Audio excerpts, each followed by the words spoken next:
Dan Sapman gifted a tier 1 sub to me_preacher.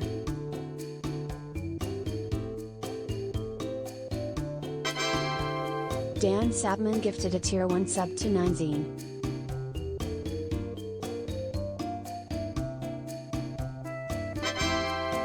Dan Sapman gifted a tier 1 sub to Ghosty_Dragons.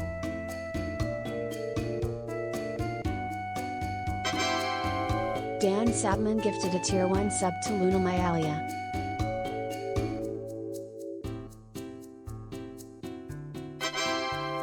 Dan Sapman gifted a tier 1 sub to an_asp.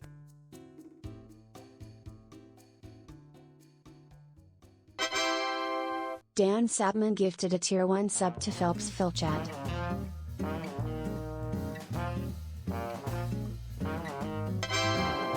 Dan Sapman gifted a tier 1 sub to DR22K.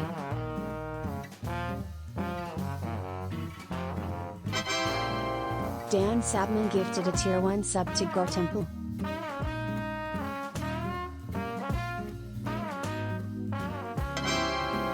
Dan Sapman gifted a tier 1 sub to Samhat Dam.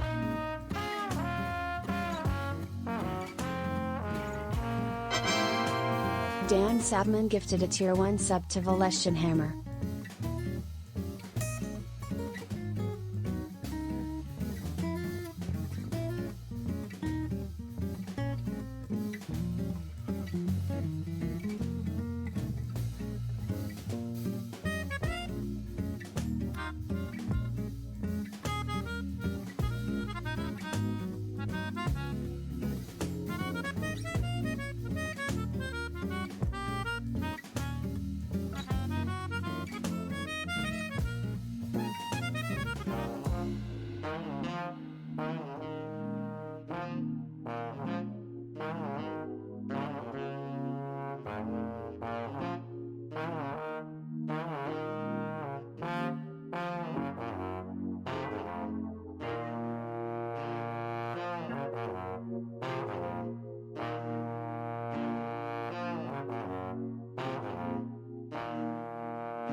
Yo, what up? Thank you very much for the 10 gift subs, Dan. That was very much appreciated. And hello to everyone who is just showing up and hanging out. Today we're gonna be playing some ass, as with the term coined by Jeff Gersman. Auto shooter survival games, aka games that are like Vampire Survivors. I like Vampire Survivors a lot. I have all achievements and all secrets unlocked on the PC version, and I am gradually unlocking stuff on the mobile version, which I started playing. Which was probably a bad idea. I've put way too much time just, like, sitting on my floor playing Vampire Survivors on my phone right next to my desk, where I have a better version of Vampire Survivors installed. But I like this kind of game, generally speaking. So far, I have not played a ton of them. But Vampire Survivors so far is the best. Today we're going to be checking out a couple more and see if any of them come anywhere as close. Didn't think there was an actual acronym there. Yeah! Auto Shooter Survival.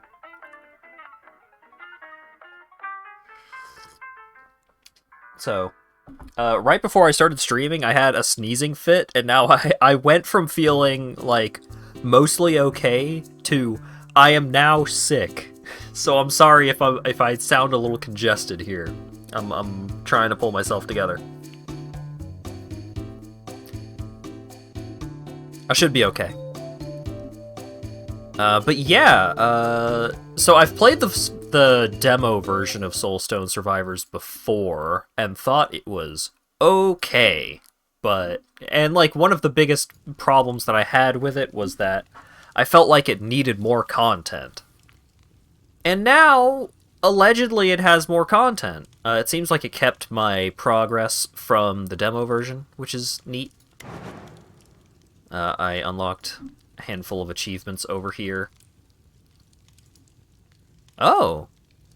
Okay, so it does do the Vampire Survivors thing of you unlock new stuff by completing achievements, which is nice. Complete 100% of 5 maps and I unlock a new character. Complete a match very fast, I unlock a new skill.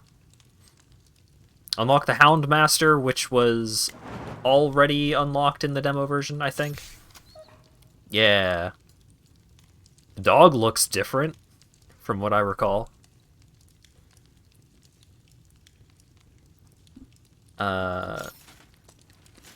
So, got some other characters that I could unlock here. The Spellblade.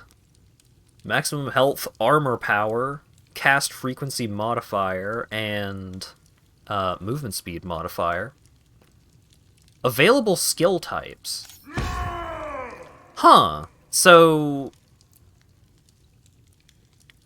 can you only get certain types of skills on certain characters? That would be weird.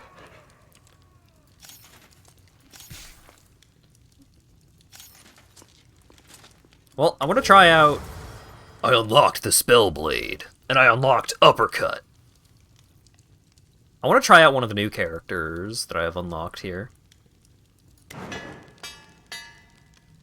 Blacksmith. Okay, so we can... So we need to reach Prestige level 10 to try and upgrade Spellblade's weapon. Oh, God. To equip runes, you need runic power. You get runic power through the skill tree and by completing achievements. Runes also require specific achievements to be completed before they can be used. Reach level 100 in a single match. Reach 100% of the Overlord mode, cycle 1. Okay, so I've still got my skill tree progress as well. Increases the runic power of all your characters by 1. It costs 50,000, which I don't have. Increases critical damage. Recover life when you level up. Allows you to banish power-ups.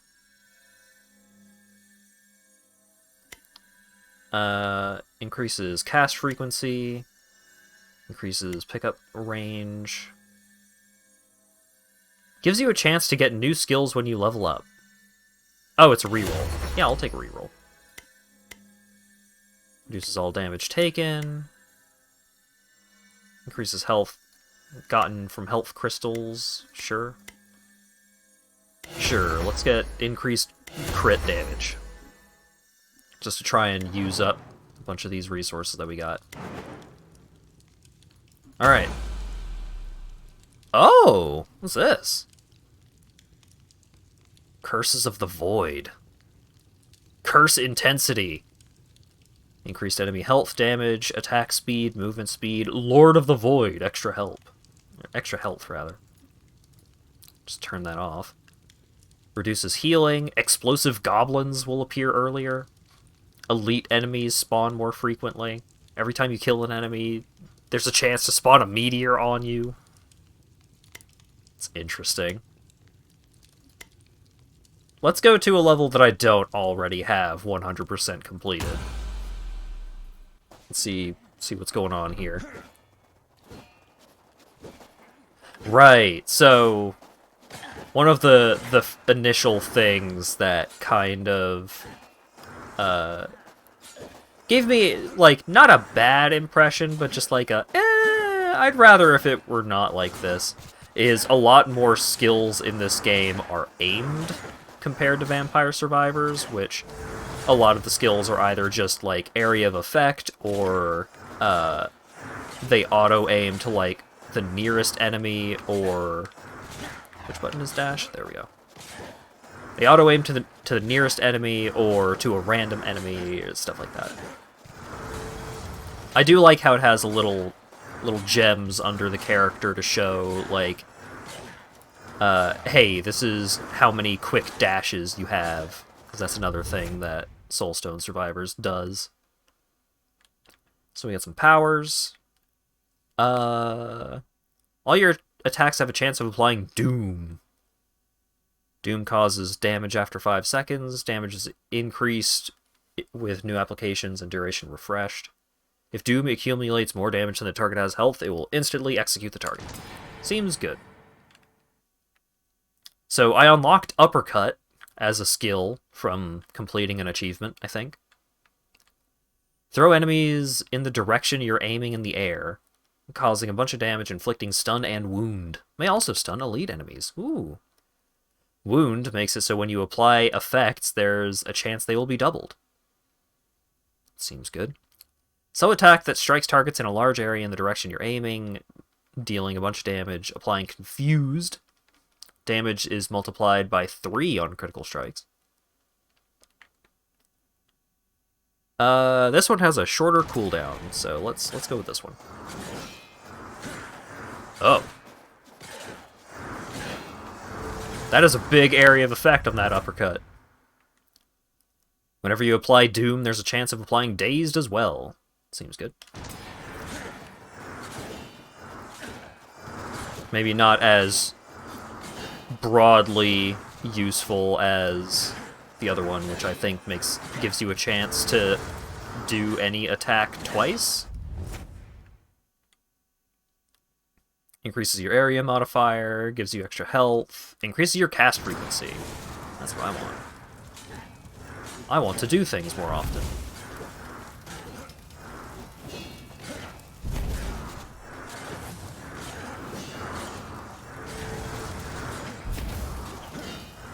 Oh, we got a big boy. Alright, Flurry. Quickly throw daggers in the direction you're aiming at, hitting enemies a total of 20 times, applying 50 damage and applying bleed with every hit. So there's probably a power that gives you bonuses whenever you apply bleed, right?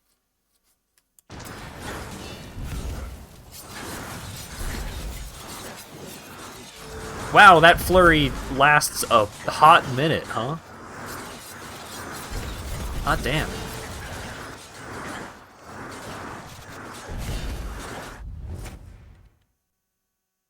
Alright, extra chance to get Doom. Legendary Multicast. Increases the multicast chance of all physical type skills by an additional 48%, which most of my skills are right now. Oh, right, you also have, like, levels for each of your skills. That's another thing.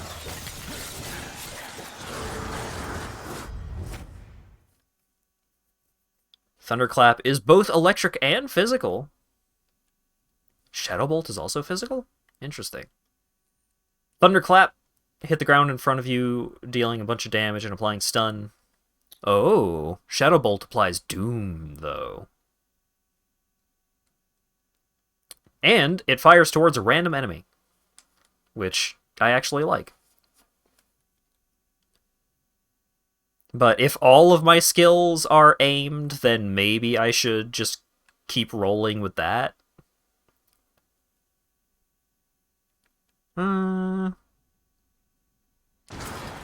Yeah, let's keep going on the actually having to aim my abilities train and see if it tires me sooner than later. I do love Doom. That's true. Increases the cast frequency of Thunderclap by 30% and gives it a level. Sure.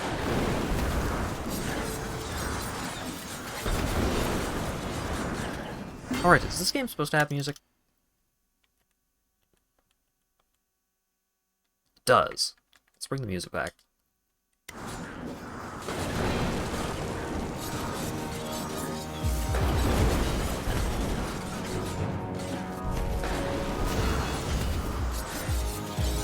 Whoa, Spambot? Been a while.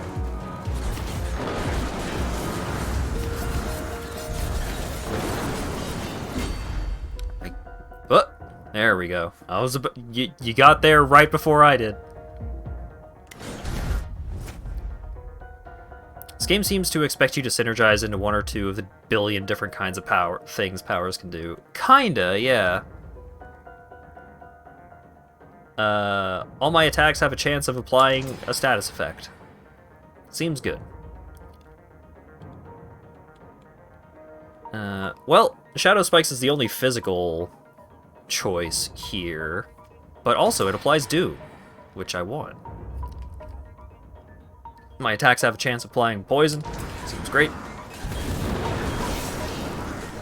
Just apply infinite status effects.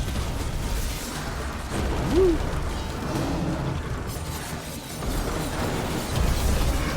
Alright, seems like the UI for enemy attacks is generally more consistent and easy to read than it was in the past.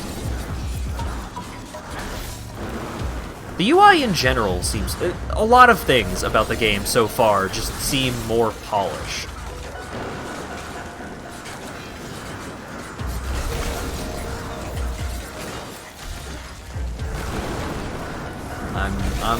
So far, I'm impressed by the amount of change, like the amount of positive change that was made between the demo and this.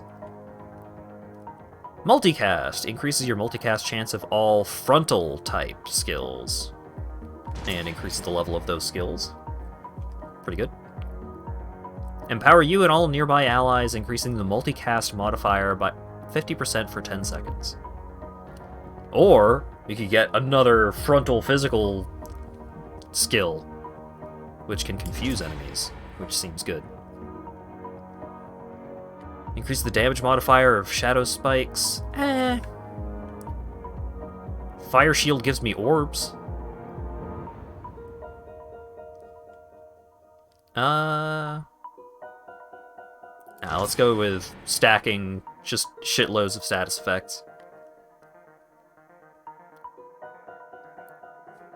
Increases the area modifier of frontal again. Sure. Replace choices with passive power-ups. Oh, right, you can just keep getting skills and replace your old skills with those new skills. I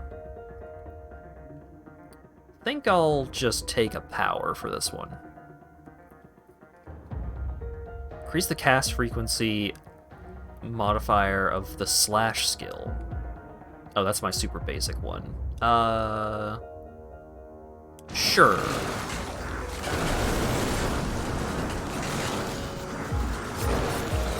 Wow, I am attacking quite frequently, huh?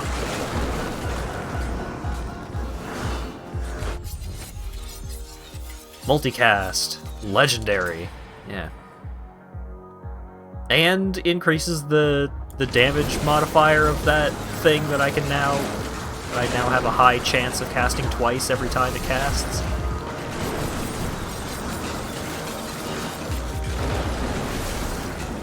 Soulstone Survivors, this version is so drastically improved over the demo. Like, everything about it feels much better. Like, everything reads better, it looks better. I am pleased.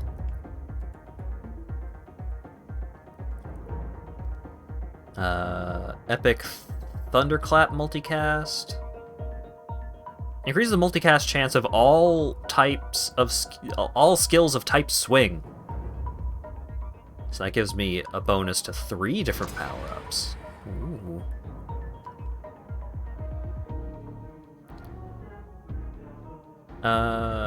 Fateful Strikes. I have 2 levels of this, so I could just get another one and just keep stacking up chance to apply Doom until it's 100%.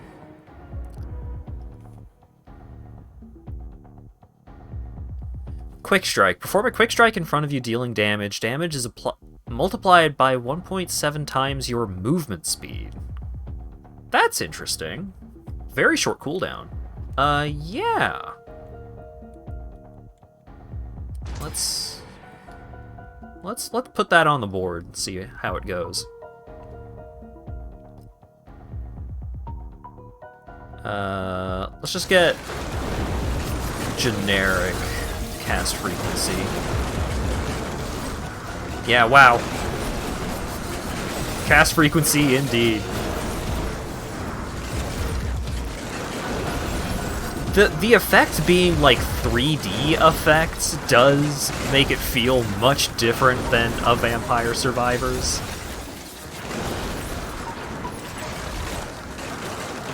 But also the fact that you are at times expected to dodge things does make it a little worrisome having things be so visually busy. Vampire Survivors, it's pretty straightforward what you need to avoid, and that is touching any enemy.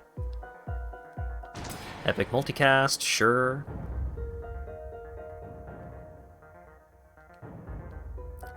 Titan's Cleaver. Slash enemies in front of you. Damage is multiplied based on your armor. But if I replace the flurry with it, I have a bunch of things that are...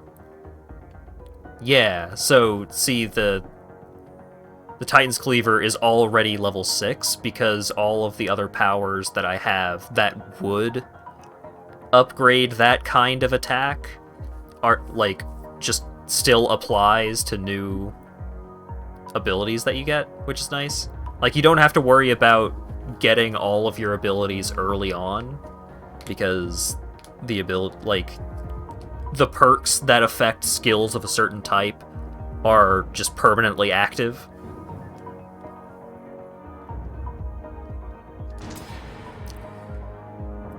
Movement speed, sure.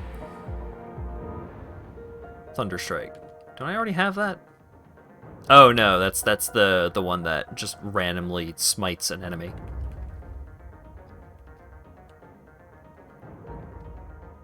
Increases the area modifier of Titan Cleaver. Sure.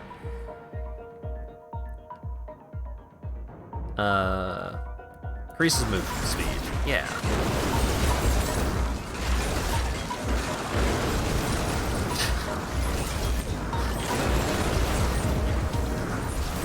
Oh boy.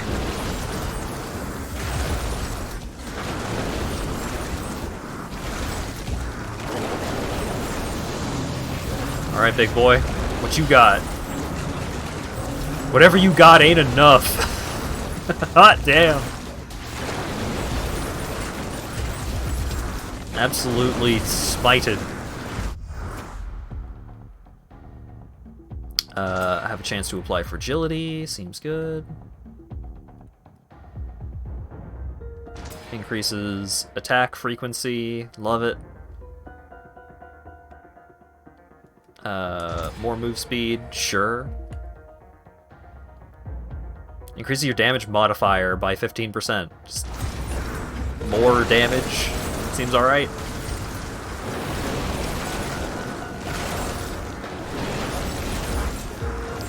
This isn't Vampire Survivors, you're right. This is a game that's similar to Vampire Survivors that I wanted to play to compare.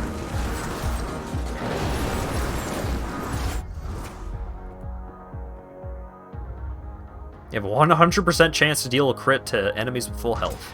Love it.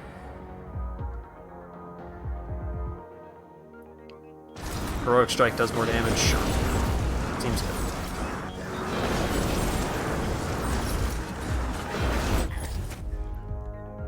Frailty.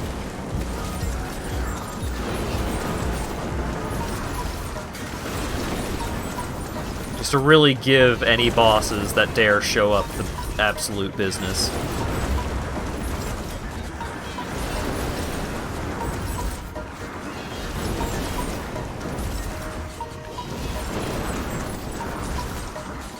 And I kind of, like, I started playing this with progress, like, my progress from the demo carried over.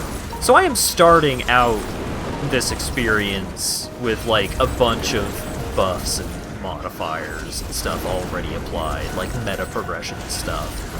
But, on the other hand, I do think that that kind of helps for getting a feel for what the game will feel like for, like, a lot of your playtime. Because it usually doesn't take that long to progress past, like, the first couple of runs, and you start, like, really stacking up the meta progression stuff.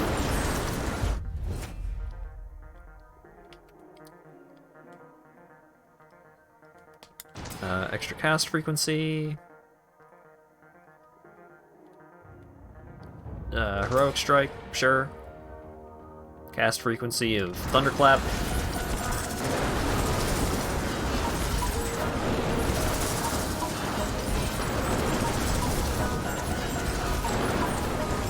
Ooh. I kind of feel like I have not gotten hit by anything yet. Having the extra dashes is so good.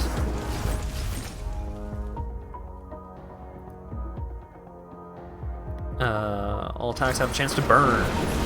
Great.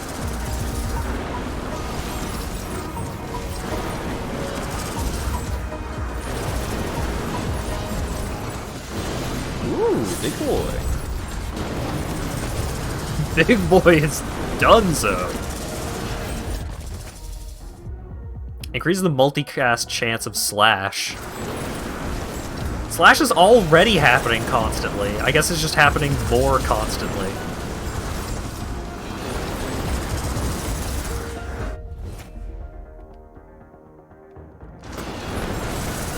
Increases armor power because one of my skills scales off of that, I think.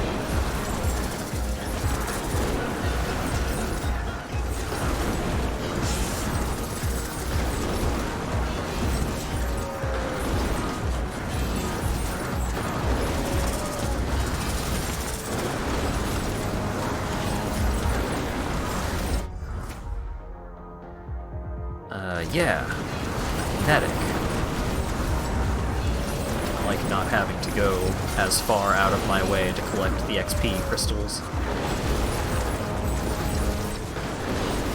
We're getting to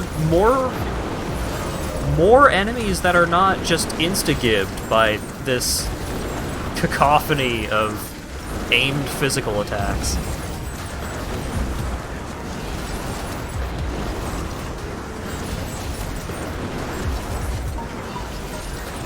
Imagine being large when Hat's smallest skill is still 25% of the screen.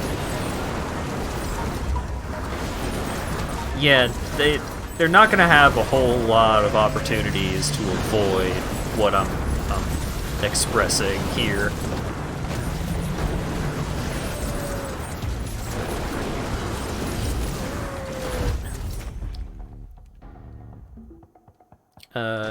Damage, sure. Damage, yeah. Damage, I love it. That boss did have a full circle AoE around him, so I did not kill him as fast as I could have, at risk of actually taking damage for once.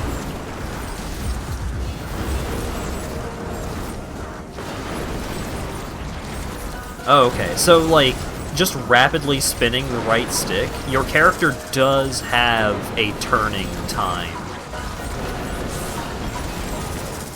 It's not slow, but it does keep you from, like, oh, you have a bunch of attacks that hit in a cone in front of you. So you do still have to aim it, and you can't just rapidly spin the right stick and hit everything around you anyway. Which I appreciate, because that would be an annoying dominant strategy to have. Increase the multicast chance of all swings. Great. Whenever you apply burn, there's a chance of applying slow. Great.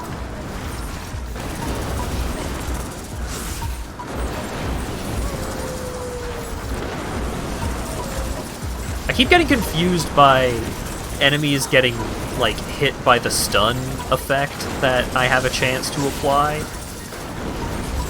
Because they just fucking ragdoll onto the ground, but they also ragdoll onto the ground when they die. A little confusing.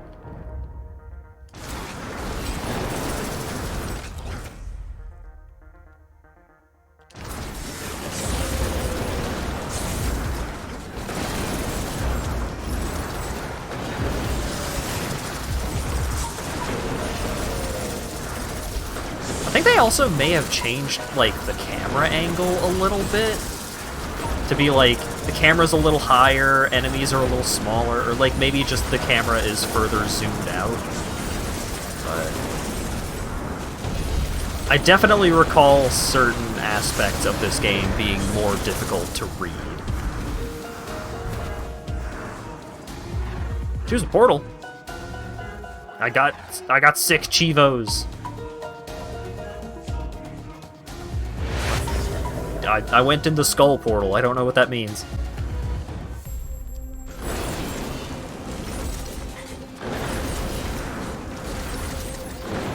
Eliminate monsters to summon a lord. Alright. Now I'm fighting Zimbabwe's. Or Gerblins, perhaps.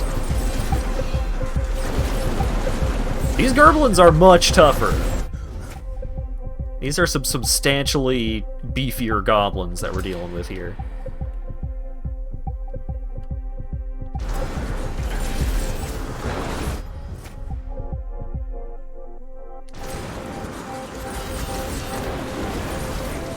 Video game chart instantly gave you amnesia to all video games you've ever played. Yeah, so I'll show off my chart once this run ends eventually. But there were a lot of choices that I had for the About You video games chart thing. That's just like, oh, what's your favorite protagonist? What's your favorite villain? What's your favorite overall game? What's your favorite game series? And stuff like that. And I had a lot of fun trying to fill that out because, like, you know, I've played a lot of games. I think highly of a lot of games, so it's a challenge to try and, like, pare these choices down. And I gave myself the additional challenge of not having any duplicates on the chart.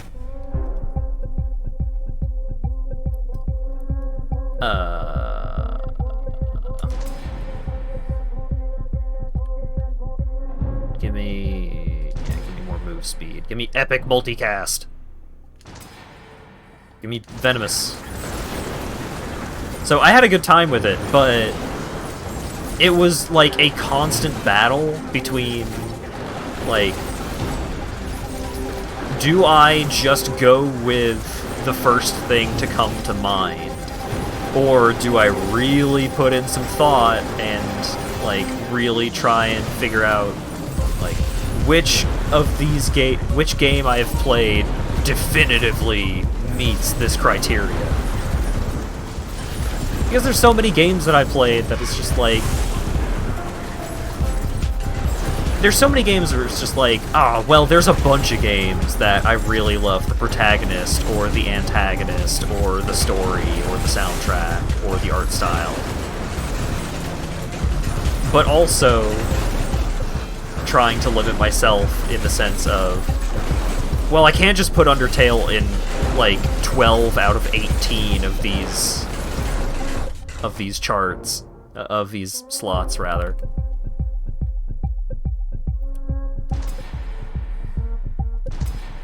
Had to be a little more creative than that.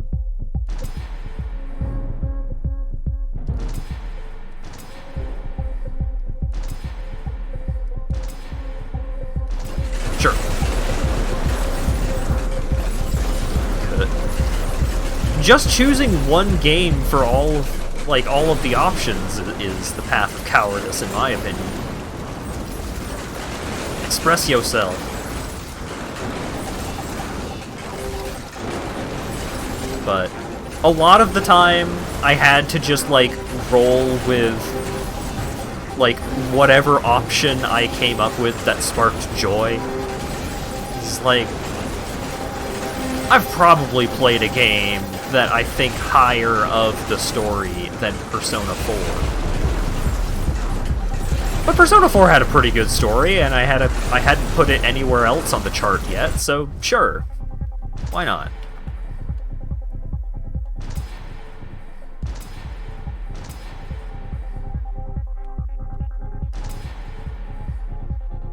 Oh god.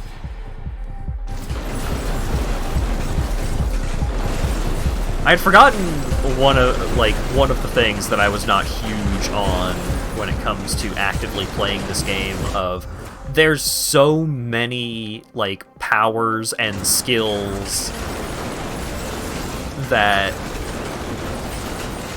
one of the nice things about Vampire Survivors is that once you have all of your weapons and your items selected, like once you have your weapon slots and item slots filled out, then it's just which of these are you going to level up? And usually the effect of leveling those things up will be fairly straightforward. Here, there's a lot to think about, like, every time you level up, and you are leveling up pretty frequently. So it does get a little overwhelming. Does feel like a little more time is spent on this screen than is maybe warranted.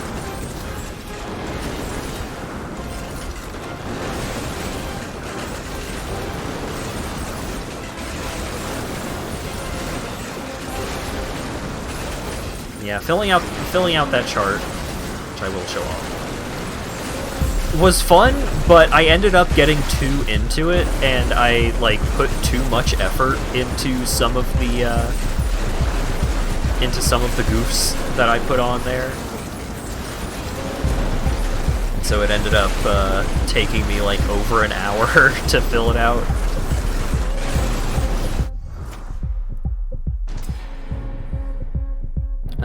How many Fateful Strikes do I have? 3? Alright.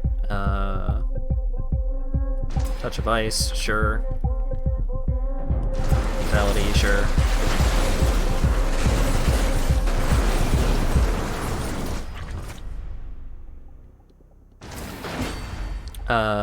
My current critical chance... Wait. Critical damage chance, 43%. I do like the little readout they give you. Shit. Multi-balls.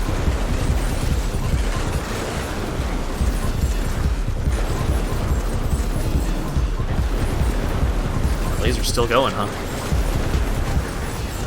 Yeah, there is a wider variety of bosses now, not just, used to be there were like 2 or 3 of them, I think. There might have been like a different elemental version of one of the bosses, but it did get quite samey. And there is a wider variety to the enemies, even if you can't see them half the time. Legendary. Sure. Relentlessness, yeah. Area of effect, yeah.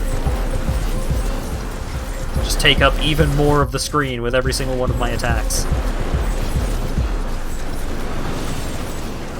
There is an option in the settings to turn on auto level up, which I might do. Actually, let's see how it goes.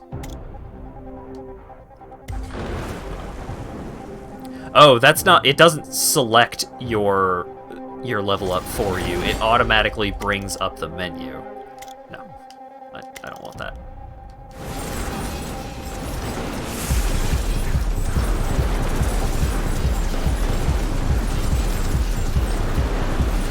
Favorite enemy so far is minus 46.3 thousand.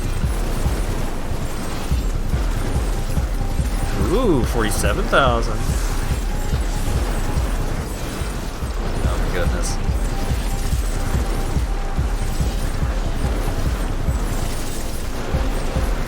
Easier to identify enemies because of the floating stacks of status effects.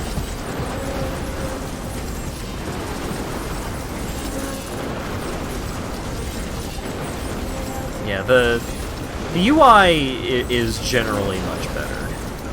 It's still, like, it's still a lot busier than Vampire Survivors. The gameplay is generally more active than Vampire Survivors, so you gotta know that's what you're getting into if you want to try this game out. But so far, I'm having a pretty good time.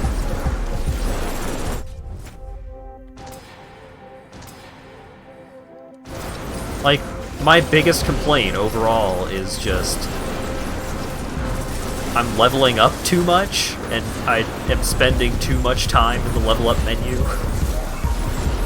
Oh god, piles of snakes. Oh shit, I actually took damage.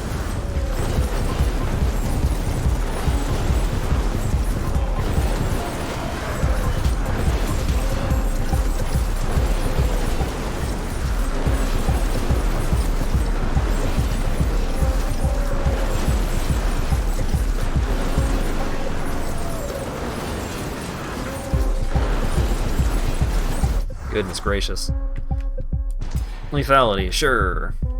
Lethality, why not? Some good old generic upgrades. Do you take contact damage? I don't think so. No. Pretty sure the enemies have to actually do an attack.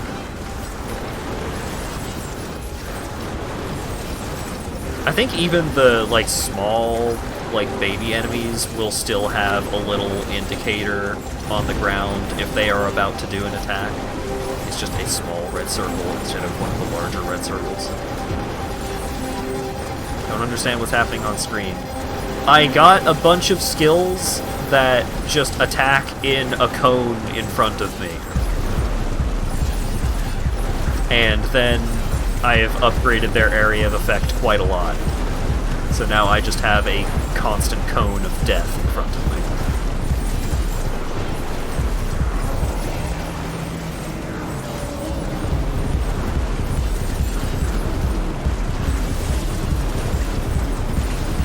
Oh shit, he's spinning to win.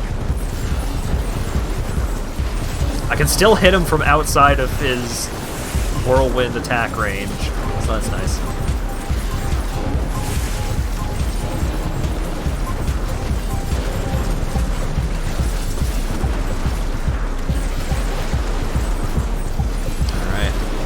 Pair of bosses.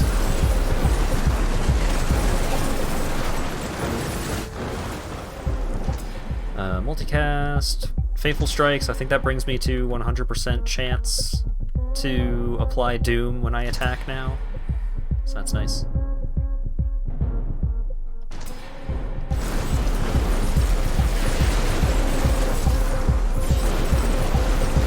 Oh yeah, there are bomber enemies that will just run at you and get you. Which is why you just have an area of effect that is 66% of the screen. Probably more. Imagine.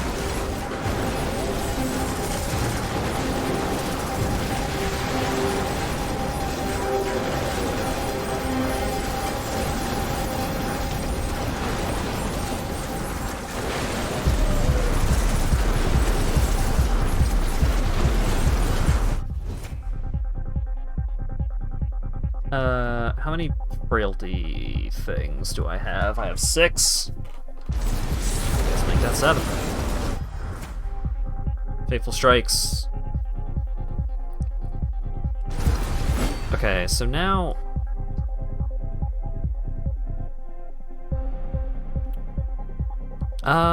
it doesn't say... Oh, I wonder if getting, like, extra stacks of these abilities makes it so it doesn't, like, increase the chance of applying the effect, it just increases the effect of the status effect.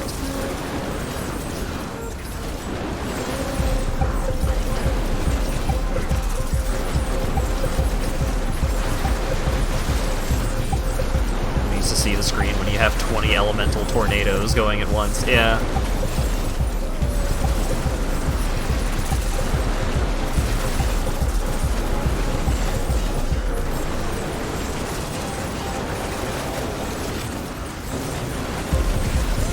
Can't see you, but I am going to give you every disease if you are within a couple of yards of me.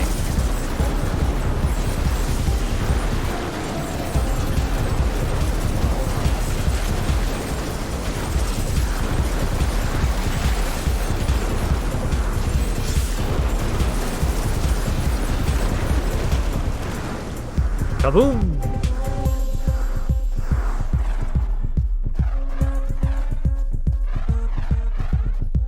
Oh, I like how the dash charges regenerate independently rather than all at the same time.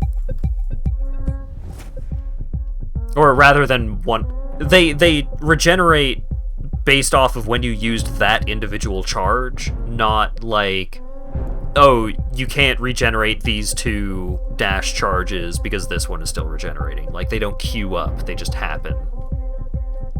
They just recharge. Okay, yeah. So 20% chance, but this individual one gives, like, the Doom causes 62 damage, but on my current stack of them, it applies 372. Yeah. Yeah, just give me more of that then, I guess. Increases Thunderclap's damage. Why not? Escape the void or go deeper. Oh, we could go one deeper. Why not?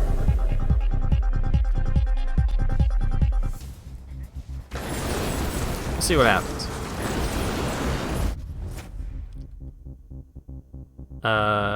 Every time you apply fragility, there's a chance to apply bleed as well. Great.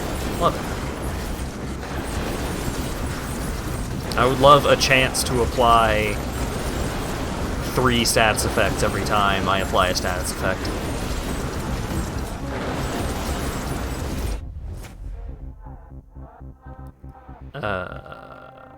Sure. Just give me the highest rarity one. That one.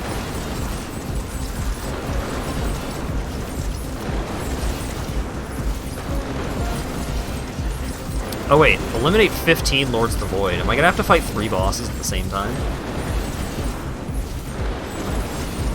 That's exciting.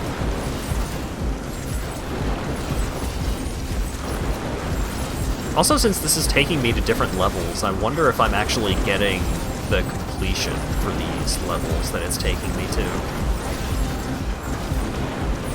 I didn't actually pay attention to all the achievements that I got from beating the level I just beat.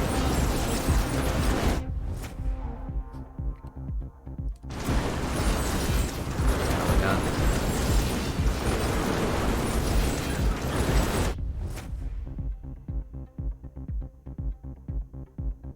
I don't remember if I already have one of those or not. Oh shit, I got hit!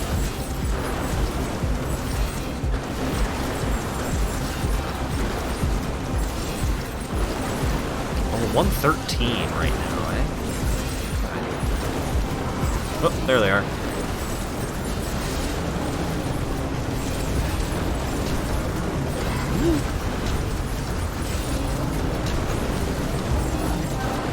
I feel like if I did not have these extra dash charges, I would probably get Omega owned by fighting multiple bosses at once.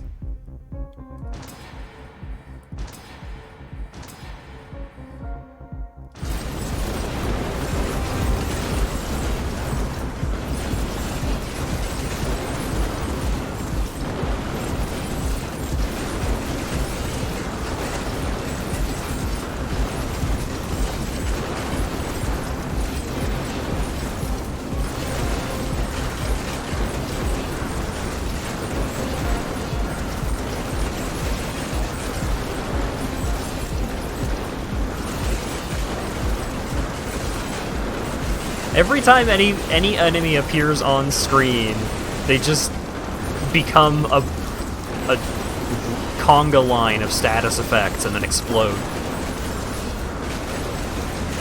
These poor creatures. How could they have known what they were in for?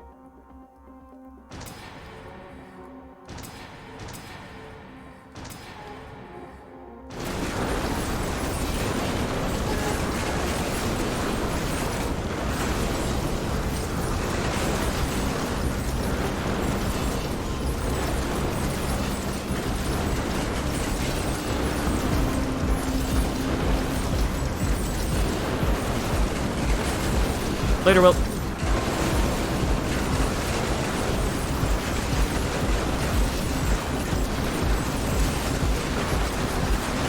So yeah, I was thinking about trying multiple runs of this one, but the fact that it has, like, you can just go deeper, you can New Game Plus your run.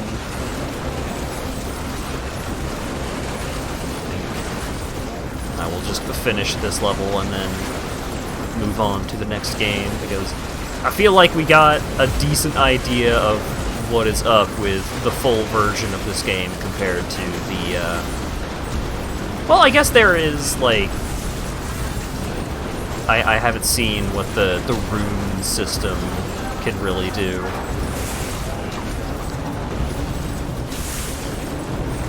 But there's a couple of things that seem like they will take some time investment and, like, dedicated styles of runs to unlock all the different stuff, so I'm probably gonna play more of this, and maybe I'll just check back in with folks after I've put in a little more time. Let folks know what's up.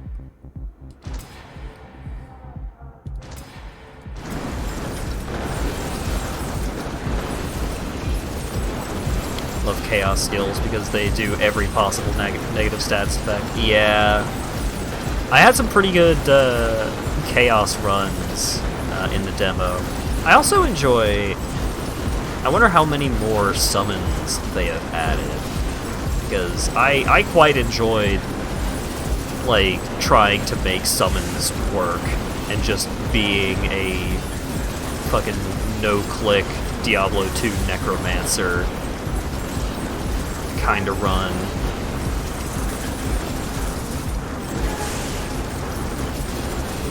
The challenge here is your own attack stopping you from seeing where the danger areas are. Yeah, a little bit.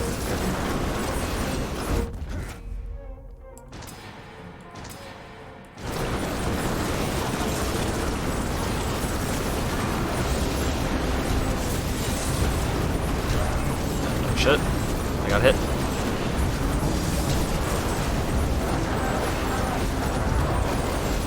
I didn't even see which of those, like, piles of status effects was the third boss. I only was able to identify 2 of them.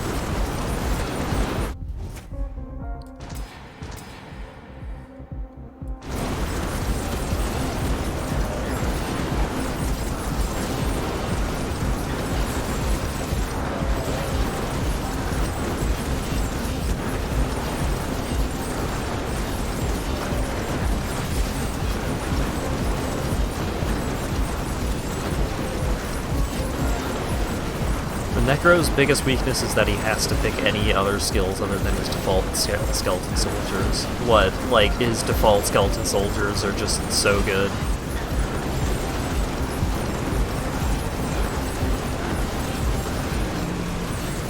Oh wow, that was a short time gap between bosses.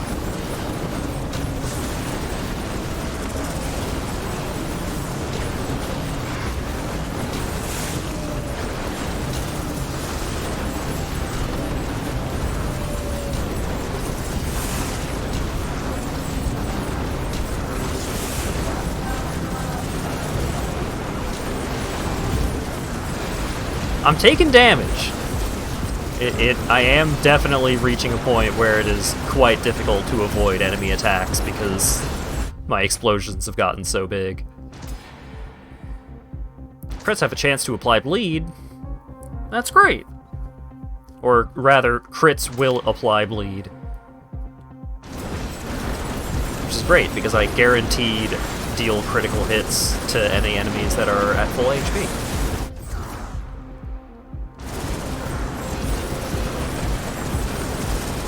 Be unbeatable if he could only pick upgrades to his default skill. Damn. Reminds me of, like, something that you can end up doing in Vampire Survivors once you have all the right stuff unlocked, of just, like, picking a character, limiting their weapons to 1, and then getting the Arcana that makes them, like, that makes their stuff way more effective depending on how many empty weapon slots they have.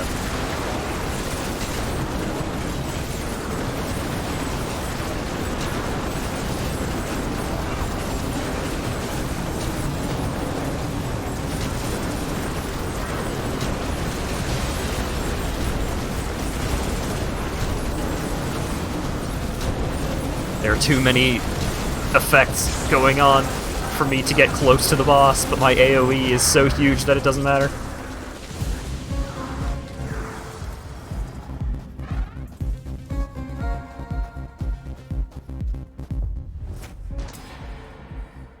Wait, no.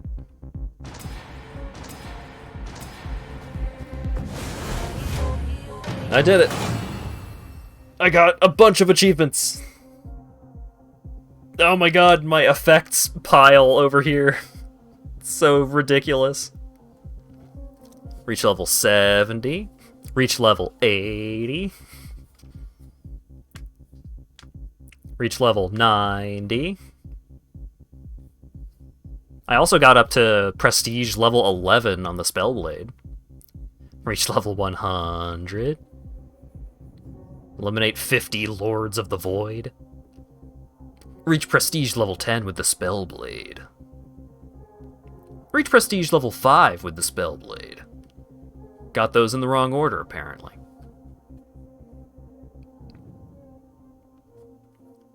Had a build going where you couldn't find the bosses before they died unless they spawned on top of you because the tornadoes drift around independently. Oh, damn.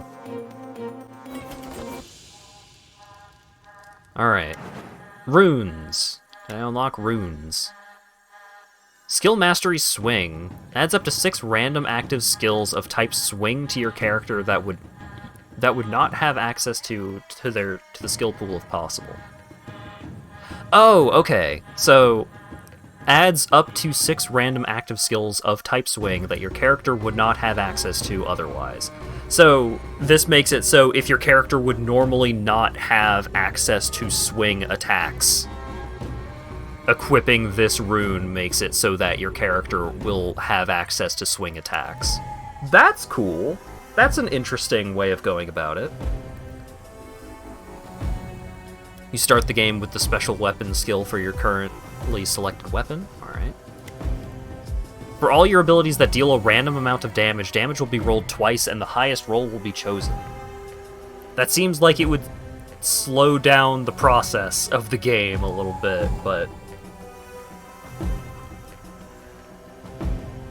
I enjoy lucky RNG. You take 15% less damage from all sources and are much more resistant to pushback. Oh, but it costs 2 runic power. So what kinds of achievements give me runic power? Complete 100% of Overlord Mode Cycle 3. Complete a match in less than 8 minutes. Win a match with all curses up to and including Tier 6 enabled on Scorching Valley.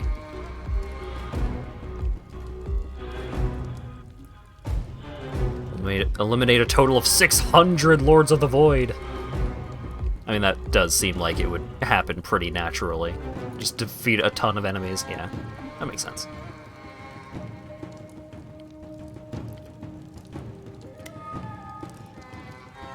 Alright, so I unlocked the Arcane Weaver.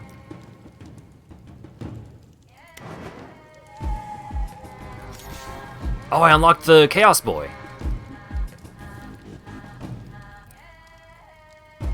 Reduced health, increased crit chance, increased damage modifier, reduced extra health per crystal, increased area modifier. Can get Arcane, Chaos, Ice, Fire, Electric, Shadow, and Holy.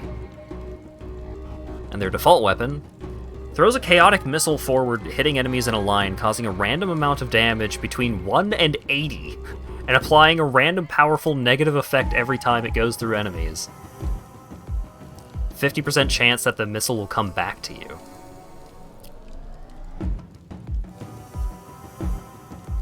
Huh. Seems pretty cool. I unlocked Unchained Chaos. Unleashes a chain of chaos at a random enemy, causing a random amount of damage between 1 and 200. I see why that rune is very important for Chaos Walker. Applying a random powerful negative effect, then jumping anywhere from 0 to 10 additional times. Wowie.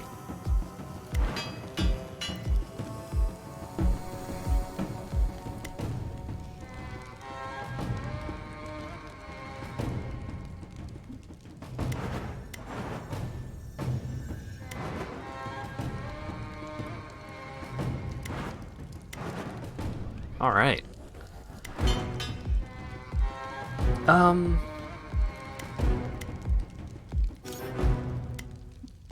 Can I see... Okay, so Silver Spellblade gives you Slash.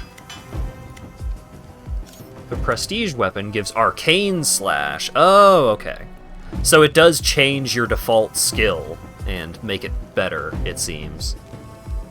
At the cost of having slightly different core stats? Interesting. I don't like requiring specific crafting materials for this system. I thought this system was kind of dumb in the demo. I still think it's kind of dumb. But I think the rune system has some potential to do some goofy nonsense. But, as for the core gameplay, I'm still not a huge fan of relying more heavily on aimed abilities and, relying on more attentive gameplay, I guess, having to dodge enemy attacks and stuff like that. But, especially compared to the demo, I think this game does that stuff pretty well. I definitely like to see there being a lot more variety over the demo. Just there being many more active skills and weapons and more characters and stuff like that. And the runes, allowing you to just turn on a bunch of modifiers to your run. I think all of those systems are exactly the kind of stuff that this game needed. And first impressions of the full game, I'm definitely going to play more of this. I think this game has improved quite a bit, and I guess I will let people know my thoughts after I get some more time into it later. But yes, generally, I like it. Right. Before we switch to the next game, let me pull this up.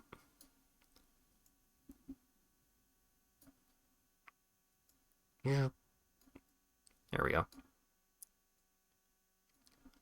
So there's a fad going around. It's not a meme, it's a fad. So I had a lot of fun putting this together at fucking 4 o'clock in the morning. But it's I definitely had a tough time trying to figure out exactly where to put some of these games. Because,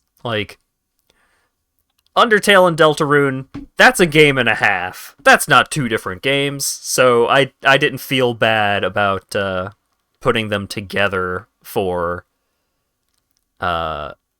favorite game of all time. Favorite series is an obvious one. And still like the pick that I used for best soundtrack. So I did a lot of Google image searching just to find random nonsense for a bunch of these images. And so some of them were pretty straightforward, just Francis York Morgan's smile. Jetstream Sam's smile. That stuff was generally pretty easy to find. But turns out I don't know what about my Google algorithm has caused this, but when I searched for Sonic Adventure 2 Rouge, one of the top results that showed up in Google image search was a mod that makes her tits bigger. So, that's how the internet is sometimes, and I'm not particularly inclined to complain. Sounds like a good reason to do another stream of Sonic Adventure 2. Oh god. A modded playthrough of Sonic Adventure 2. Sounds like a nightmare, and also kind of sounds fun. Alright, what should we do next? We've got a choice between Brotato and 20 Minutes Till Dawn. Which would people rather see next? Acker's almost done with his chart. Oh boy. Try 20 Minutes Till Dawn. Alright. We had a suggestion. We had a recommendation. So I'll roll with it. And I forgot to put these games into windowed mode before I started.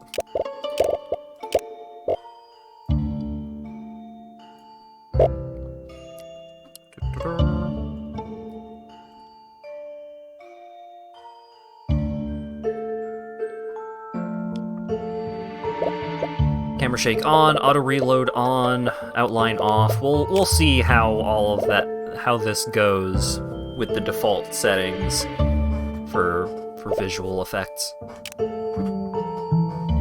Shauna.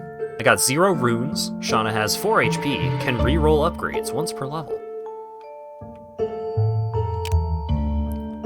And she's got a gun! Revolver. Damage 20, projectiles 1, reload time 1, fire rate 4.0, max ammo 6, trusty balanced weapon.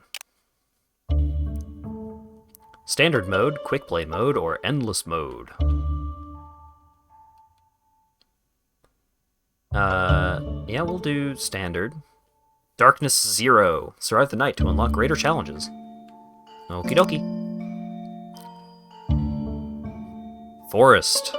And then I gotta win at least once to unlock the other locations, I suppose. Alright.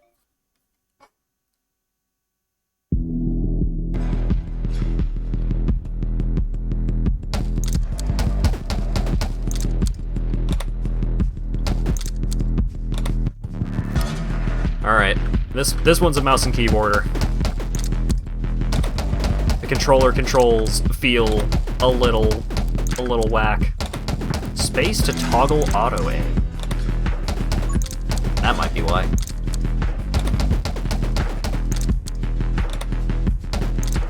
I do like how it has an ammo indicator on the enemies, like on the reticle. I quite enjoy when games do that. Because the reticle is often where you're looking. So that's a good place to put the ammo indicator. Choose an upgrade. Electro Mage. On every second shot, call down lightning to strike a nearby enemy for 22 damage. Bullet speed increased, but spread and spread reduced. Okay. Arrow Magic. When shooting your last ammo, also shoot out a Gale of Wind. Gale deals 10 damage every half second. Dragon Egg. Summon an egg that will hatch into a dragon in 3 minutes. That seems good. Magic Lens. Summon a magic lens that will give all bullets that pass through it 30% damage in size. The bonus is increased by your summon damage. Alright, let's... Give me the dragon.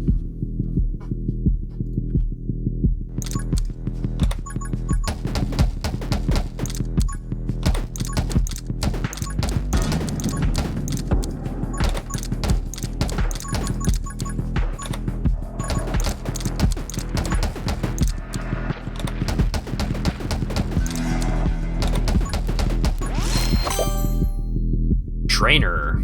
Summon damage increased. Bullet damage and knockback increase. Bullets have a 50% chance to inflict burn for 3 damage per second. Trained Dragon. Your dragon gains 10% attack speed every 60 seconds. This ability works even if your dragon is still in its egg. I would like a cool dragon.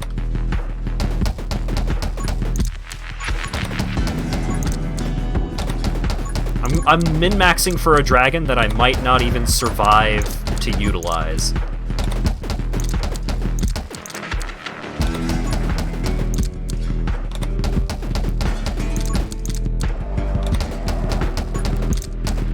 if I do get it, it's good. I believe it.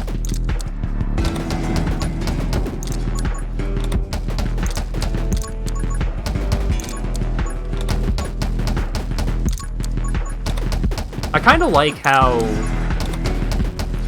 Ooh. Spooky tree. I kind of like how the life indicator is... Or how your character's HP is, like, individual hits rather than an actual HP meter. Conceptually, I think that will work pretty well for me. Increased move speed is pretty hot. Pickup range, also super hot. Gain a soul heart for every 5th enemy...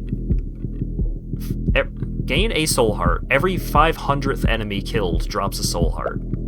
I could get a ghost friend. Rapidly shoots projectiles for 8 damage. Or I can make my dragon even better. Your bullets deal additional damage equal to 10% of your dragon's damage. Yeah.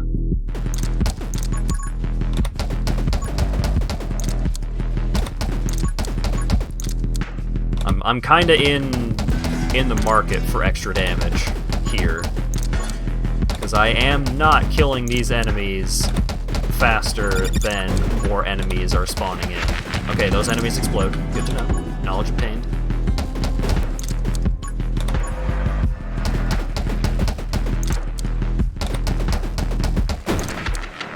They hurt enemies when you shoot them and they explode. That's what I needed to do this whole time. Alright, so I kinda gotta kite the enemies in a general away from the XP pellets direction. I would like to level up some more.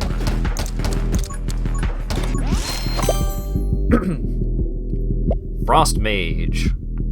I have a chance to inflict 35% chance to inflict freeze for 3 seconds. Boss enemies are only affected by freeze for a third of a second. Dodge plus 20%. Okay. Chance to dodge attacks. Seems good. Summon magic spears that deal damage. Your bullets have a chance to inflict burn. Summons a magic scythe that deals damage.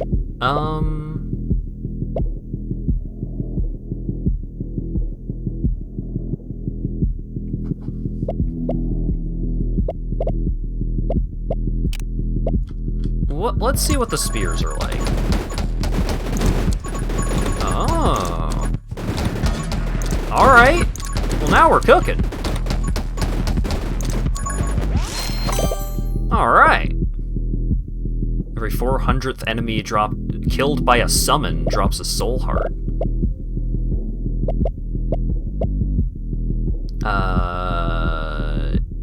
Yeah, sure.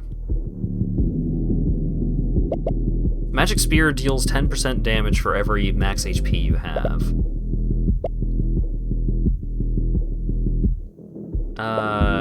Yeah, let's get the thing that synergizes with the spears. Oh shit. That seems like a boss.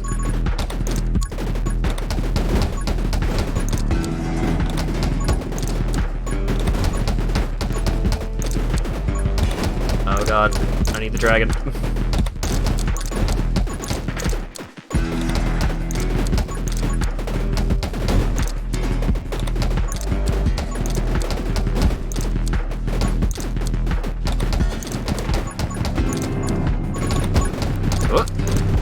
Drops a chest. I want it. Double shot. Reduce damage, but increases projectiles and spread. Magnetism. Aged dragon. Your dragon gains 8 damage for every 60 seconds. Seems good.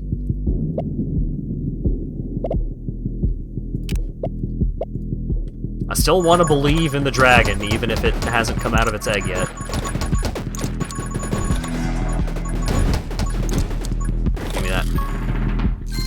Ba-ba. Increases experience gain by 40%. Love it. Summon attack speed increased.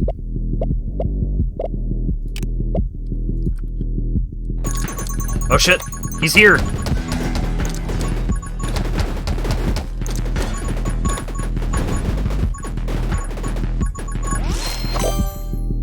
Oh, now we're cooking. Your summons inflict burn. Or my summons inflict lightning. Or have a chance to call down lightning. Let's get lightning, because the dragon already deals burn.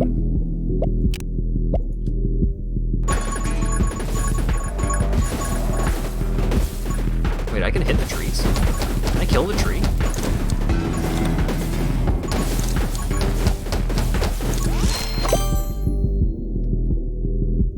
Increased summon attack speed. Your summons have a chance on hit to instantly kill an enemy. Yeah, alright. Probably should have looked at the other abilities, but just increased attack speed on the dragon seems quite good. I did it, I killed a tree. Also, the spear, I don't even have to be using my weapon for the spears to be popping off and doing their thing. So that's nice.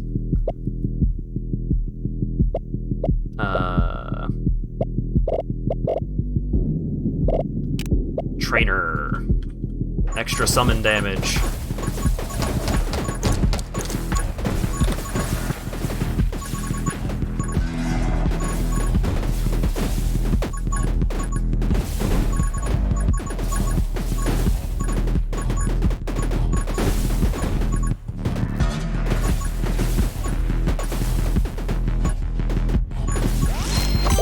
The concept of, like, different upgrade, like, having this kind of upgrade tree available for certain perks is pretty interesting.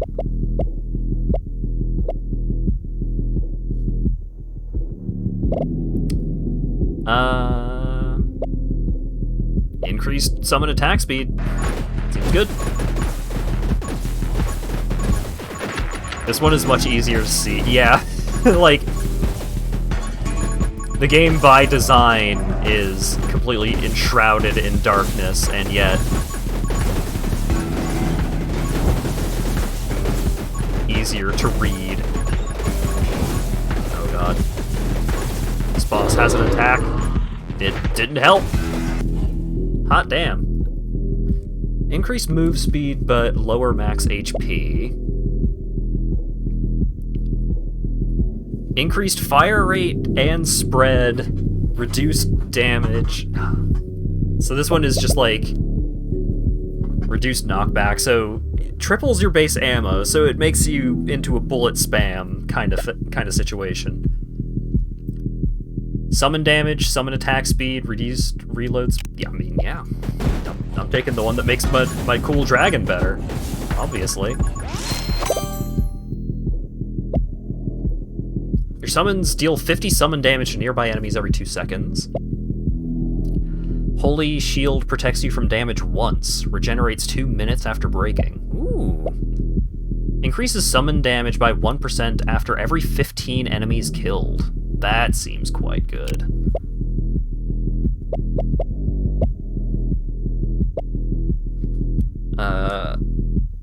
And that either Feed the Beasts or Pulsing Summons will give me access to Bloodsuckers. Every 500th enemy killed by a summon drops a healing item. Let's get the thing that makes my dragon scale even more. Scale.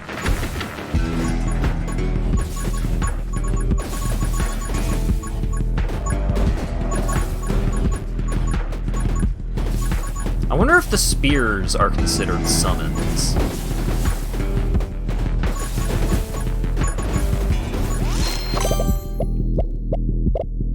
I could get a ghost friend.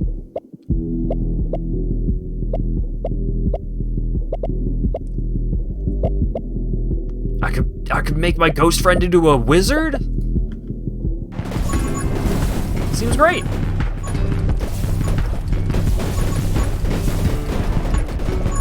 Oh, the ghost friend auto-aims, which is nice. So I can just, like... I can keep my focus on what the dragon is doing, and then if something tries to sneak up on me, I've got ghost friend here, keep be safe. New enemy type. We have enemy projectiles. I repeat, enemy projectiles encountered. Bullets have a 25% chance to inflict curse. Curse deals damage equal to 200% of your bullet damage. Fire rate increased. Bloodsucker seems good. Seems better than any of these other skills, which are like fire rate increase, extra bullet damage, bullet speed increase. I just want to keep making my summons better.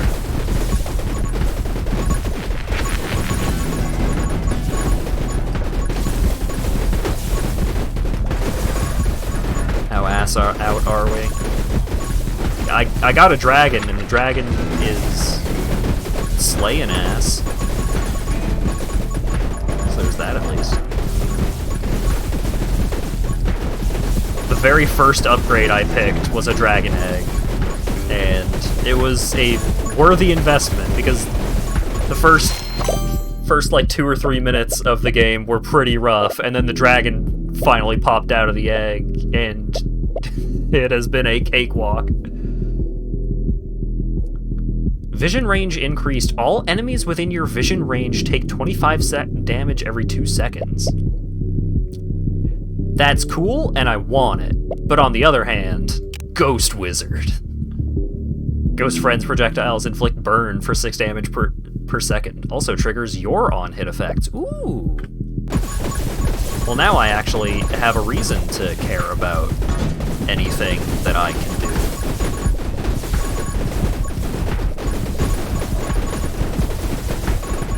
Because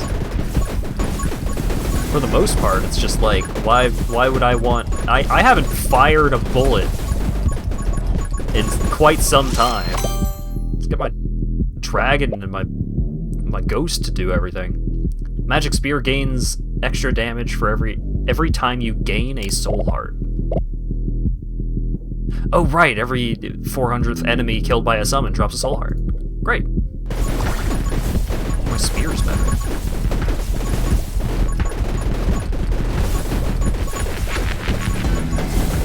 Whoop. Oh, so the soul hearts are like black hearts, or I guess they're like soul hearts from fucking Binding of Isaac. They are temporary HP.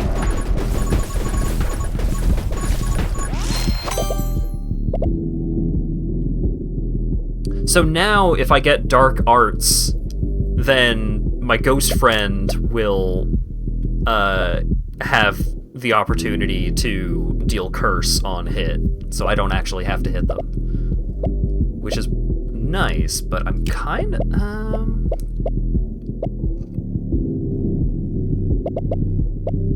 Magnetism is really tempting, but I kind of like Glare because that gives me even more, like, passive damage output. Although there's also Dodge. Increased dodge... Reduced character size.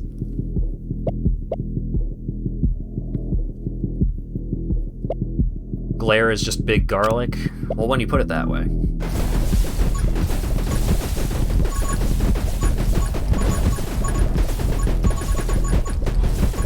How could I turn down garlic? I do want, like, all of the upgrades is the thing, but...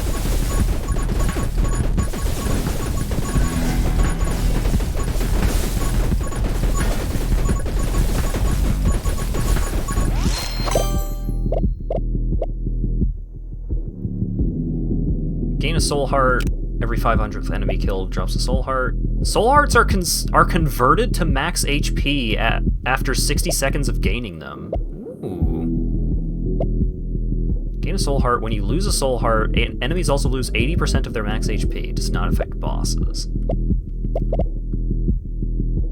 The damage from Glare also applies the on-hit effects of your bullets. It's pretty good.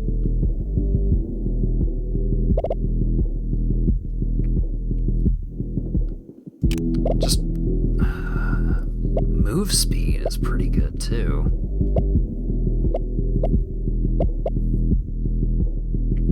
Oh, okay, so your walk speed is the speed that you drop down to when you fire your weapon, and your move speed is just all of your speed.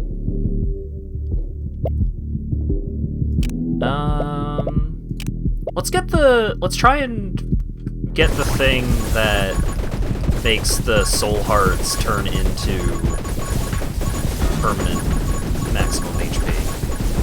That seems good.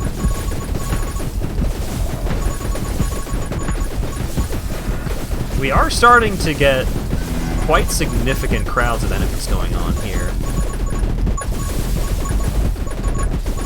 My XP gathering is not quite so lackadaisical as it once was. Pulsing summons, love it.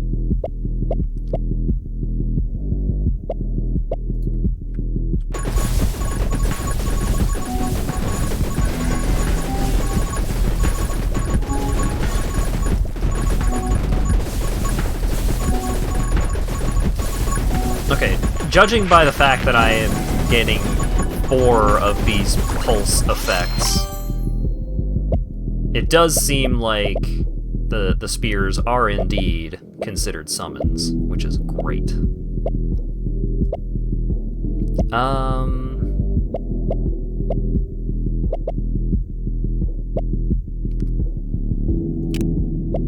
Damage of glare is doubled. Sure.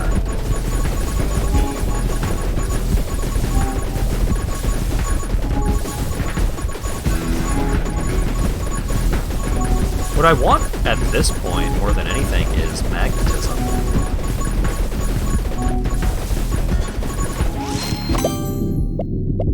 Well, no, I lied. I want more things that make my summons good. After shooting your last ammo, smite nearby enemies for 20 damage. It's not bad. Glare happens twice as often. But no.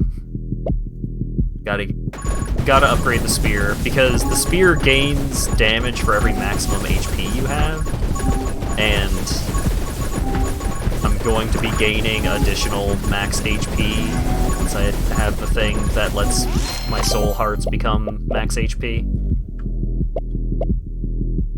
Ghost Friend shoots extra projectiles. Seems good.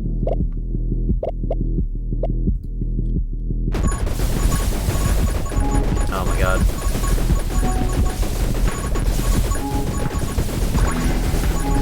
Nicely paced.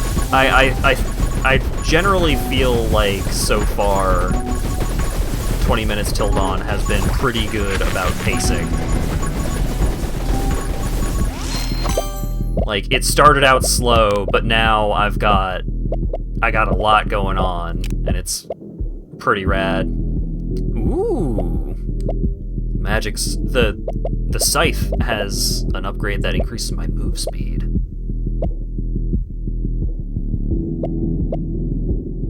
Yeah. Speed. It's a little distracting.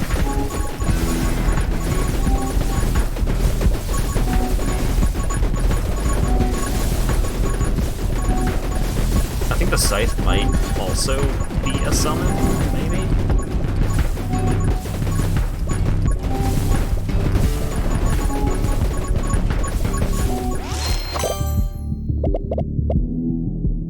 Magic Scythe inflicts curse on enemies.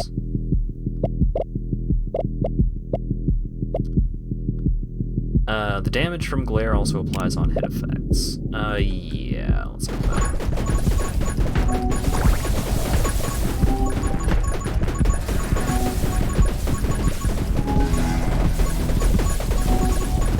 I should maybe be using the reroll thing to try and get that one ability that makes soul hearts turn into maximum HP.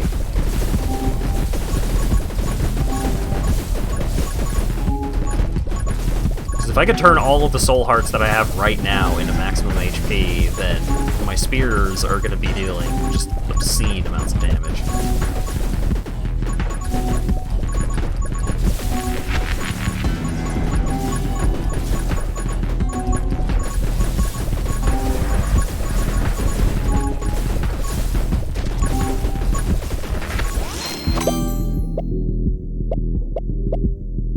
Soul hearts are converted to maximum HP. Yes.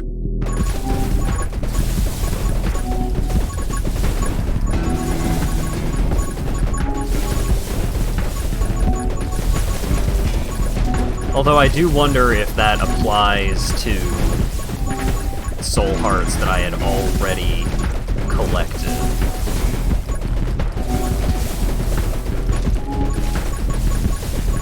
I didn't even really get to see what that boss did, if anything. That boss just dropped. Shana Ascension. 3 Halo pieces can now appear as upgrade choices. Collect all 3 to recover Shana's Halo. Alright. I will do that. Having a Halo seems good. Halo piece.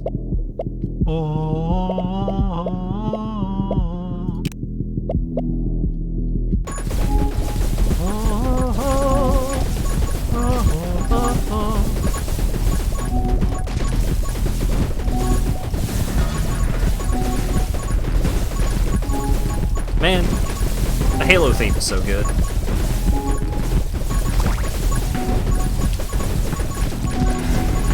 I got a max HP, did I? I thought I started with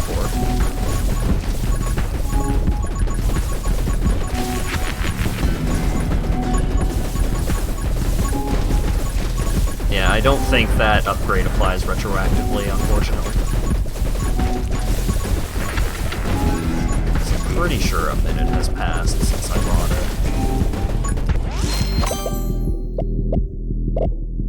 Pyromage, Dark Arts, Magic Lens, enemies inflicted with Curse take more damage. Curse takes a second longer to activate, but the damage is increased by an additional 100% of your bullet damage. Every 10 enemies killed by Curse will increase your bullet damage. Oh yeah, reroll. Yeah.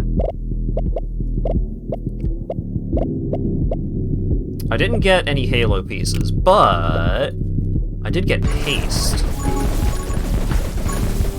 which lets me collect more XP.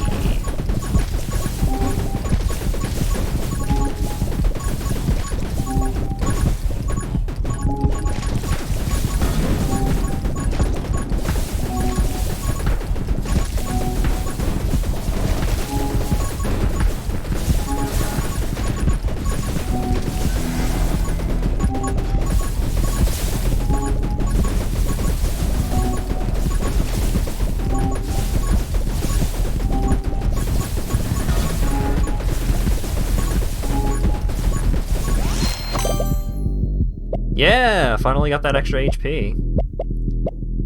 Another Halo piece. I do want magnetism quite badly, but I am going to take the Halo piece because we are starting to run towards the final quarter of the run. And I really want to know what the Halo does.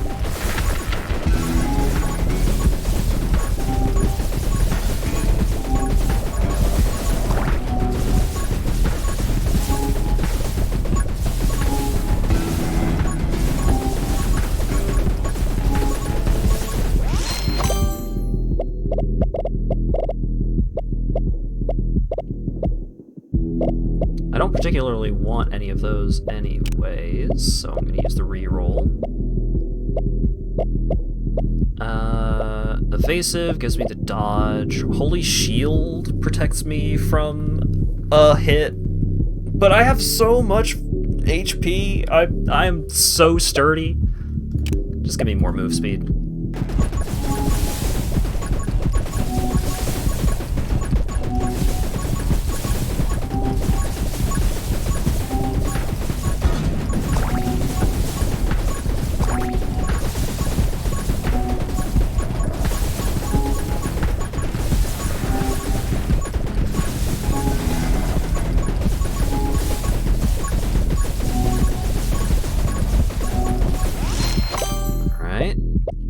Soul Link. Gain a soul heart. When you lose a soul heart, enemies also take a bunch of damage. Okay. Holy Shield, Wind Cutter. I wouldn't mind getting Wind Cutter, but I do want to try and get that Halo piece. No Halo piece, but Magnetism, though.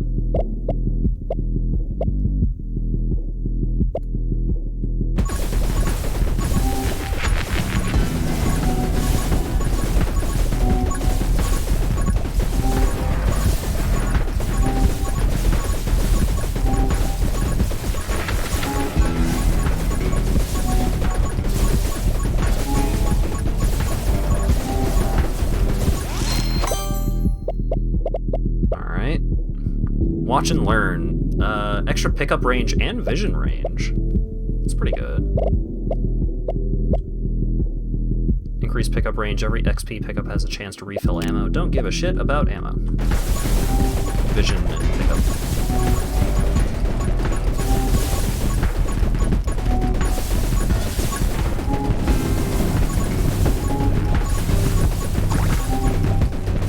Yeah, more vision for the glare was what I was thinking.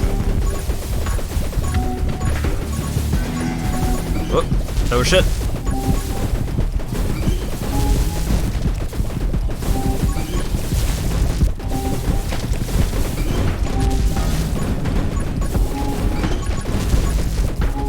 Oh god, my ghost friend is helping me out so much by attacking the enemies that weren't the boss.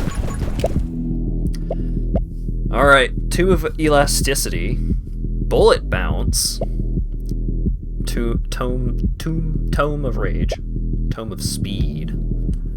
I will lose some max HP, but that's a lot of movement speed. Oh yeah, now we're cooking. Oh no, we couldn't download your Windows update that you don't want. Help!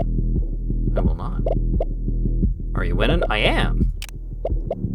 Things are going pretty well so far. Ghost Friend's attack speed is increased by your fire rate.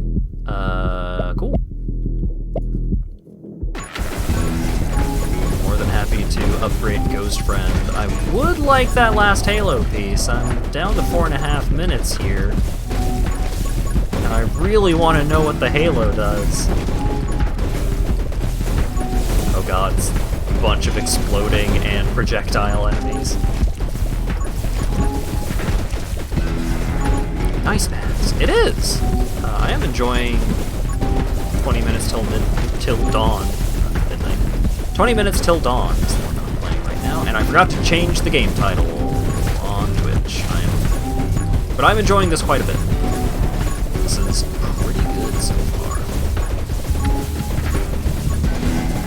Slower paced generally, but the summon system is pretty cool. I like the systems that they have in place for like scaling up in power over the course of a run.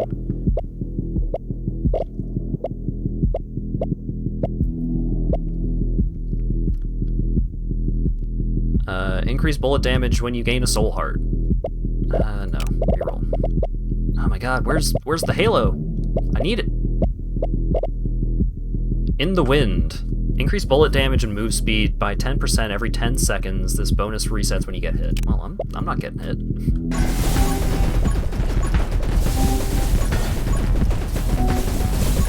Easy choice.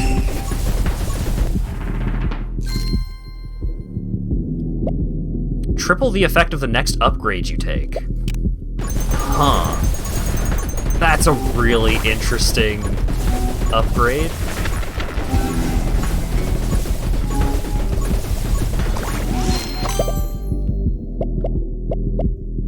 Holy Shield, evasive.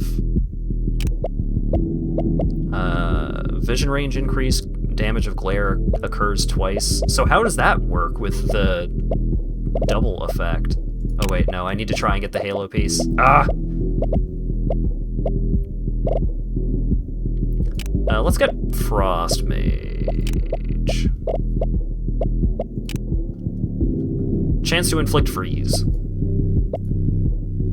Which will give Ghost Friend the chance to inflict freeze. And now we have a better idea of where Ghost Friend is shooting, because enemies everywhere are just getting frozen all the time. Holy cow.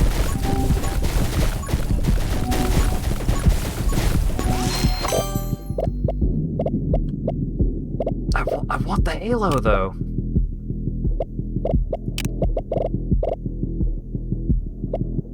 Yeah, there it is. Shauna's Halo. 50% increased fire rate, 50% increased reload speed, and 75% vision range. Oh, right. Glare is also applying on hit effects. Yeah, wow. Big vision.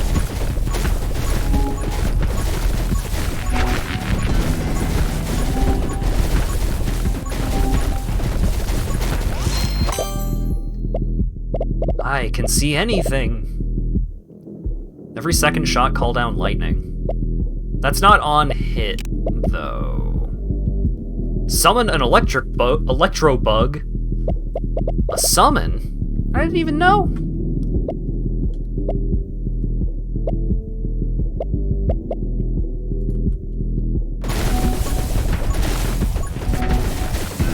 Now, vision range is a weird stat, especially in an ass. But, it's interesting.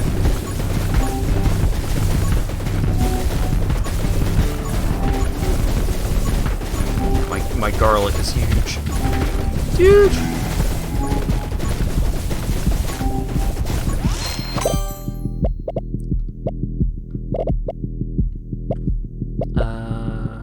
After shooting your last ammo, smite,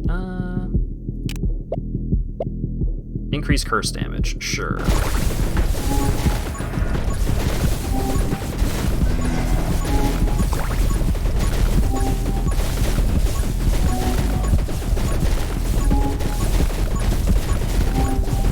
Alright, less than 2 minutes left. Will I actually take damage this run?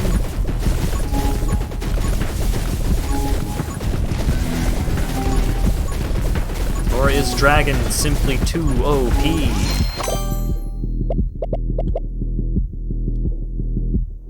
When an enemy is inflicted with freeze, they lose 15% of their max HP. That seems good.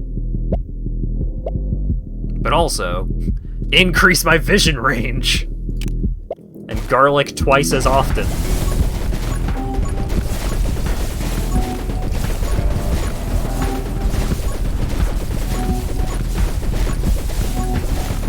Just never let...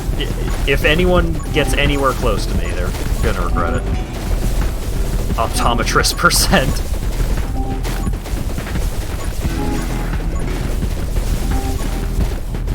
Did I just pick up Soul Heart and not get any because my gauge is maxed out?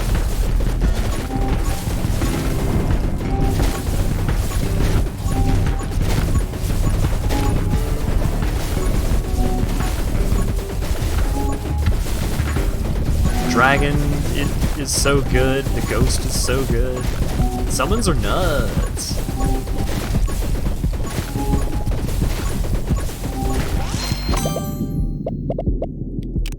Give me another summon.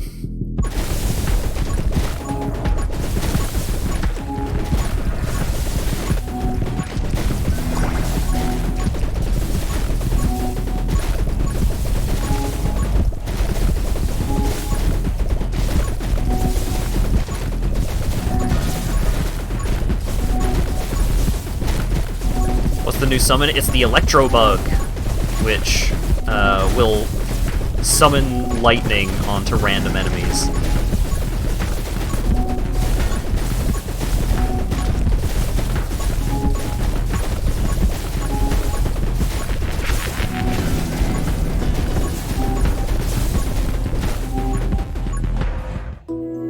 I did it! I survived. Yeah, I just straight up did not shoot my weapon after... Once I had the dragon and the goat... No, once I had the dragon, I just stopped firing my gun entirely.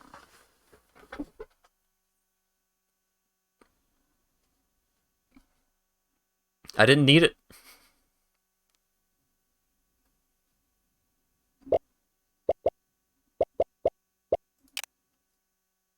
So I got a lot of soul points.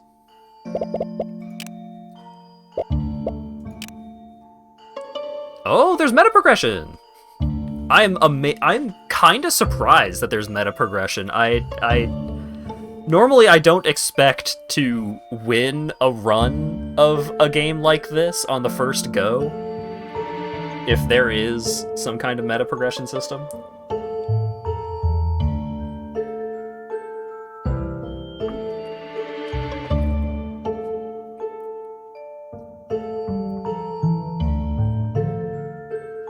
Never had a run that good in this. Damn. So we got sword and we got shield. Bullet damage and summon damage increased. Fire rate and reload rate increased. Or bullets have a 2% chance per rank to inflict burn or freeze. So just random status effect chance. Vision range and pickup range increase. When your HP is at below half of your max HP, gain fire rate and knockback plus 3% per rank. Knockback enemies after reloading. Reload rate is plus 2% per rank. I haven't met a progression I haven't liked. I get it.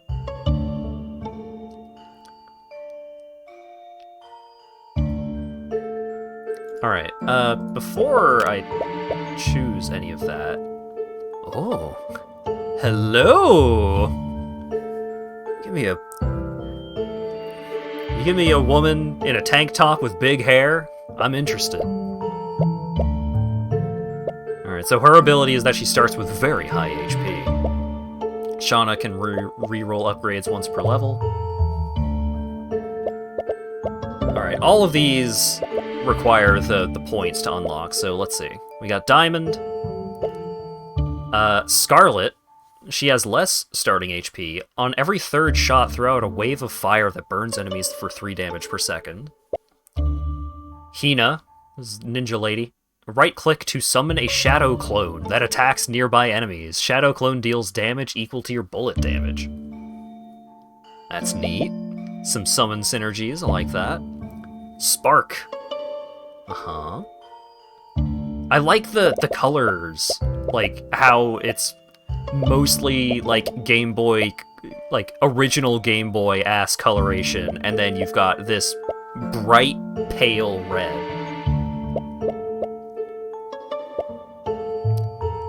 Spark, your bullets have a 50% chance to call down lightning on impact for 5 damage.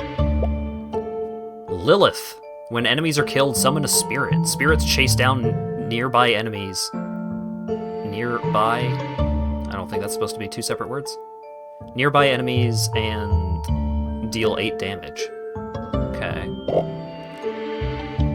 Right-click to quickly shoot all of your remaining ammo in random directions. On every 6th shot, send out a frost butterfly that periodically freezes nearby enemies. If affected enemies are already frozen, they instead take damage equal to your bullet damage. Ooh. When you reload, create a black hole that pulls in nearby enemies. And then... we got a lady that's a deer. After every 25 enemies killed, temporarily transform into a deer. While in deer form, you're invincible and deal 100 damage to enemies you run over. Deer form's damage is increased by summon damage and move speed.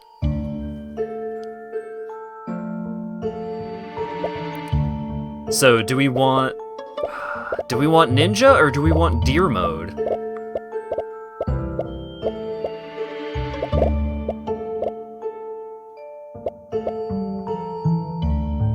Both of those seem pretty good.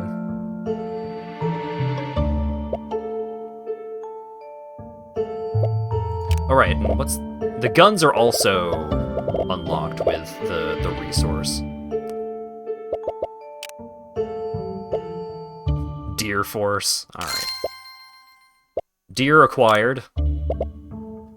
So, we've got the shotgun, short-range weapon that shoots many projectiles. Crossbow, hold the button to charge. Charging gives more damage and piercing to your bullets. I'm not picking that one, I'll tell you that much. Flame cannon, bullets burn enemies for 3 damage per second. Dual SMGs. Wield 2 rapid shooting guns. Upgrades apply separately to each gun. Triggers on shoot effects twice. Interesting. Bat gun. Shoots bats that chase down enemies. Bats are both bullets and summons. Grenade launcher. Shoot explosive grenades. Grenade explosions can hurt you. And the magic bow. Shoot out arrows that linger on the ground. When you reload, arrows return to you and deal damage to enemies that it passes through. That's pretty cool, but I gotta take the bat gun. Alright. So now, with my remaining points...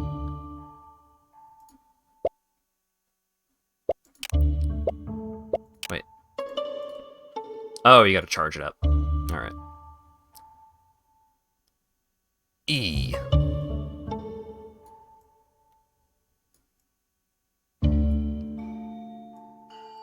Give me the power. Give me 10% additional damage to bullets and summons. I love it.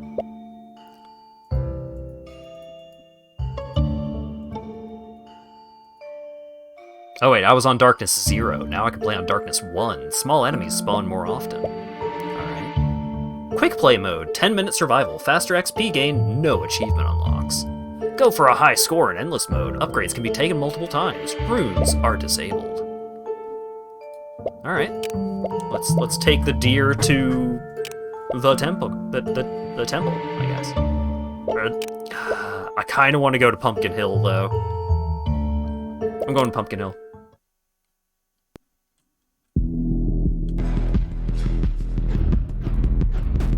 Yes! Yes! Fuck aiming! Aiming's for suckers.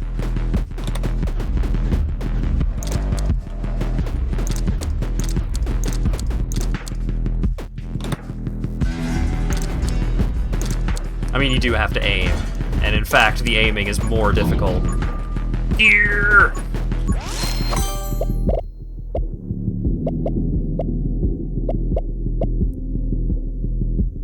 Holy Shield seems like it might be pretty good for someone that has 2 HP. But Frost Mage is also pretty hot. Pyro Mage, literally hot.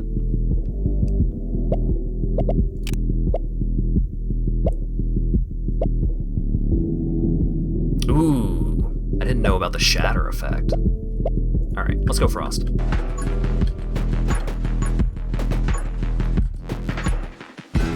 Alright, okay, there is a pretty clear indicator when Deer mode is running out. I could feel it starting to run out, so I was a little worried.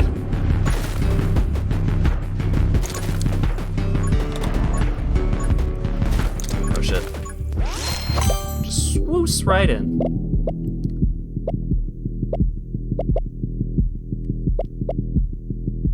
When an enemy is inflicted with freeze, they lose a bunch of their HP. Great. Love it. Deer! Deer is, like, extra good for the early part, where you can just more aggressively pick up drops. I'm taking the dragon, obviously.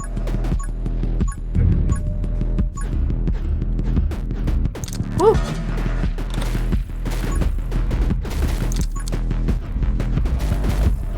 The ghost is spooky. Oh, that's a wall. That's actually a wall.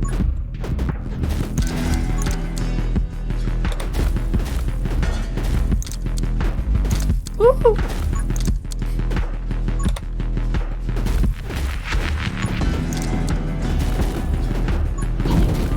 I need a deer mode.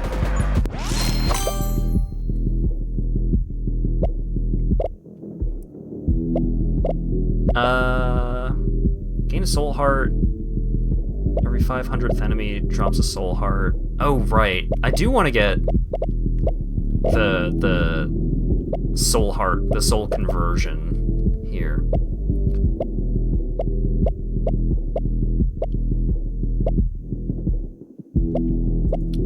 Yeah, I think I would like to try and get soul conversion a little earlier.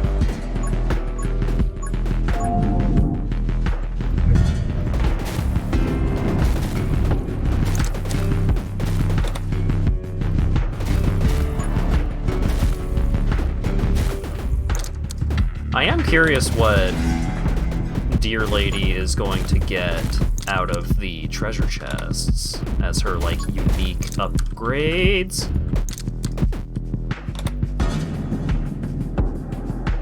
Oh, God. Ah! No!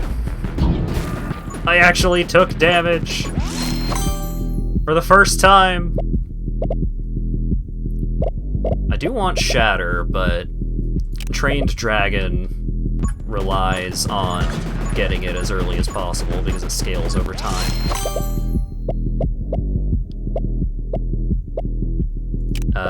Yeah, let's get Shatter now, I think.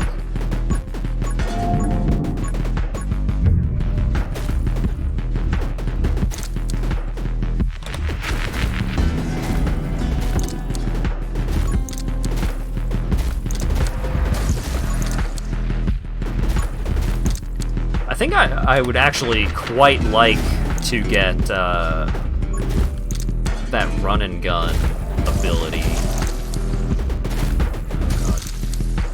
Since I'm actually shooting my gun more often. Fuck.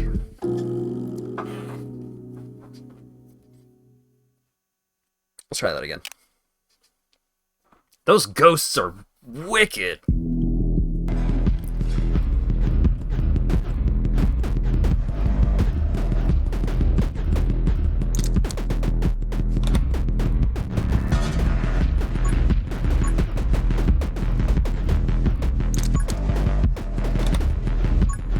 They're so fast.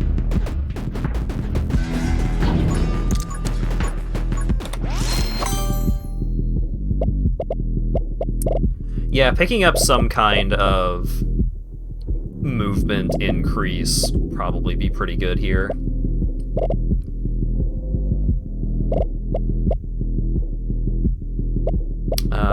Magic Spear is really good. It deals so much damage.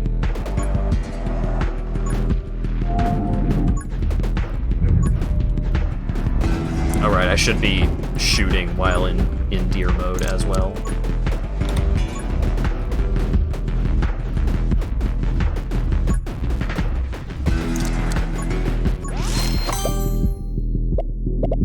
Alright.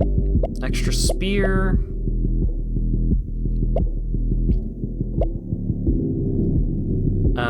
I think Soul Reap would be better for me here to try and get... Oh, I can't actually shoot while in deer mode, which makes sense. I guess I would start shooting, like, right as the transformation was running out. Woo!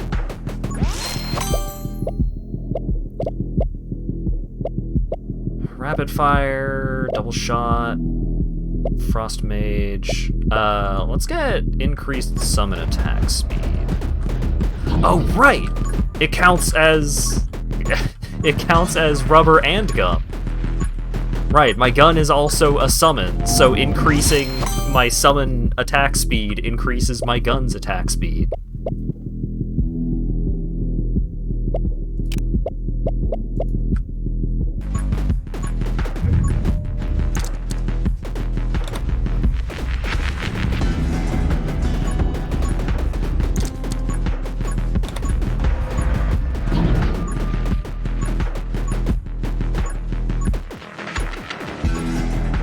$15.39 is when the egg's gonna hatch. Good to know. Soul hearts are converted to max HP after 60 seconds. Great.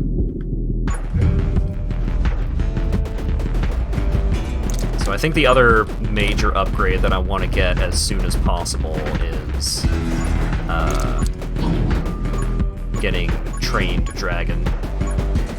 So that can start scaling up as soon as possible, and then I think that is like most of the upgrades that I really want to have immediately.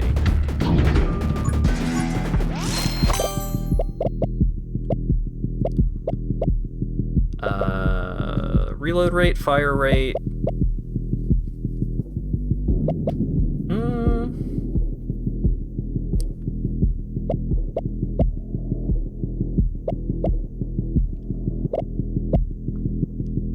kind of thinking Pyro Mage might be good. When you inflict burn, there's a chance to heal you for 1. Huh. Increased burn damage. Ooh. That's hot. Nah.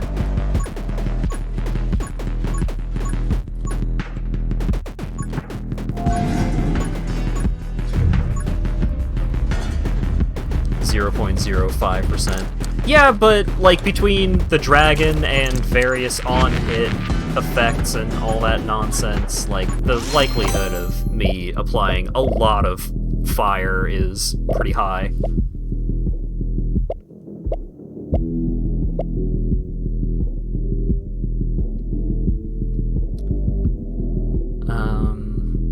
Increased damage when you gain a soul heart.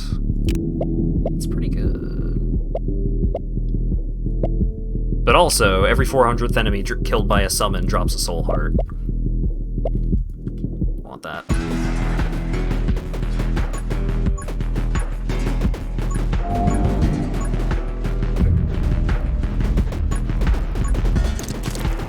Oh god. Stupid ghosts.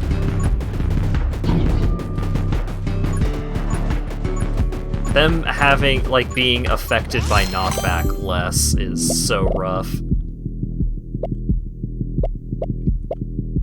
Yeah, when you transform back into girl mode, then you there's a big push, which is super handy.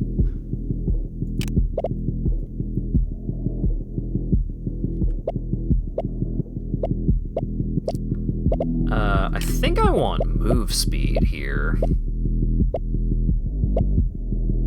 Like, the Holy Spear is really great, but I don't need that right now. What I need is to be able to get away from the fucking ghosts.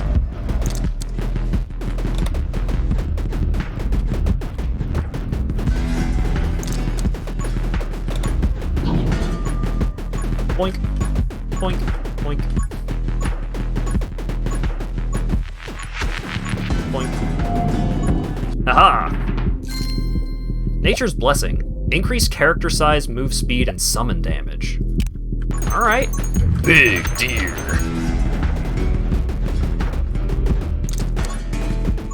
Yeah, that seems good.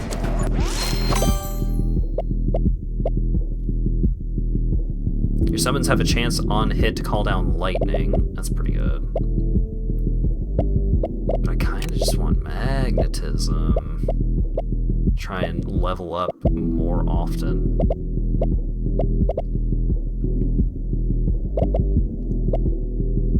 One minute till dragon? You're right. Oh right, summon attack speed also. Yeah, no, Thunder Spawns is probably gonna be better for me here.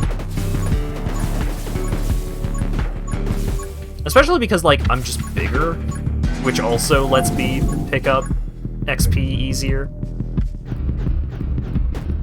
Like, I'm bigger and move faster in general, so I don't really need to go out of my way to specifically pick up as much as I might have on the other character.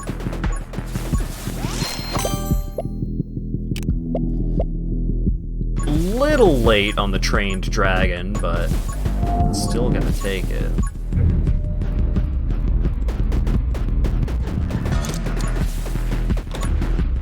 I think it'll still work out for the dragon to be pretty dang powerful overall, especially because, like, the character-specific upgrades are gaining me extra summon damage and stuff.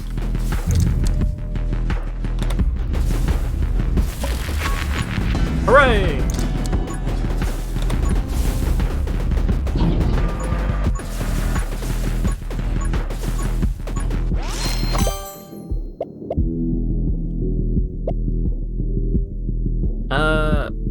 Aged dragon gains 8 damage every 60 seconds. Yep. I'll take that.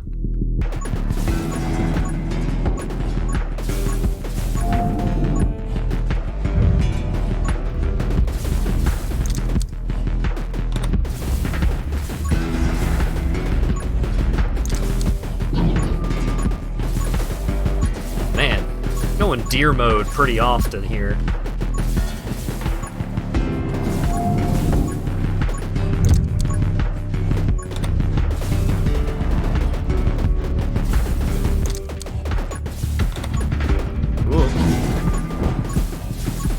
you think you're tough?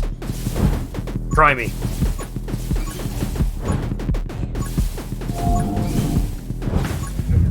Your bumping is inferior to my bumping.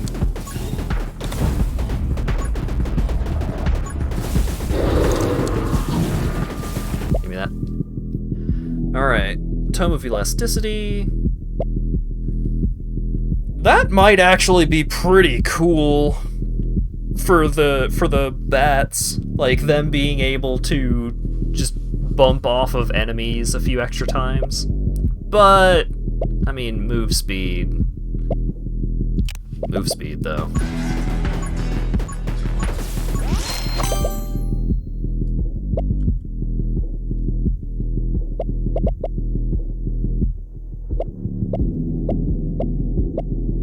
Alright, so what's the upgrade chain for Vitality? Increase bullet damage and fire rate when you get hit. Max HP plus 2, character size plus 50%. It's kind of tempting.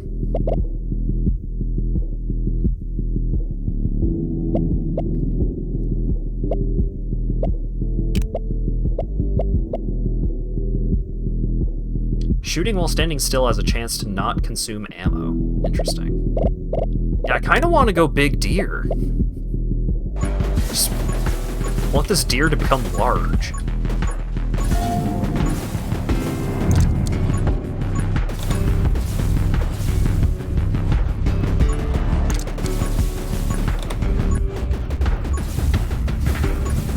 Natural deer enlargement.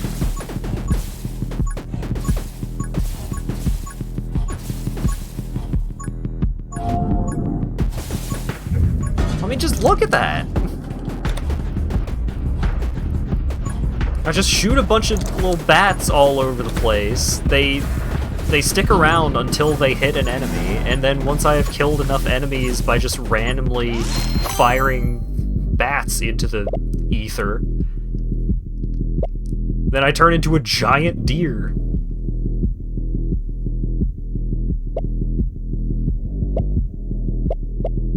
Ooh, do I want run and gun or culling?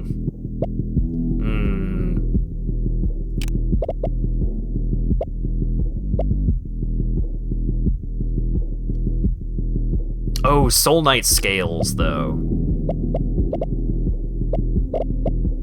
Yeah, I think I want to take Soul Knight.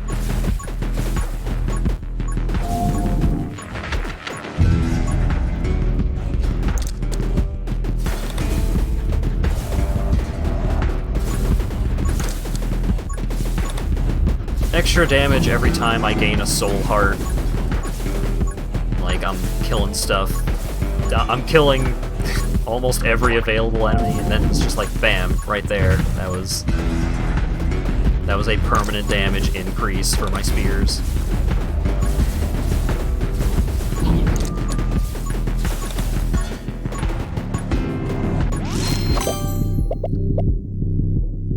Increased burn damage. Bullets have a chance to inflict curse.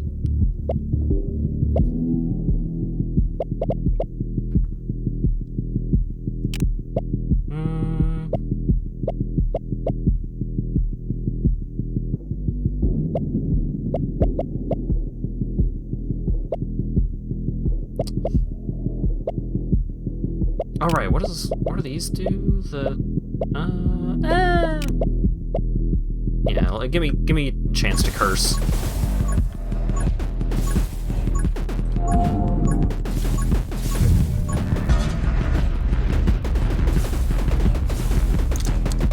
Become the deer god.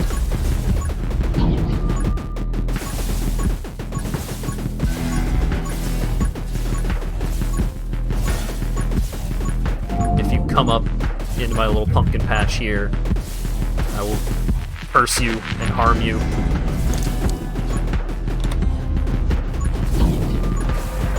You will regret it.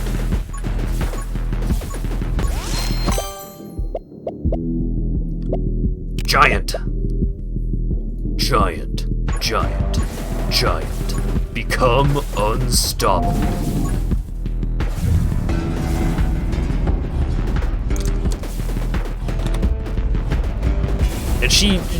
she becomes very large in deer girl form as well.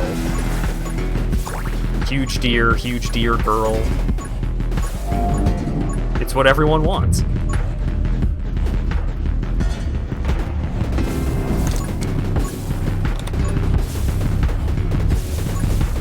Alright, 12 minutes, I think, is when the next chest boss spawns.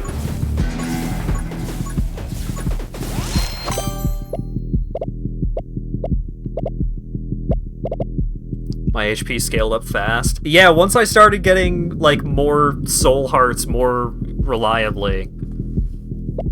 And, like, I also got 3. So I've gotten, like, 2 permanent HP from the soul heart conversions.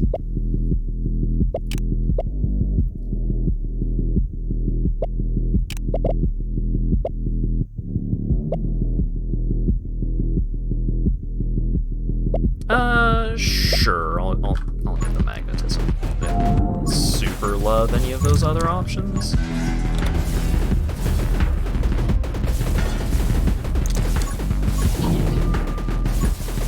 Oh, hell yeah. Give me the giant wave of enemies that I can just fucking lawnmower my way through. Oh, I love it. Ghost friend, let's go! Blazing speed should probably be an upgrade I pick up sooner than later. Because that leaves, like, a burning trail behind me that hurts enemies when they pass over it, and I would be making a lot of burning trails whenever I turn deer mode. Oh yeah, the ghost friend and the dragon are still quite small.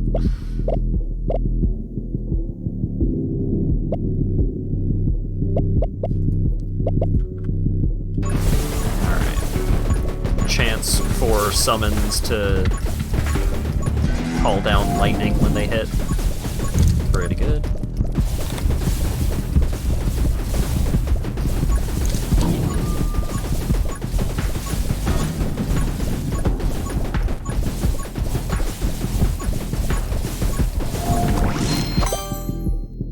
Wither.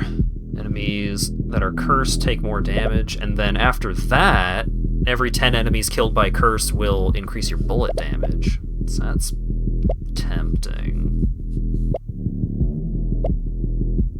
Increased pickup range. Pretty good. Let's get Wither. I don't know how many times it's actually going to proc, because I don't know how many enemies are actually going to die to curse compared to dying to getting run over by a deer or burnt to death by a dragon. I don't know.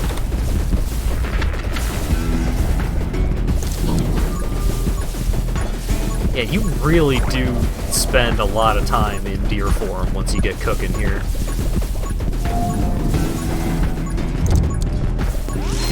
It's like I fire a clip worth of bats, and then I'm already a deer again.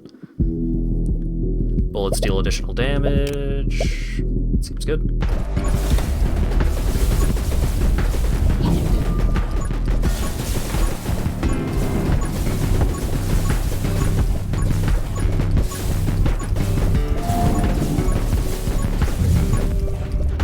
Now I deal extra damage depending on how strong my dragon is.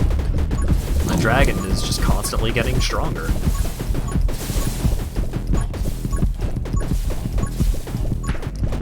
Dragon-powered bats and dragon-powered deer. I like these little witchy fellas.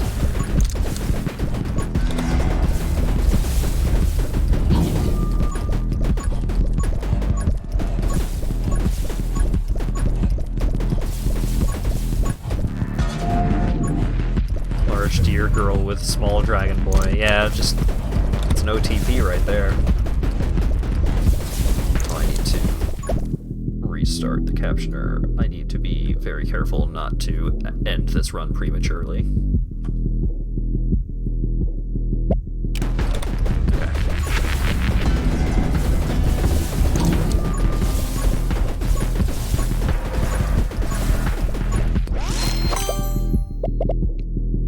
Summon damage. Love it. Oh god, I have so much HP.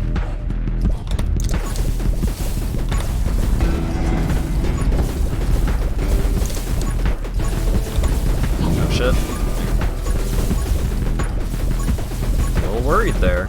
I almost took a point of damage. I don't know how I would recover from that.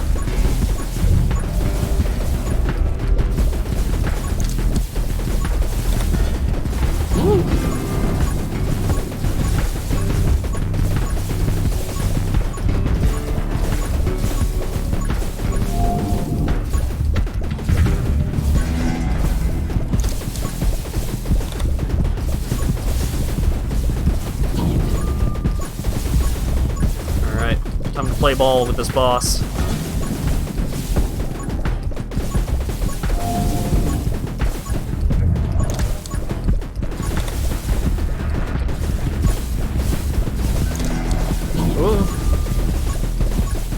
Wow, I went deer mode right on time. I was exceptionally close to taking damage there.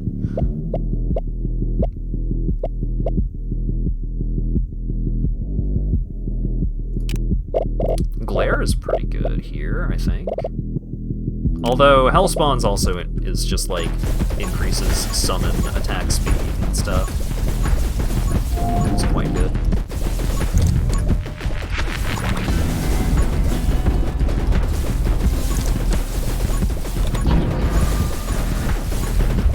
I'm not gonna die, but I almost took damage.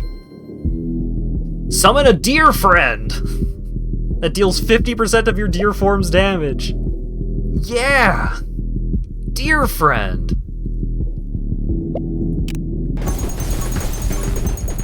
What a perfect upgrade. There they are! Oh, they are just zipping all over the place. They are just having a great time.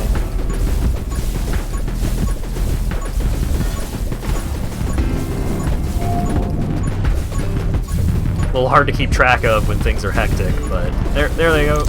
Woo!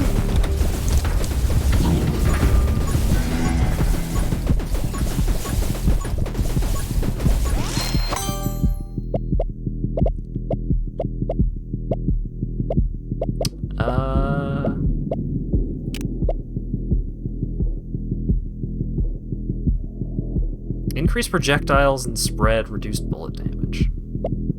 It's probably pretty good. I do want to upgrade my ghost friend, though.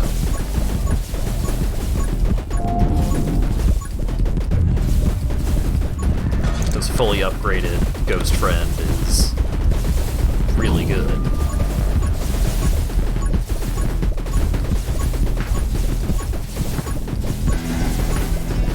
It is fucked up that some of these enemies are not dying instantly to being trampled. But not like it's not helping enough.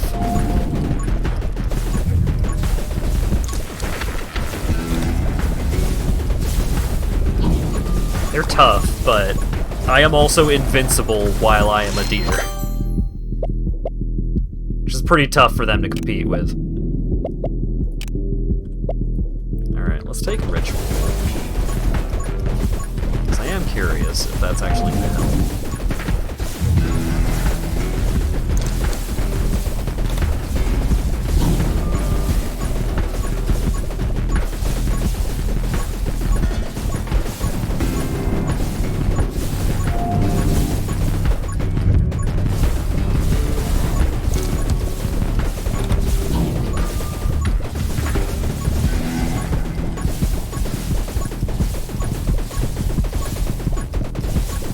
Seems like it's an anti-synergy with itself. Yeah, maybe.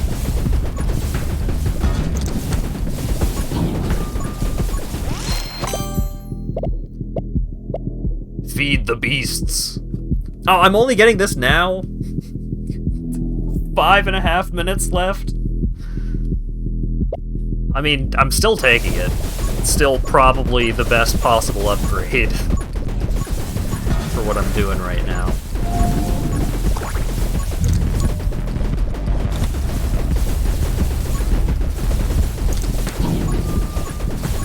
Yeah, as soon as they start to close in, like, they're just signing their own death warrant. Because that means they have gotten close enough for me to start trampling.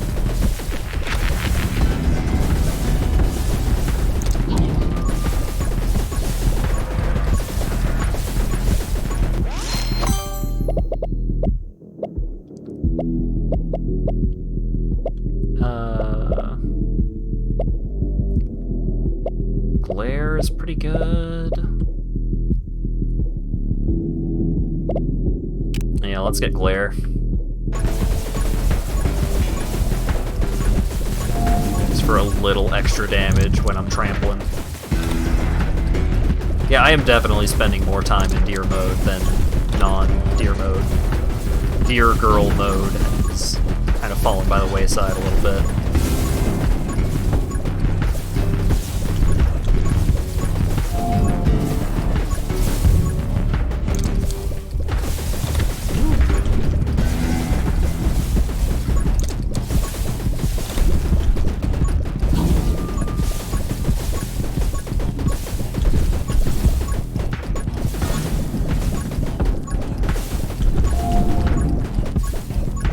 Boss is getting bumped. Oh shit! I took damage! How could this happen?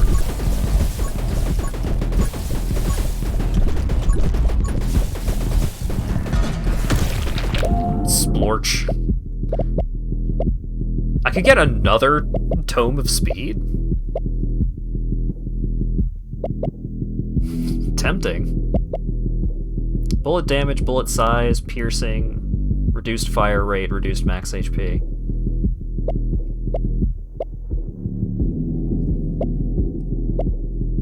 Reduced knockback. I wonder...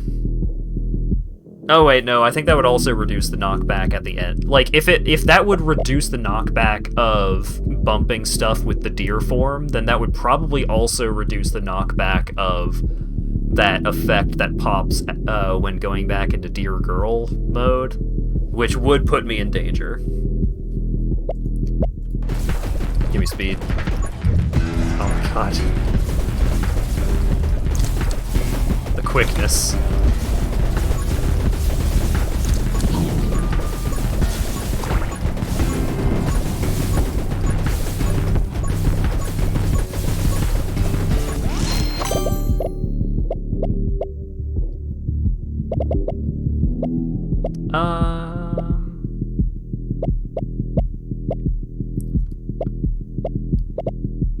Watch and learn, maybe?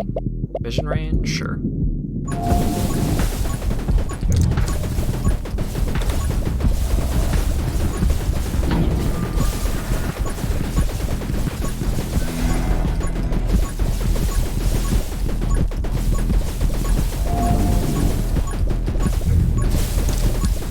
Just bullying this boss for enrichment.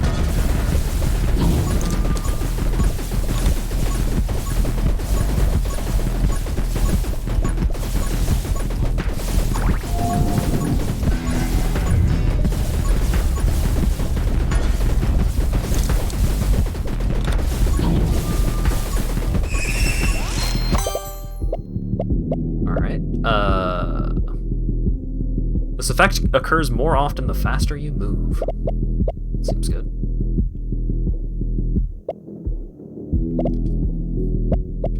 Sure. Let's set things on fire while we're running around in circles. Dasher Hailbringer. When in deer form, automatically shoots snowballs that deal 25% of your deer form's damage.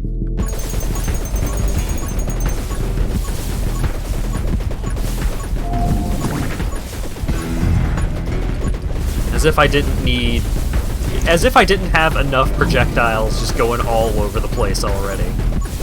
Wowie.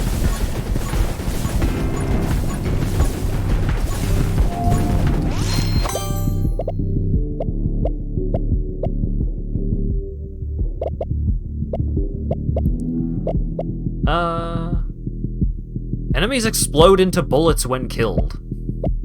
That seems good. Yeah, the deer seems quite good.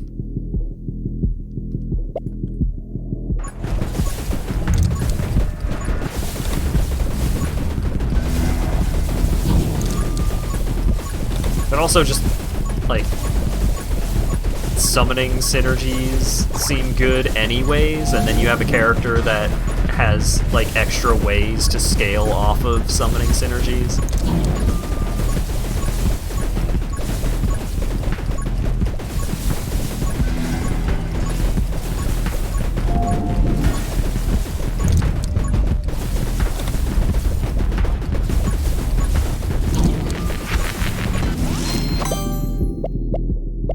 Best friends, intense glare. Yeah, give me best friends. Being invincible half the time is pretty broken. Being invincible more than half the time is quite good, I would say.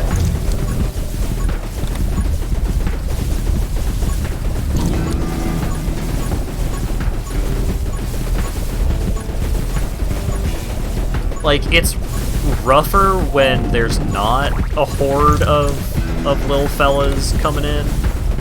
Like, if it's during one of the slower waves, then, like, not having a ton of enemies on the screen generally makes things harder for me.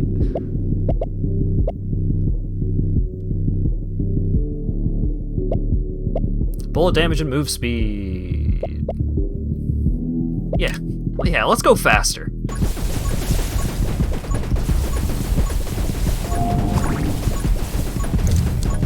Kind of hard to notice the difference at this point.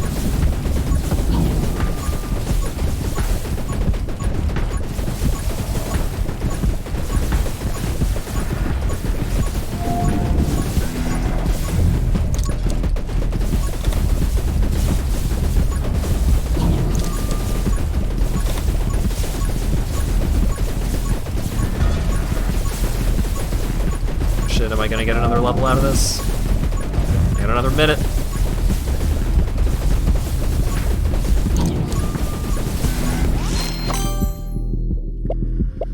Bloodsuckers. Increase summon damage, but every 500th enemy killed by a summon drops a healing item. Not super good at this point.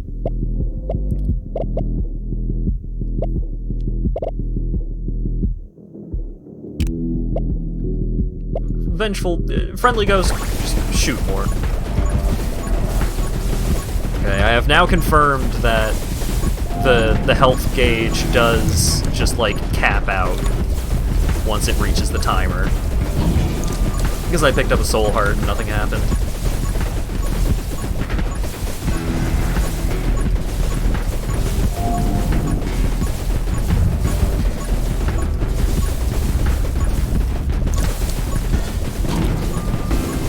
Oh shit, something bumped me. Dang, now I wish I were getting a healing item after 500 kills.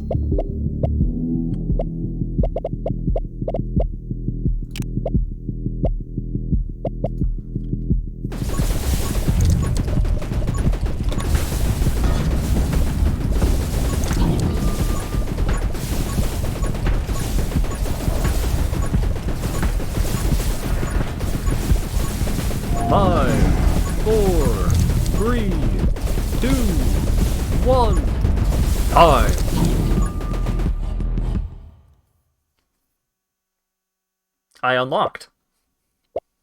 Confirm? What did I unlocked? It was just a little 16 pixel gif of a witch. There she is. Raven. Summon a crow that inflicts curse. Curse deals damage equal to 200% of your bullet damage. Oh, it keeps track of, like, what the highest difficulty you cleared with that character below their little portrait. That's neat.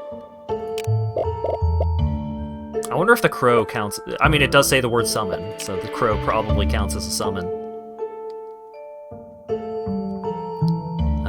So for the rank 5 plus upgrades, we've got, after shooting your last ammo, deal damage to all nearby enemies. This damage is equal to 20% of your bullet damage per rank. Oops. After inflicting freeze or burn 50 times, gain plus 50% fire rate and reload rate for 1 second per rank. And enemies take 3% extra damage per rank while within your vision range. Ooh. Momentum, after picking up XP, gain move speed plus 7% per rank for 1 second. That seems good. After inflicting freeze or burn 50 times, gain invincibility for 1 second per rank. And summon 2 seismic wards that knock back nearby enemy every 10 seconds. Seismic ward's ability activates 1 second faster per rank. Interesting. Start the game with half your HP. Wait, start the game with your HP at half of your maximum HP. So it doesn't even cut your maximum HP. But start the game with your HP at the half of your max HP. Bullet damage and fire rate plus 5% per rank. When enemies die when burning or frozen, there's a chance of spreading their status effect. Summon a glyph. After a few seconds, the glyph explodes. Start the game with Holy Shield. Reduce Holy Shield regeneration time by 5 seconds per rank. That's the one that lets you get hit for free without taking damage. Every 1500th enemy killed will drop an item that heals you. Reduces the threshold by 500 per rank. Or by 100 per rank, rather. When your HP drops to 1, gain invincibility for 5 seconds per rank. Activates once per game. Every third shot has infinite piercing and double bullet size. Also deals 20% extra damage per rank. Every 50 kills, your gun enters the ethereal state. While ethereal, your gun does not consume ammo. Ethereal lasts for 2 seconds per rank. Oh, so if you've got like a good gun build going with that, you just have infinite ammo. That's neat. Dedication. If you have exactly 1 summon, gain plus 10% summon damage and summon attack speed per rank. That's pretty neat. I like that one more than a lot of these other runes, because that one has an impact on what kind of abilities and build you take and make. Growth, heal 1 HP every 5th level, gain 4% more XP per rank. Damn! Anytime you would take lethal damage, instead destroy one of your summons to prevent death. Can activate once per rank per game. And when your HP drops to 1, instantly heal 3 HP. Activates once per game. A lot of neat abilities. And it seems like some of these characters have some pretty cool things going on, and then like there's a bunch of different weapons to try out. I think this game is pretty great. I like the pacing. I like the little skill tree that a bunch of the upgrades follow. I like each of the characters having like game-changing, unique upgrades that they get at certain points of the level's progression. I like this one. I like this one a lot. It also has much better readability than Soulstone Survivors. It does seem like eventually you're gonna hit a point of... It does seem like there is not a massive variety to the upgrades. Like, the different characters and the different weapons can seem like they can influence your run quite a bit, but it seems like the upgrades, like there aren't a ton of different upgrades. But I like how if they wanted to add more and more upgrades, then, like, being able to add an upgrade allows you to add 4 upgrades while not cluttering the upgrade choices that you're given too much. Because, like, compare to Vampire Survivors. If Vampire Survivors added 4 new items, then that is, like, 4 new things that could show up instead of the thing that you were looking for. Compared to this, where those 4 new upgrades are contained within one upgrade choice that you can just not take. But if you do take it, then in addition to that one upgrade, you have 3 more upgrades of that of like a similar kind of ability that you can look for after the fact. I like that system a lot. I think that system is really nice for this kind of game, and I think it's very smart from a design perspective, because that I think it works. I think it works really well. So that was an hour and a half, maybe a little over an hour, a little over an hour of 20 minutes till dawn. So far, I like this one more than Soulstone, but it's different than Soulstone, so keep that in mind. But it's also cheaper than Soulstone, so I think this one is currently on sale. Also, it's like $4.50 or something like that. But yeah, 20 minutes till dawn. I like it a lot. Oh, apparently, the most recent update, which was 3 or so weeks ago, introduced a summoning rework.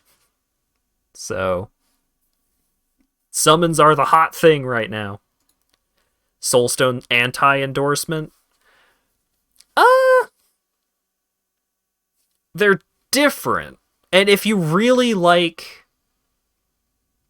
They're different, and if you really like ass games, you're probably gonna like both.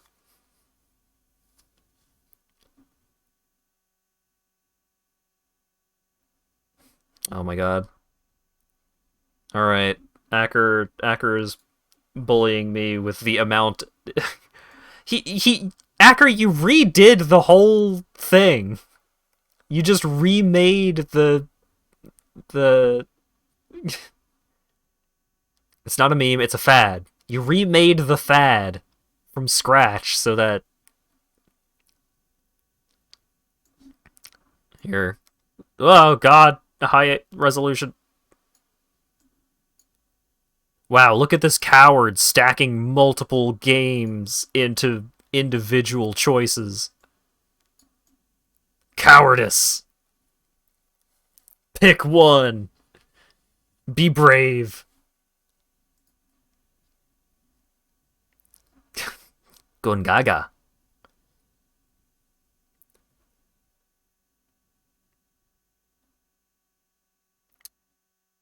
What the fuck is this one? Is this a Fire Emblem?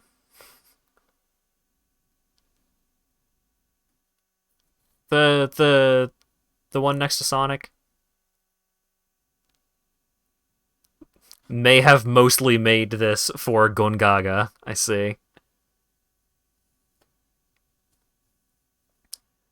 You like Sonic and the Black Knight? How? What? What kind of life have you lived?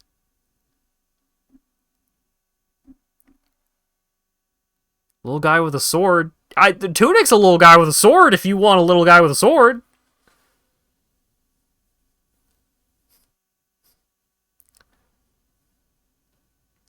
Yeah, you definitely need to play Xenoblade 3, though. So that way we can shout at each other about it. Fucking heavy face. Favorite boss fight? Yeah, that one is definitely a really great one. And I do really, really love the Xenoblade 1 story. I think Xenoblade 2 may have, like, higher highs outside of the final boss. I think Xenoblade 1's final boss is better. But Xenoblade 1 does have a great story. If you want it, You're going to have to take it. Alright. I'm going to remember to change the game title this time. Brotato! It's the next one.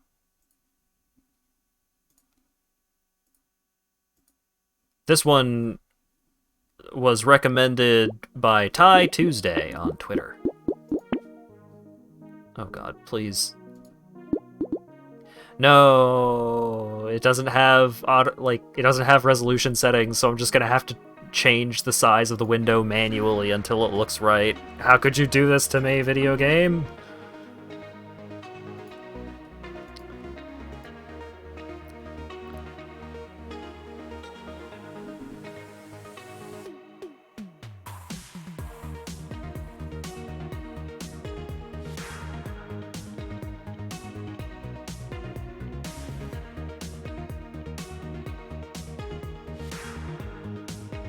There we go.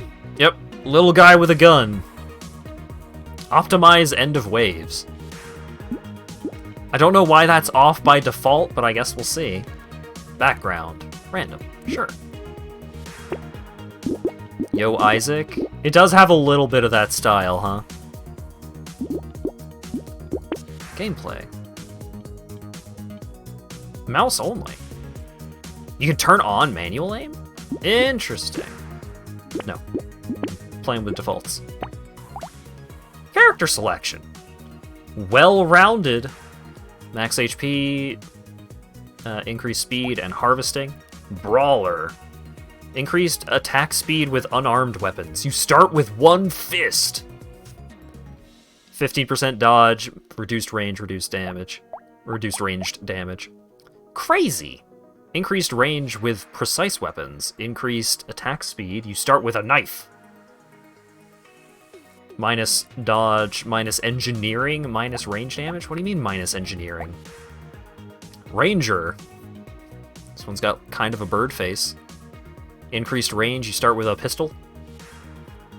Range damage modifications are increased by 50%. You can't equip melee weapons.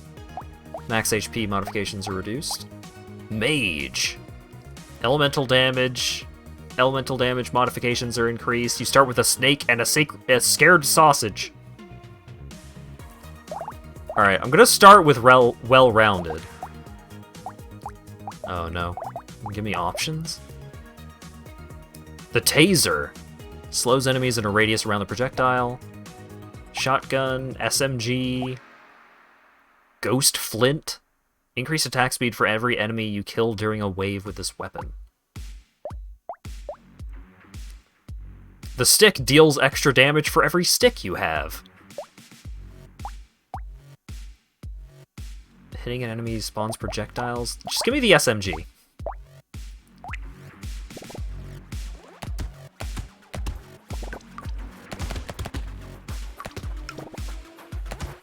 Oh, okay.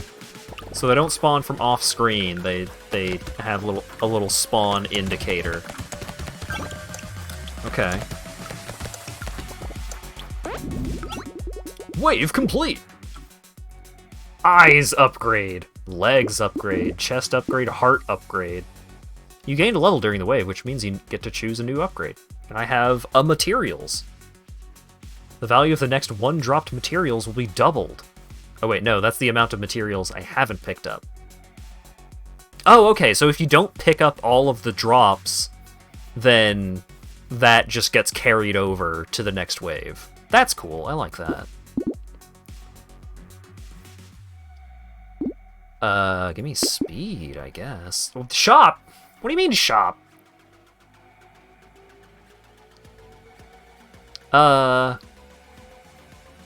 Claw tree, increased melee damage. I got a gun, though. Slingshot is primitive. Wait, gun... Oh, okay, I do have controller controls. So if I have multiple guns, that increases my range? 30 damage, 400% piercing.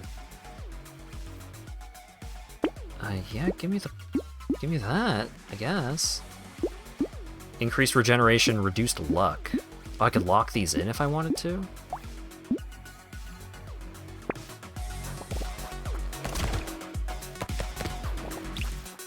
Alright.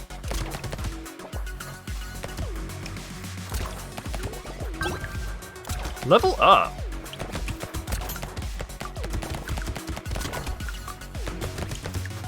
This game feels very fast.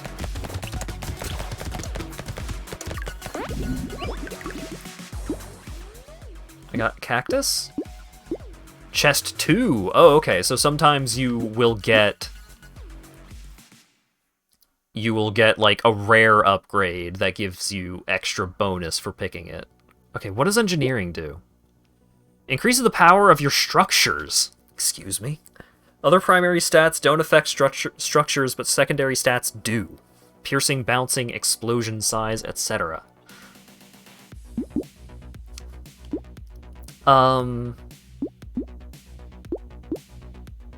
Guess I'll take the chest. More trees spawn. That seems good, actually. Duct tape. Increased armor, increased engineering, reduced max HP. Oh, wait. Laser gun. If I take another laser gun... Oh, that's just going to give me another laser gun, because you can have multiple sticks, right? So sure, I'll get another laser gun. I'll get the tree. And I'll get the duct tape. Why not? Oh. I have hair. Because I have the tree. Yeah, this is a lot. There's a lot going on in this one. Compared to, like, how, like, measured and carefully paced 20 minutes till dawn felt, this one is just like, you fire super fast and everything moves really fast and you shoot and you kill things real fast and here's 30 mechanics. They're not that complicated, but there's a lot. Give me harvesting, sure. Increased range damage, alright. Increased speed, reduced luck. Defective steroids. Increased HP, increased melee damage, reduced attack speed.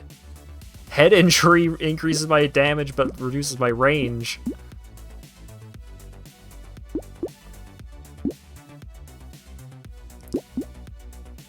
Give me another laser gun, I guess.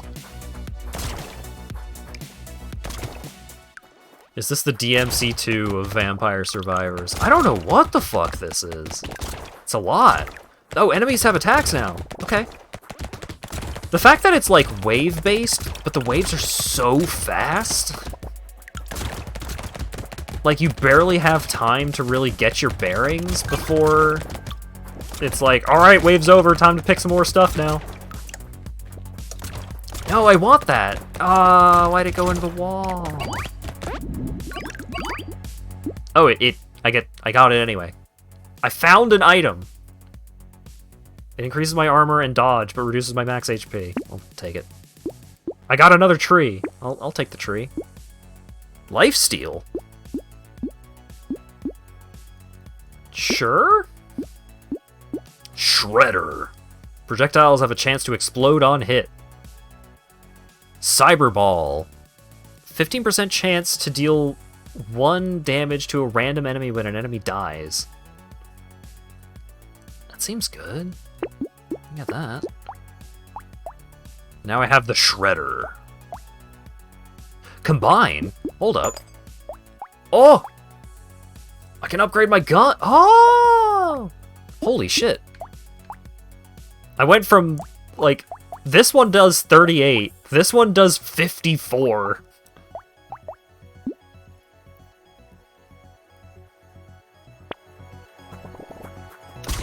Auto chest mechanics? Yeah! Oh man. I'm into it. I'm jiving. I'm picking up what this game is putting down. Level up.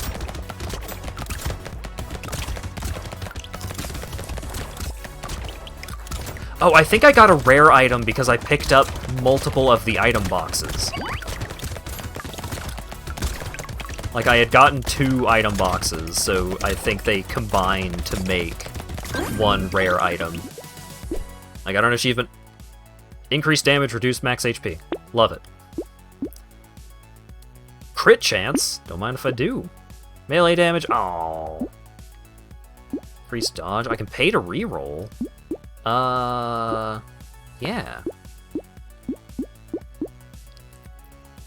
Oh, I can upgrade my nose, and that gives me better luck. Sure. Blindfold, increased crit chance, increased dodge, reduced range. Yeah, that makes sense. Random chance to deal 1 damage when you pick up to a random enemy when you pick up a material. That seems really good. Range damage, elemental damage, speed. Minus speed. Yeah, give me the blindfold. Okay, you can't combine items. I guess the items already stack. Yeah, give me that stuff. Give me the stuff.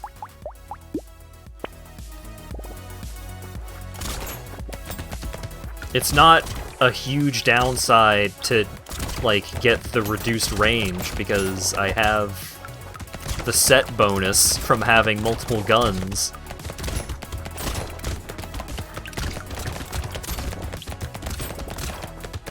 I got a Steam achievement and it was really distracting. Oh shit.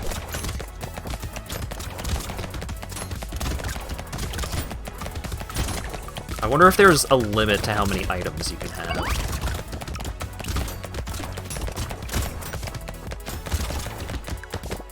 Oh, that was super close. Holy cow.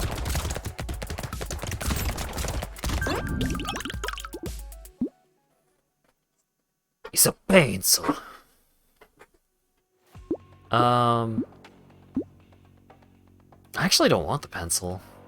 I don't have any structures yet, and I don't want to reduce my attack speed and crit chance for a mechanic that I don't have.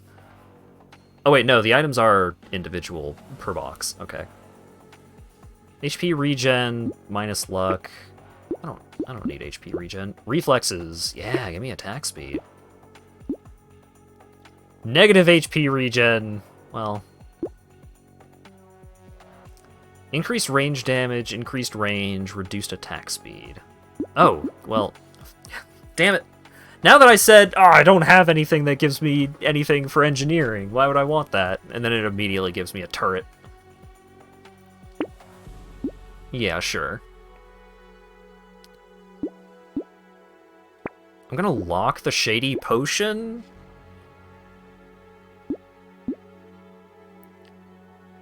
Do I want the scope, though? That's a lot of attack speed reduction. But that's a lot of range. Yeah, I'm taking it.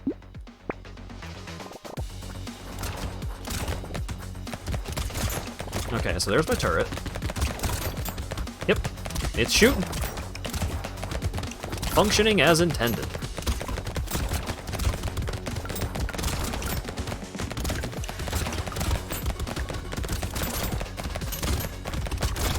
Oh god.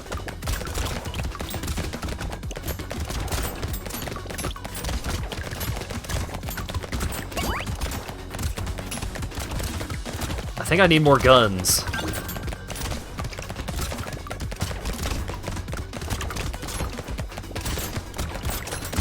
And more damage. Oh shit, I took damage. That's not what I meant when I said I need more damage. Wings! Increased speed and range, but reduced elemental damage. Yeah, okay. The Triangle of Power. Increased damage, increased armor, minus damage when you take damage until the end of the wave. Yeah, I can do that. Huge range increase. Yeah, just let me shoot off screen constantly. Trees die in 1 hit. Love that. Laser gun, love that. Then I can combine, and then I can combine Woo! Got a purple laser gun.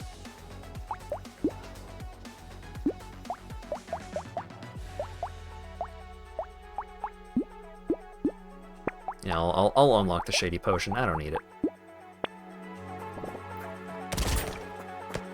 This is some indie gaming. Oh yeah, I'm liking this. I'm liking this quite a lot, actually. I don't love the aesthetics, like especially compared to 20 Minutes Till Dawn. Like that game looked great. This one's got some Newgrounds ass DNA up in it. But like despite not loving the aesthetics, the mechanics are giving me the dopamine.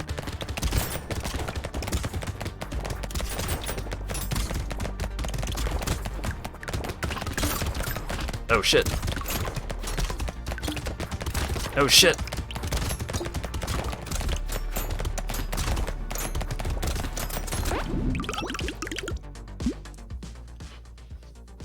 Crit chance, melee damage, attack speed. Give me attack speed. The Ghost Axe is ethereal. Increased damage for every 18 enemies you kill during a wave with this weapon. Spawns a turret that shoots flames. Yeah, seems good.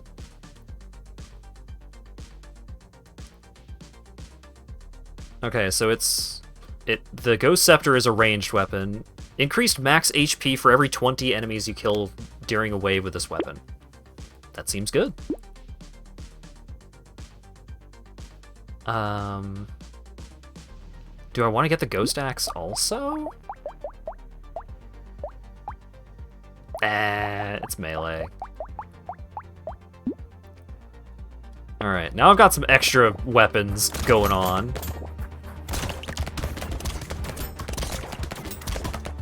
I do indeed have an additional turret, but it is just hanging out over there in the corner.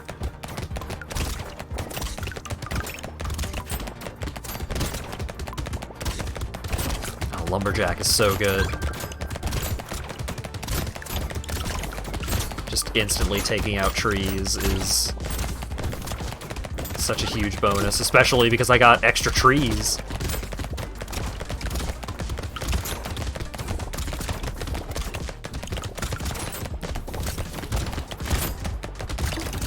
I think this might be my favorite of the asses that I have played tonight from a mechanical standpoint.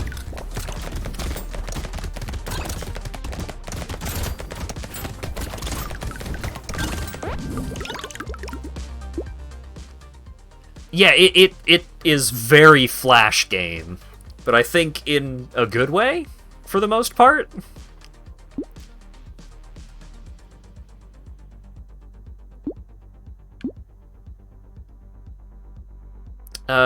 Let's get some HP regeneration, because then I can take an upgrade that reduces my HP generation safely. Just huge range increase. Ooh, I can upgrade my shredder.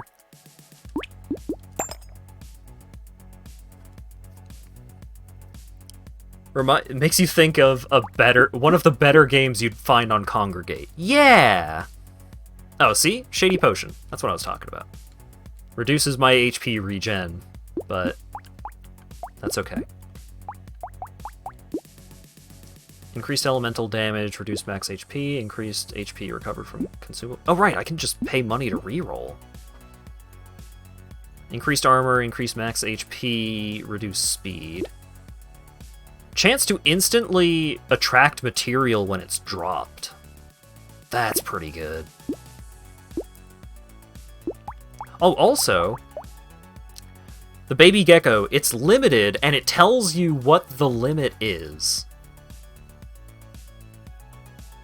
And I think that's because, like, that's the point at which that effect would cap out. Remember that you need bench space to upgrade weapons. Alright. A lot of cool stuff happening.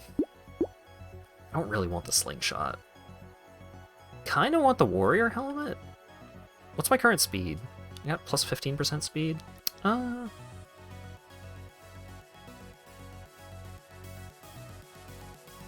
Sure, I'll take the warrior helmet. Do I want another laser gun, though? Reduced enemies and reduced damage. Interesting.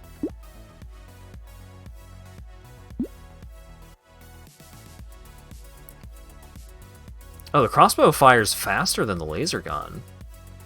And it has knockback. Interesting. Pierces up to 2 enemies on crit.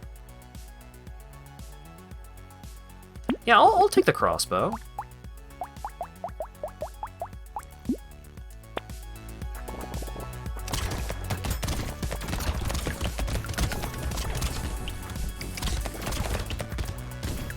More involved, persistent gameplay than you'd get on Newgrounds, but very functional visuals, yeah. I don't love the game aesthetically, but the mechanics, oh, they're good.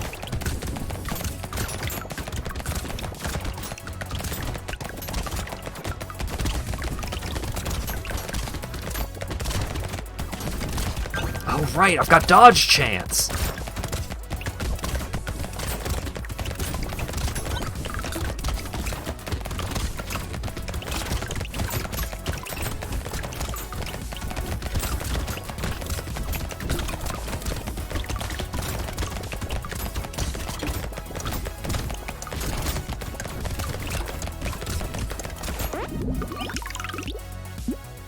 The way that, like, if you don't pick up all of the stuff, then it gets just stored for the next wave, is really good, but it also, like, it's good for the sake of, like, oh, I'm not missing out on anything, but also, it makes, like, getting the harvesting upgrades that much more appealing, because it's like, well, I want to level up this wave, I don't want to get extra XP next wave, I just want that XP now.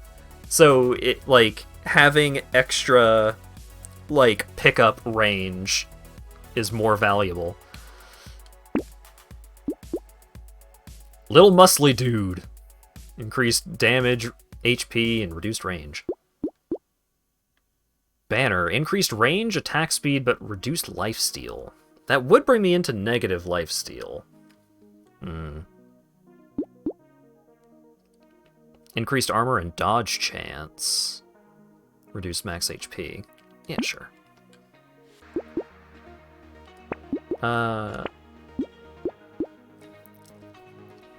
Increased range damage and attack speed, but reduced percentage of damage. Interesting. Ooh, 25% increased damage, but reduced armor. Bold. So I could get the Wrench 2...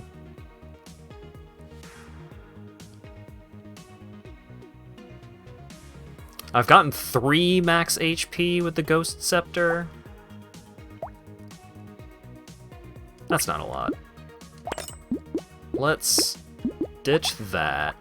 Give me the Wrench 3.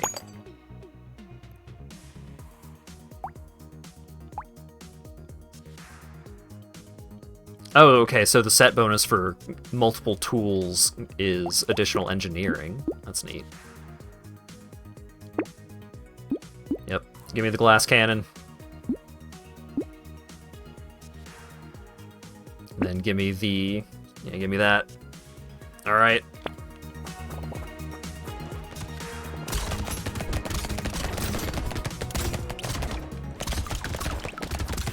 It seems like armor is just like a flat reduction to damage that you take.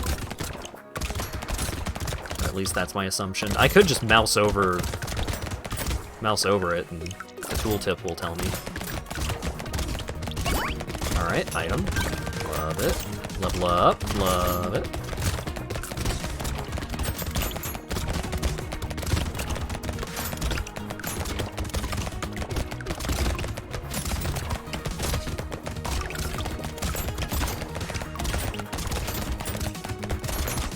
I think if this game had, like, better aesthetics, then this would have taken off like crazy, I feel.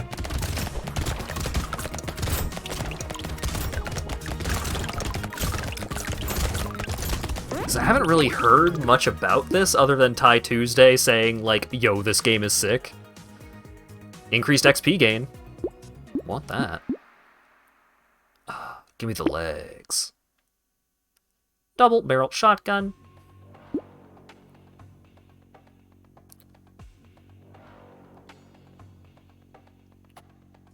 Yeah, that seems pretty good. Yeah, give me the shotgun.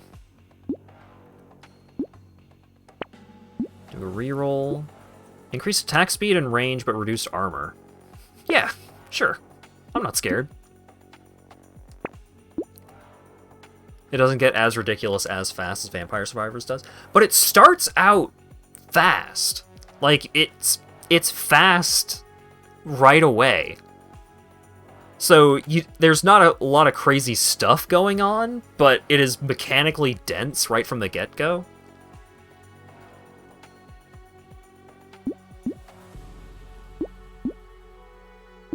I guess there is the benefit compared to Vampire Survivors of Vampire Survivors being very light in terms of, like, the upfront mechanics that you have to worry about. And there is the spectacle, it's true. Let's do one more reroll. Increased dodge while standing still, reduce damage. Increased attack speed while standing still, reduce speed. Or Fist 3. I don't really want to be standing still ever, so I'm just not going to take any of those.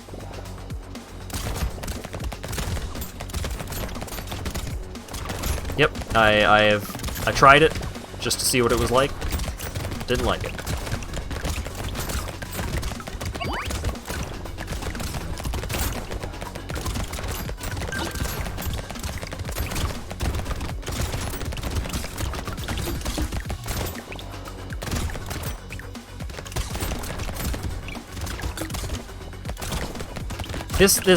It feels like, all right, you got Vampire Survivors. That is your default ass.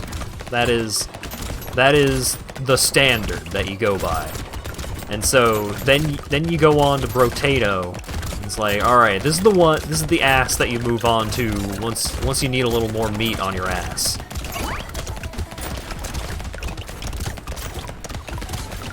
If you know what I'm saying. I'll take a book. I'll take another blindfold, yeah.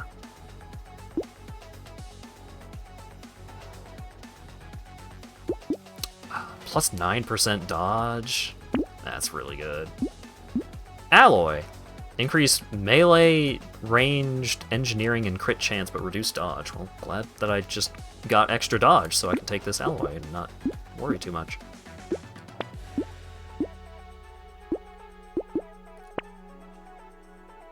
Let's do a reroll. Scared Sausage. Attacks have a 25% chance to deal burning damage.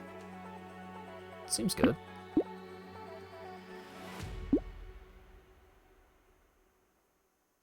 So I could play this like an auto-battler and just, like, lock the Shredder and the crossbow in hopes that I find another Shredder and crossbow later.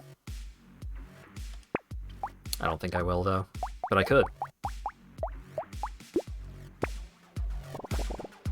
Ass so standard the NIST keeps it on hand for reference purposes.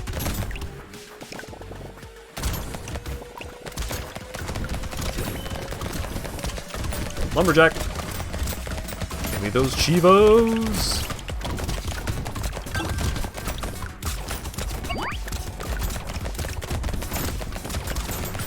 Although the more that I'm playing of this, I do understand, like, some more of its downsides compared to Vampire Survivors. Vampire Survivors, your downtime is very short.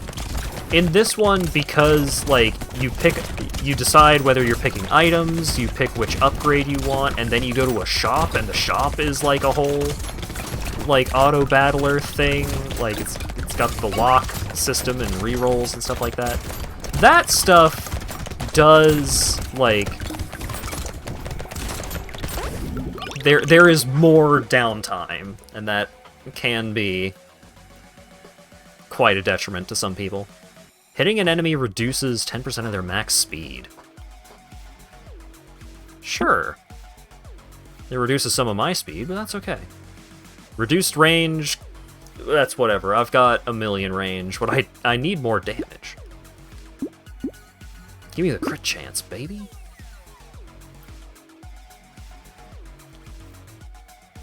Burning activates 10% faster. Spawns a turret.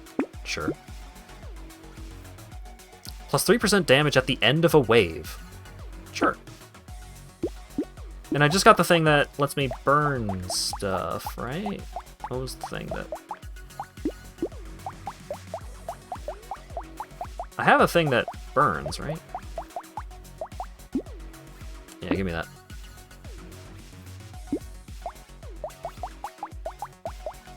I still want that banner, but I just need to... I need to get some lifesteal just in case.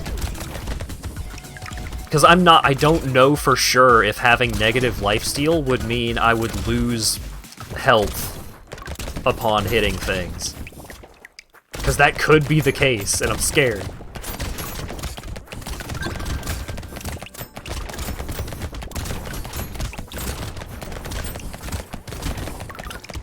The way that I described Vampire Survivors, generally speaking, is you've got 10 to 20 minutes of active gameplay, and then you just chill out and see what you've done for the remainder of the run.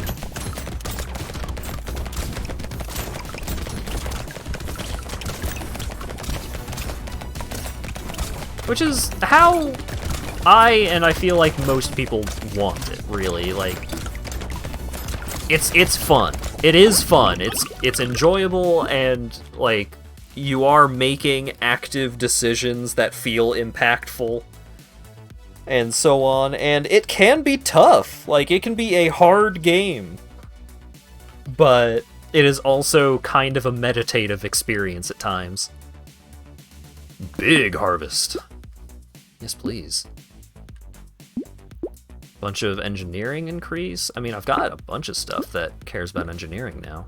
Can I get a legendary laser gun?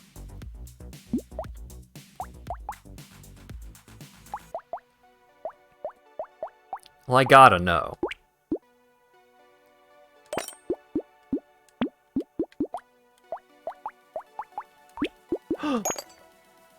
Legendary laser gun! Reduce melee damage? Oh no.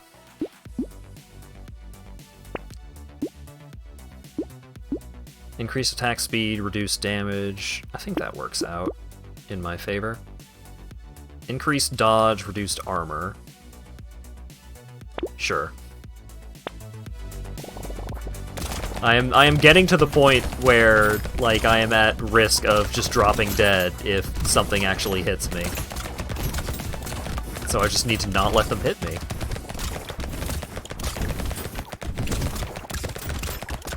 My speed is superior, so I will surely win.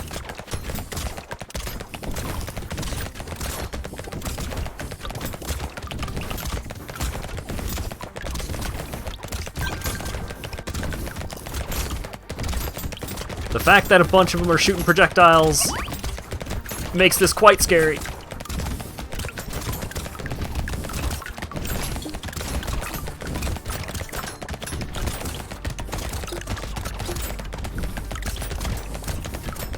Why? So scary. Ouch. Yeah, I am in danger. Jeez. Gain more materials from recycling items. Don't see why I wouldn't. Hey! Lifesteal. Attack speed. Love it. Explosive element. You just throw an explosive plank at them. Seems good. Alright.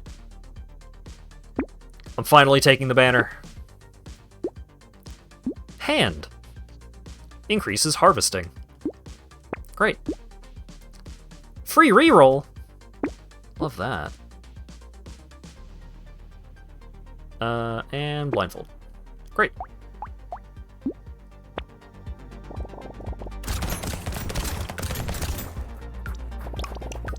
enemies are starting to get auras. Intimidating.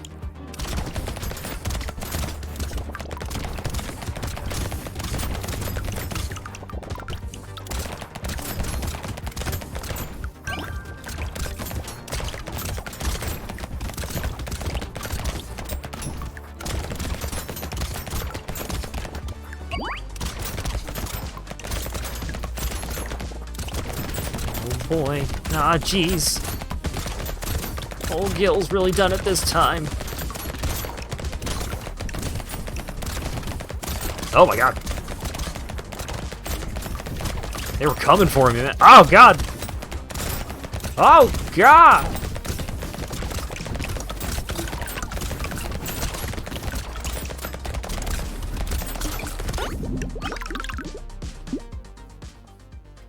Increased knockback. Seems pretty handy under my current lifestyle choices. Yeah, give me speed. I just won't get hit. There's a... what do you mean medical? What does a medical do? Oh, gives you increased HP regen. Alright, neat.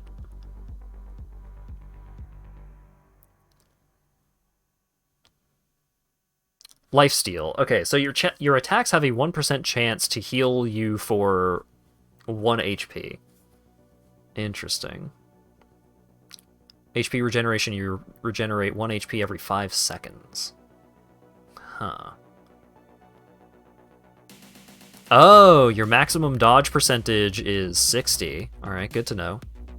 Oh, it's not a flat amount of damage reduction. That's crazy. Harvesting. You earn 83 materials and XP at the end of a wave. Increases 5% every time it activates. Huh. So it doesn't increase your pickup range? It just gives you more stuff at the end? That's interesting.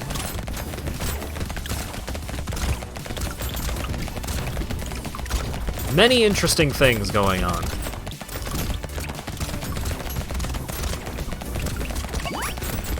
Whoa! Not even close, baby!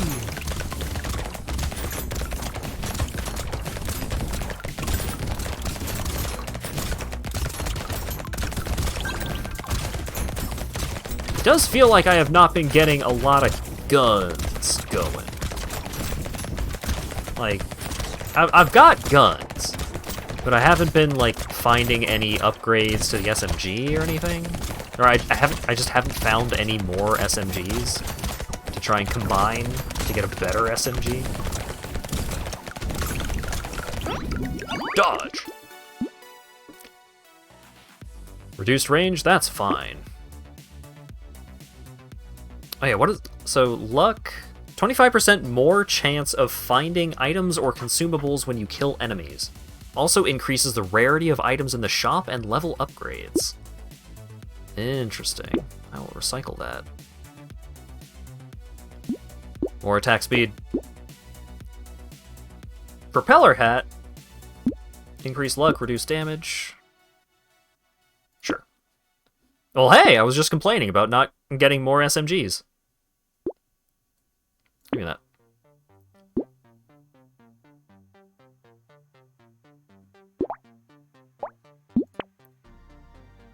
Shredder 2. Alrighty.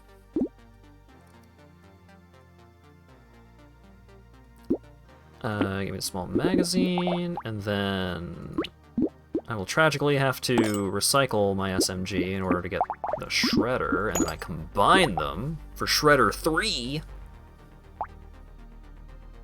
And I could buy another wrench to fill in the slot, and I could just recycle it later. Sure. Well, I'm recycling it sooner than I hoped or expected, but combine SMG 3.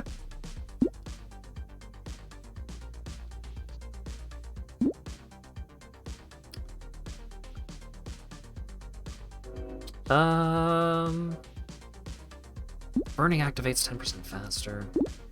I'll take the... Oh. didn't do the math. Alright, that's fine.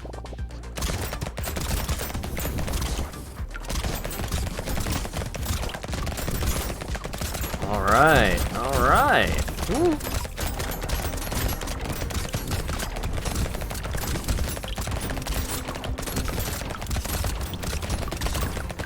Because enemies can spawn anywhere, it does feel a lot more hectic.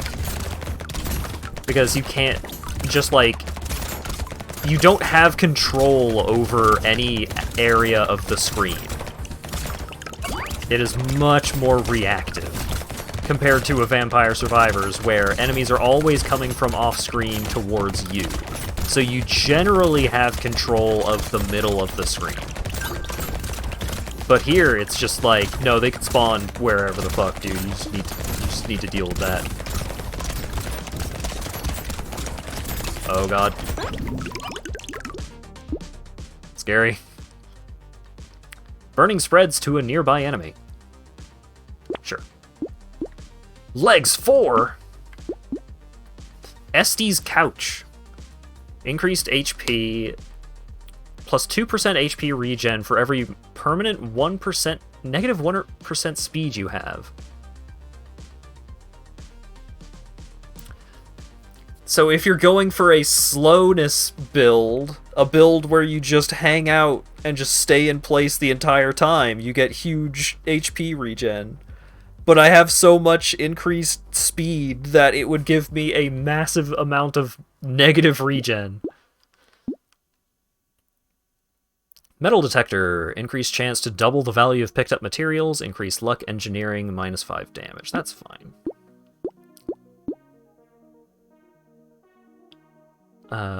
Increased knockback, sure. Alien Eyes, shoots alien eyes around you every 3 seconds, dealing 26 damage each. Alright, turret, pistol, just a gun. A gun-ass gun right there. Sure.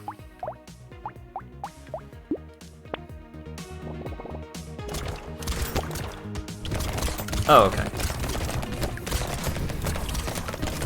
Yeah, the alien eyes seems fun. Just extra projectiles, extra damage thrown out. It doesn't cost a weapon slot or anything, so minimal opportunity cost.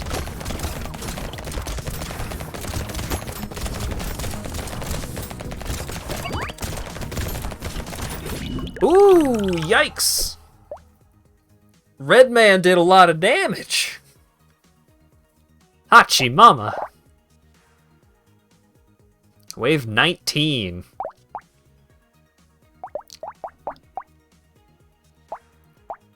I unlocked multiple eggs. I unlocked Old. Reduced enemy speed, increased harvesting, reduced map size, reduced enemies, and reduced speed. Interesting. Lucky! Plus 100 luck. Luck modifiers are increased by 25%. Plus 75% chance to deal 8 damage to a random enemy when you pick up a material. But minus 60% attack speed and minus 50% XP gain. Mutant gets double XP gain, but increased item price. Explorer. More trees spawn. You start with the Lumberjack shirt. That's great. Increased speed. Increased pickup range. Increased map size. Increased enemies. Reduced materials drop from enemies. Increased enemy speed. Reduced damage. Generalist. Increased melee damage for every range damage you have. Increased range damage for every melee damage you have. Or plus 2 melee for every 1 range, plus 1 range for every 2 melee. You can only equip 3 melee weapons and 3 ranged weapons at a time. Huh. And Chunky. Max HP modifications are increased. Increased damage for every 3 max HP you have, plus 3 HP recovered from consumables. Minus 100% lifesteal. HP regeneration modifications are reduced, dodge modifications are reduced, speed modifications are reduced. I kind of want to try Lucky.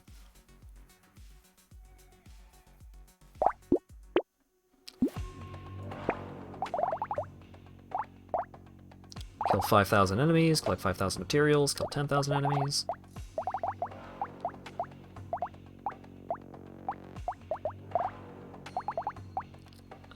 Yeah, give me Lucky. Oh, different weapon selection. Stick. Rock, which is just thrown. Fist. Plank. Screwdriver. Slingshot. So the plank... Oh, the plank is melee, but has a chance to explode on hit. The screwdriver, a landmine spawns every 12 seconds, dealing 10 damage. That seems like a garbage weapon to have as your first one.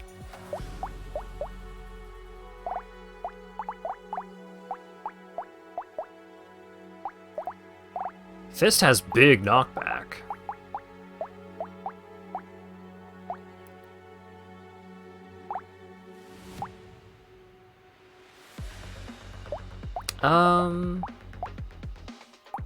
Sure, I'll take Fist.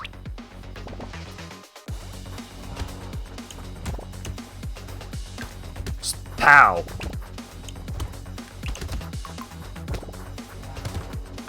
Just sock him one. Just pop him right in the kisser.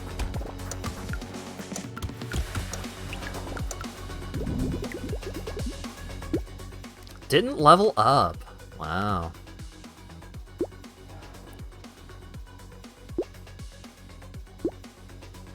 30% chance to gain 1 material when killing an enemy with a critical hit. That seems good. Increased pickup range. That seems really good. Dynamite increases explosion damage. Give me the dagger.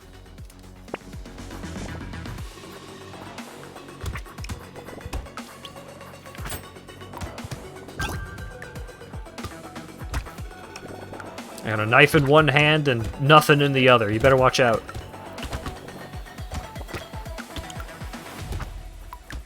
I wonder what all weapons have effects that scale off of luck.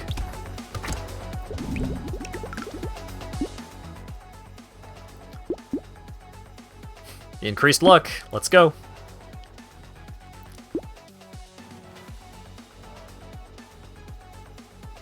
So the baby gecko gives me negative lifesteal. So this is a perfect opportunity. What does negative lifesteal do? Your attacks have a 0% chance to heal you. Okay, so going negative lifesteal does not... It just means that if you want to get any benefit from lifesteal, you need that much more... you need that much more lifesteal to overcome the deficit. Lightning Shiv. Hitting an enemy spawns a lightning projectile that bounces and deals fire damage. Sure. Oh wait, that's also a precise weapon. And I feel like precise weapons probably give extra extra crit damage for their set bones.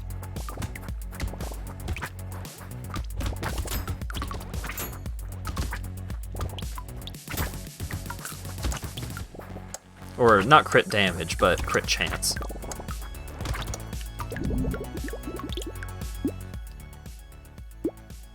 Increased crit chance.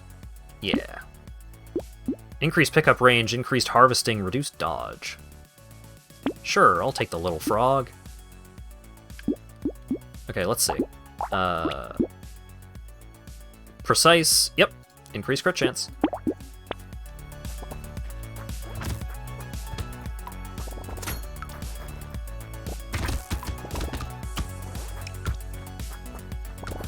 This weapon just Mom's knife from Binding of Isaac. Maybe? I don't remember Binding of Isaac stuff particularly well. It has been a long time since I have been willing to put up with What's his name? Ian McMillan? Ian McSomething? His aesthetics. Increased luck, let's go. Edmund McMillan. Yeah, that guy. Spawns a little bot that slows down nearby enemies.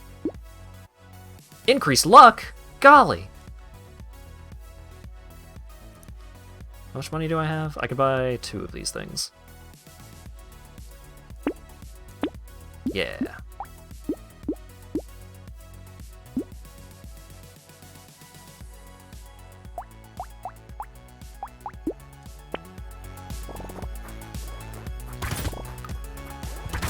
I would rather not describe it that way out loud-ish.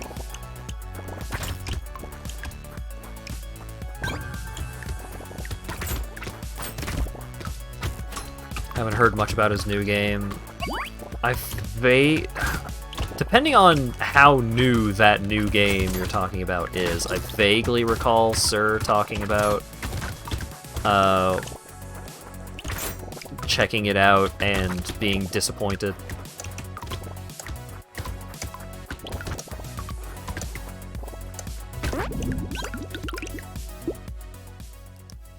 Another propeller hat? Golly! I love it. Give me some legs. Ooh, baby elephant. Ooh, coupon! Baby elephant having a luck-based thing. Increased chance to deal 15 damage to a random enemy when you pick up a material. So I'll take the coupon, I'll take the baby elephant. What does support do? Increased harvesting. Interesting. I think I'm just gonna hold on my money right now.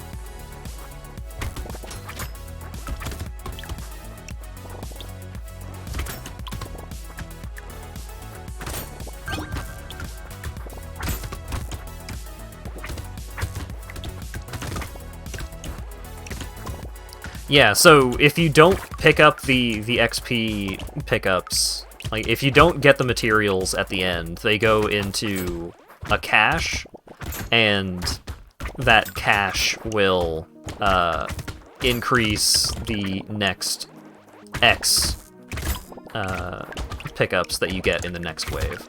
So if you don't get them now, you still get them, but you just get them later.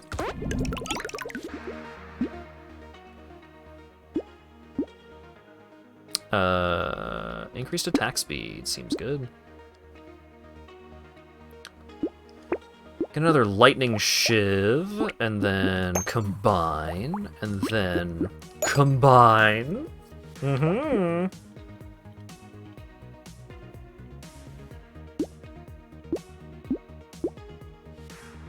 Look at the wheelbarrow. Poisonous tonic. Increased attack speed, crit chance, and range, but minus HP regen. Increased chance to double the value of picked up materials. Increased luck, increased engineering, minus damage. So the minus damage is a bummer. I kind of want both of these, though. So I'm going to do it like this.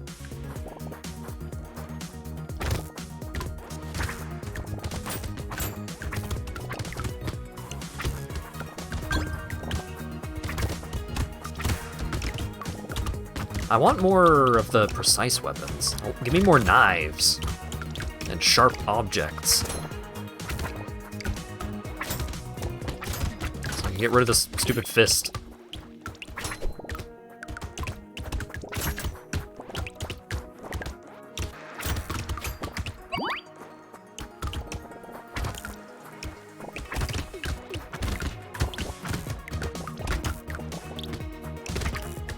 I do enjoy when a luck build is viable.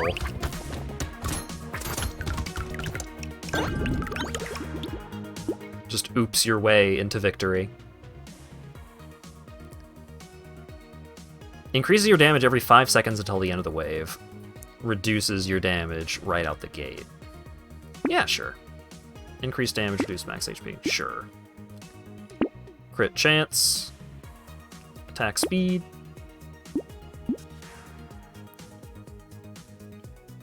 plant gives some HP regen. Oh, the crossbow is precise, eh?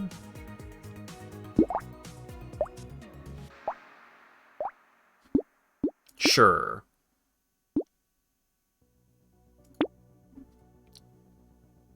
Okay, so HP regen also, like, going into the negatives is not a big problem, as long as you don't care about that stat.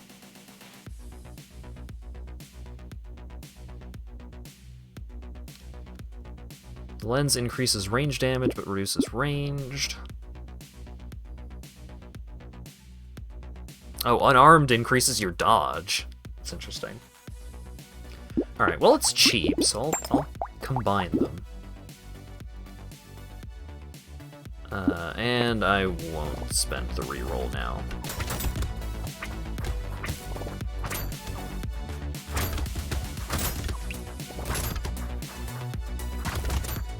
Risk of Rain isn't a coward, it'll just straight up give you negative regen. It sure will!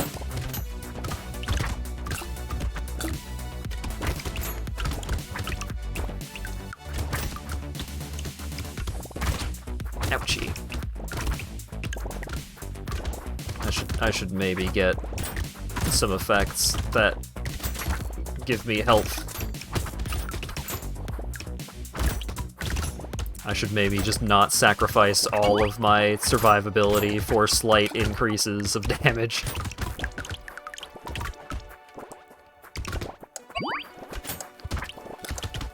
Now luck, I will go down to 1 HP for luck, but I'll just be so lucky that they'll never get me. Well, increased XP gain I kinda need, actually. Alright, game. You proved me wrong. Hope you're proud of yourself. Give me a crit chance. Metal detector is really good. Wrench is also pretty good. How's my engineering? 2? That's not great. It's fine. Oh, right, the metal detector gives me more engineering. Yeah, give me the wrench. I'll combine. Great.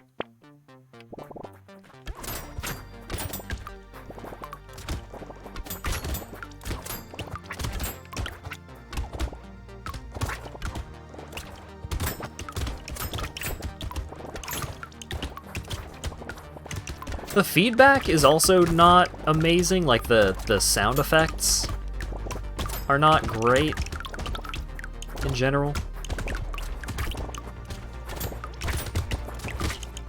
They're all, like, at least a little wimpier than you want them to be. Hello, Fletcher.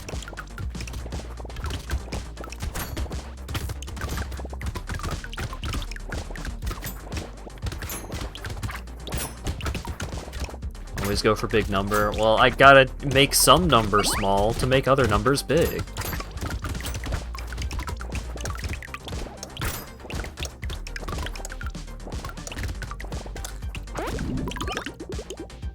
Just need to determine which numbers deserve to be biggest. Hedgehog. Love it.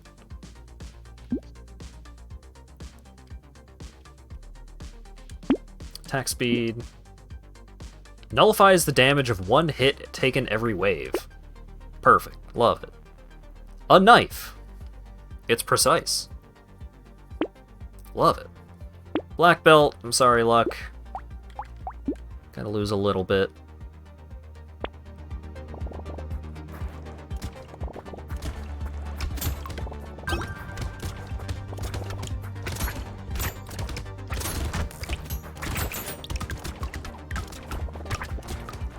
Hanging out in the corner is not super effective because some enemies just wander.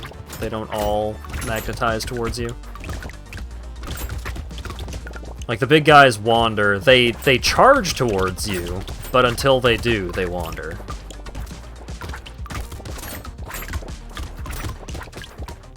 So you gotta go a bit out of your way if you want to be proactive.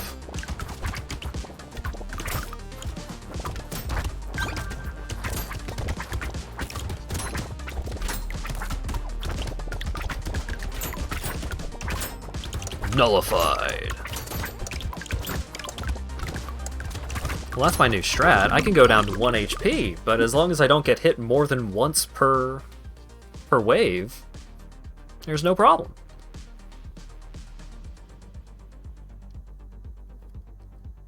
Yeah, give me some engineering. I'll take some dodge. Another knife, too! Ooh, lightning shift 3. Alright. Fist! You're out of here. Combine. The lightning shiv. Combine. The knife.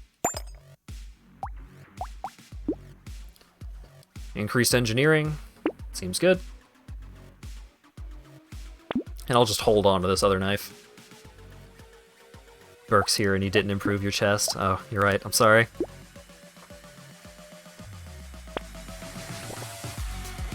Alright. So I got some so I just started stabbing them. Oh, I think I already used my get out of jail free card. Yep. Oof. These fellas are rough customers. They care not for my knives.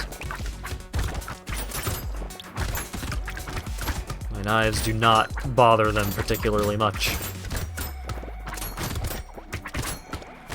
Oh god. I need some cactus.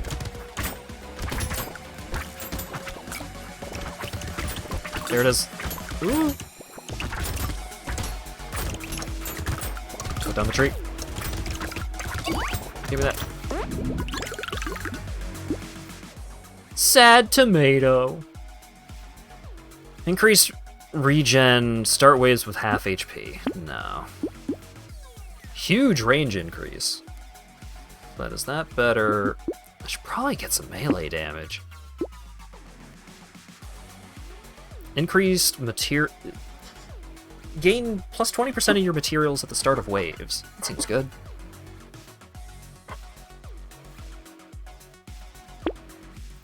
All of these seem good.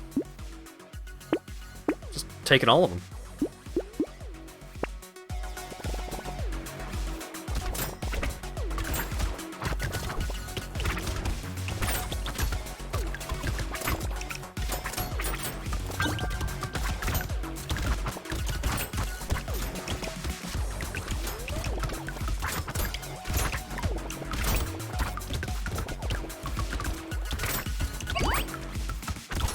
Alright. I feel like we're kind of settling into a groove with this run.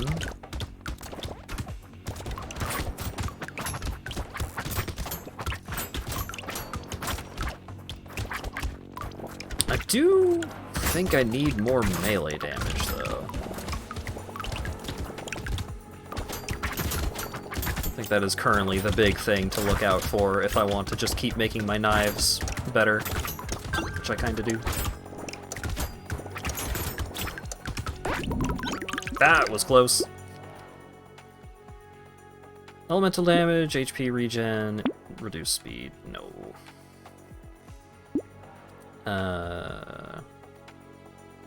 Yeah, give me melee damage. What's the cap on crit chance?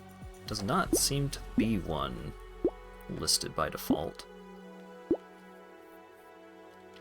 More engineering. More materials from recycling items. That's good. Spawns a medical turret that shoots bullets healing 3 HP. Great. Increased melee damage. Great.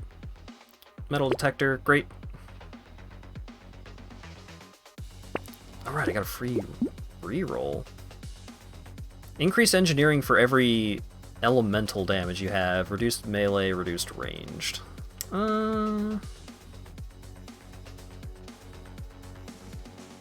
I don't have any increased elemental damage, so... Plus 3 melee damage.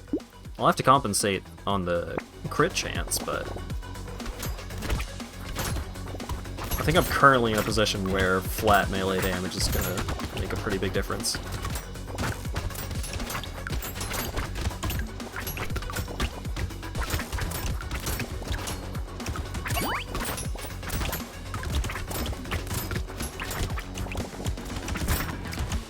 Also, I like how I started with the character that had reduced XP gain, but I have ended up with so many black belts that now I am probably generating more XP than I was on the other character.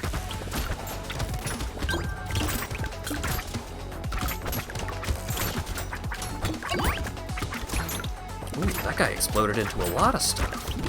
Oh! That guy spawned on top of me and I exploded. Unfortunate. Alright, one more.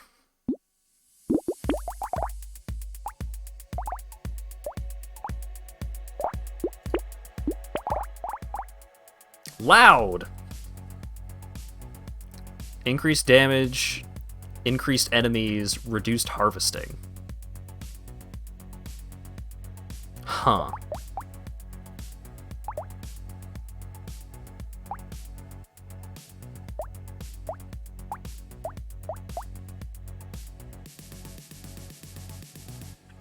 Give me the Ranger. Actually, do I want the Ranger?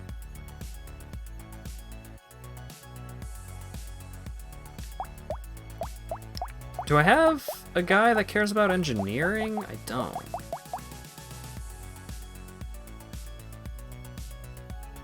Let's see what Brawler is like. Plus 50% attack speed with unarmed weapons. Reduced range damage. Like, this guy does functionally no range damage, but...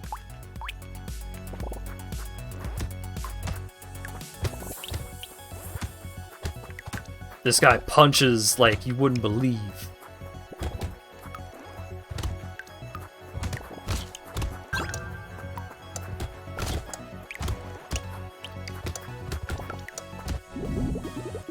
Oh, I didn't get that last one. HP regen, sure. I'll get a hand. Some extra melee damage.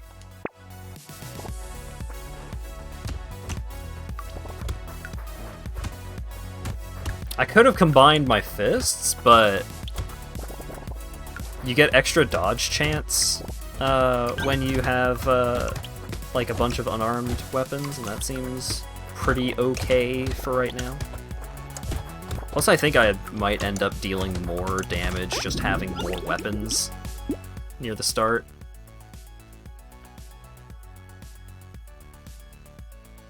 Attack speed, sure. Broken Mouth. Increased max HP, reduced HP regen. Increased speed, reduced range. I don't like any of these, really. Hands! There we go, that's what I'm talking about.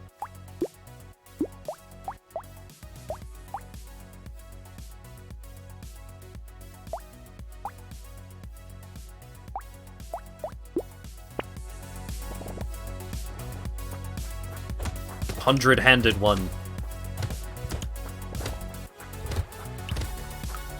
Oh right, just the hand has like really cruddy damage.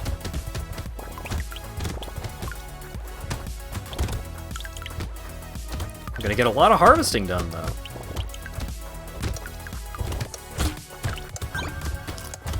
Oh no, why'd you spawn at the end of the wave? No, you bitch! Flat melee damage. Increased attack speed. Increased harvesting, reduced enemies. Give me the fist. Give me the coffee.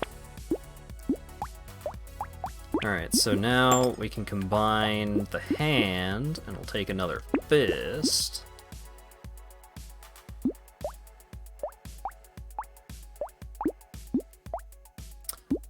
I want the scar, though. I'll lock the scar.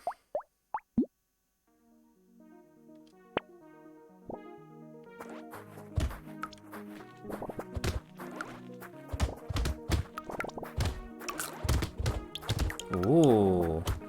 Yeah. Oh, yeah. Now we're talking. Now we got some punching going on.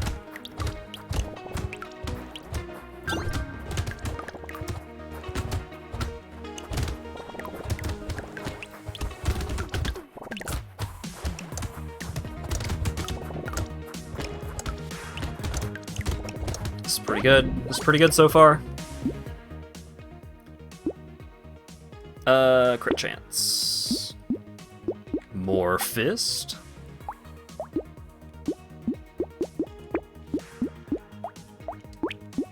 So we'll combine one of these fists and buy a new fist. Another fist? Oh, you spoil me.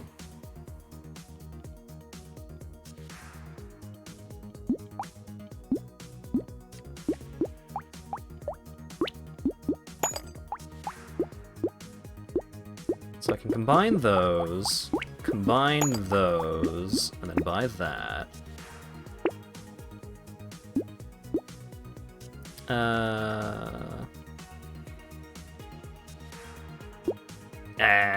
I don't love the alien worm. It's alright.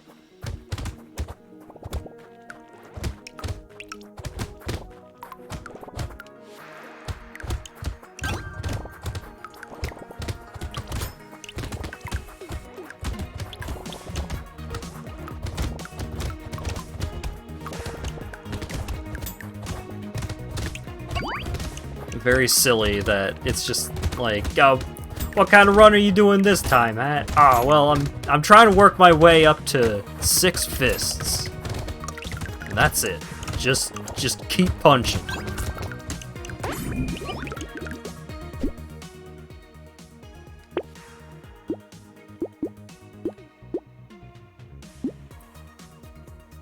I'll take some luck, sure.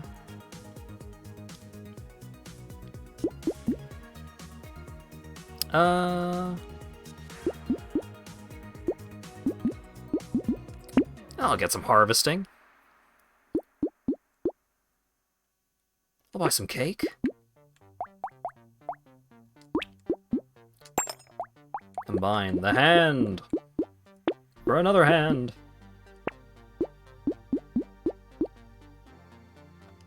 Sure, I'll take the propeller hat.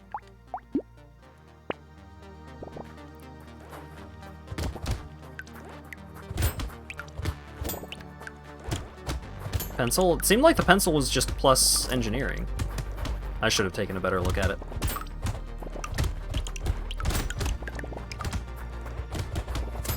That is down to his last pennies. He has no more pencils in reserve.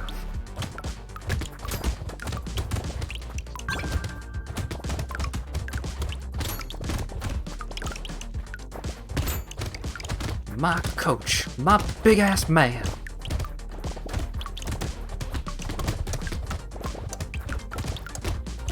Ooh.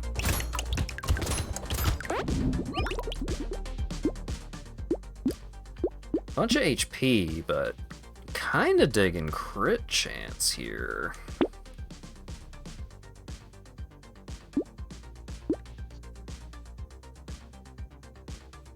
I'll take a turret. A source of damage that doesn't take up a weapon slot is pretty cool. Alright.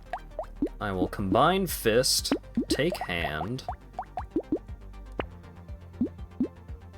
Increased knockback.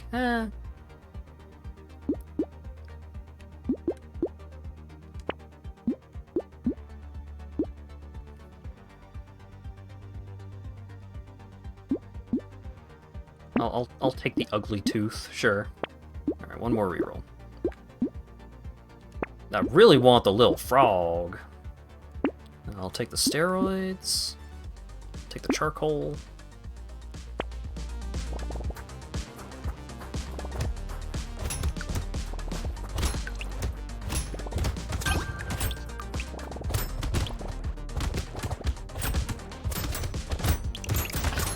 Oh shit, some of them got through. I was trying to be brave and it was a bad idea.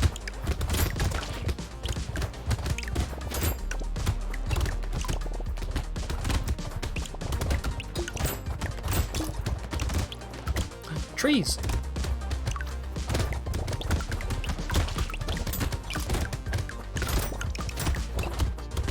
Oh wait, I need to go get the other tree. Oh shit. I got distracted. Oh yeah! Do the item. Scar, yeah! Love it. Melee damage, love it. Attack speed, love it. Melee damage, love it. Little frog, can't afford it anymore because I didn't pay attention.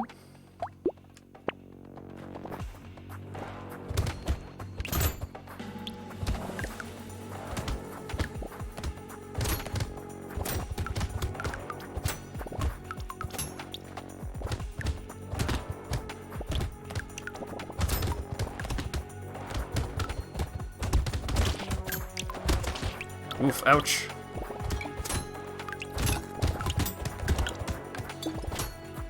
Yeah, the charge and chucks are not a great matchup for me.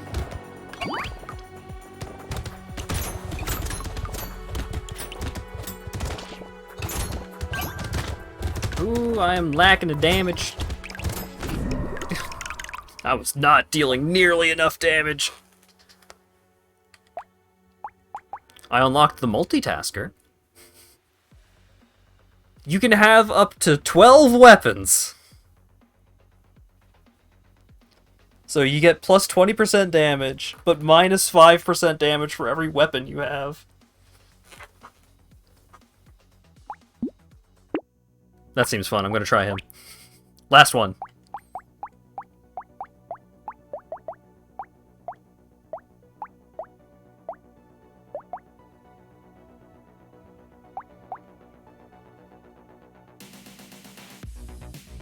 Give me the SMG.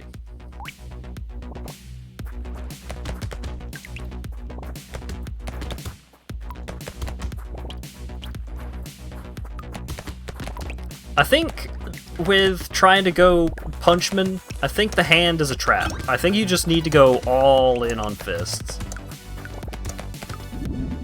I think the damage is so much more important than any kind of benefit that the hand could give you.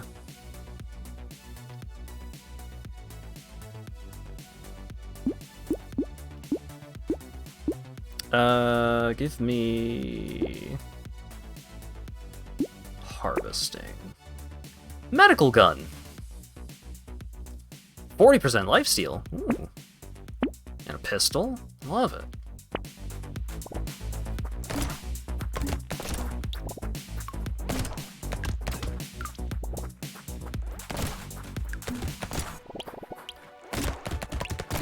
Gonna be buying literally all guns and merging them all.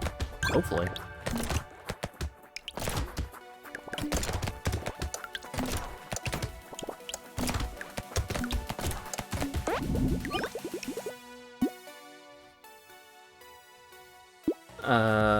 Increased attack speed, sure. More gun, more gun. Love to see it.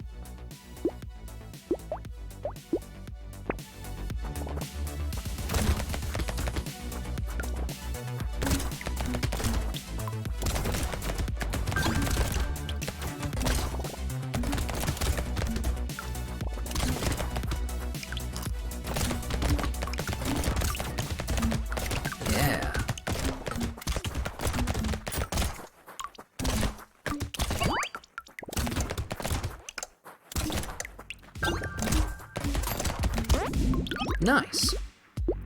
Oh, I got 2 levels. Sure, I'll take increased explosion damage. Maybe I'll get an explosive. Attack speed, range damage. Hand is actually pretty great if you got guns. Just shove dudes away. Sure, I'll take another hand.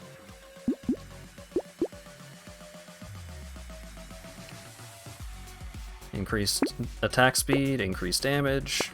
Great, love it.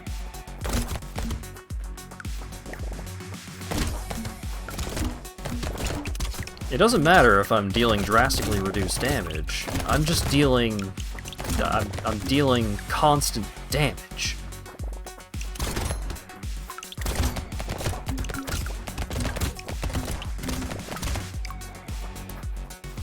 It really adds up if you just, you know, dealing 5 damage 30 times.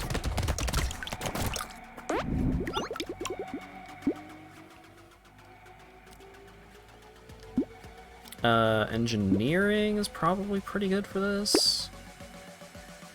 I'll take another medical gun. Increased damage, love to see it.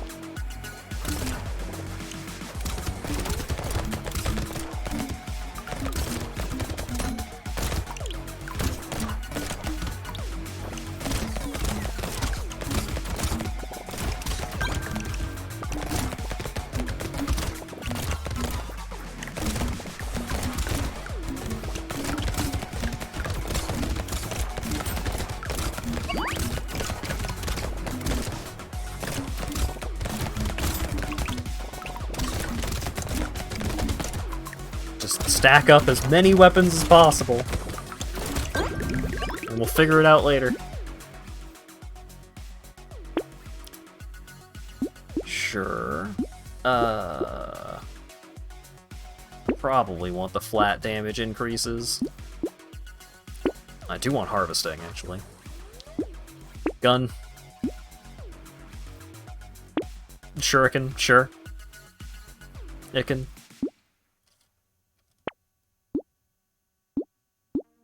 Rocket lounge chair? I want that. I also want that gun.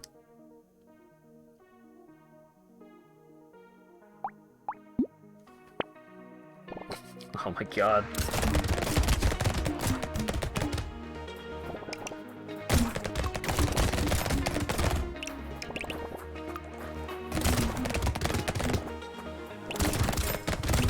What I really need is I need the little geckos to, like, instantly pick up items that drop.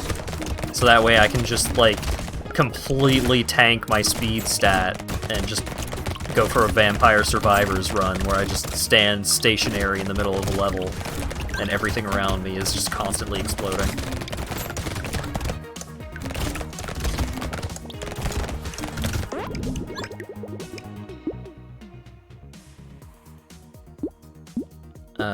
Range damage. Triangle of power, rocket launcher. I do want that shotgun.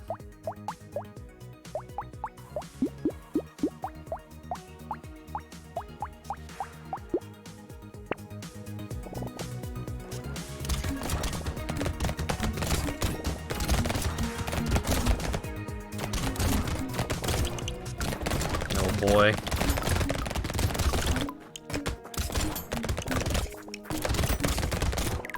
Now we're getting some nonsense going.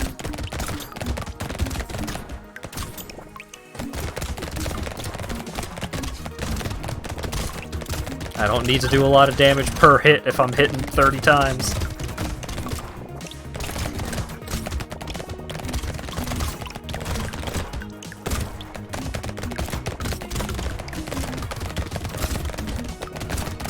But I mean, even so, I'm still doing, like, pretty...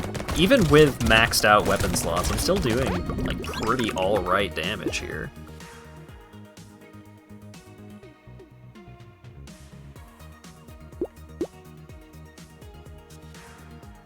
I don't have a lot going on with engineering. I think I would rather have...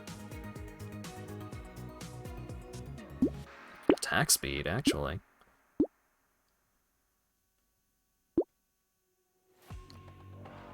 Alloy.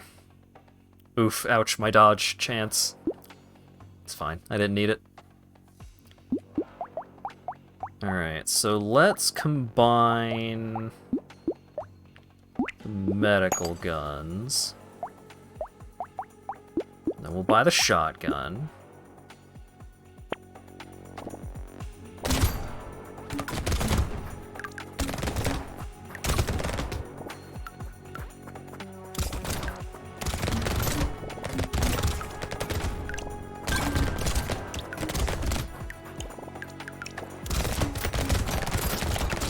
Oh god.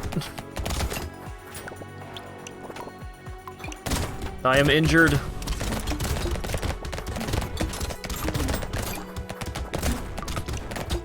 Alright, the medical gun has fucking lifesteal. Yeah. Everything's fine. Nothing to worry about. Woo! Got an entire FPS armory out at once. Yeah, it's great.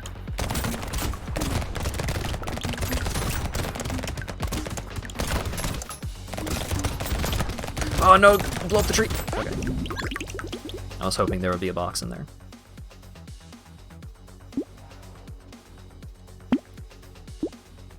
Flat damage increase. The scissors are melee, so I'm not super excited about that. Yeah, I do want some HP. Do I want the alien eyes? There we go.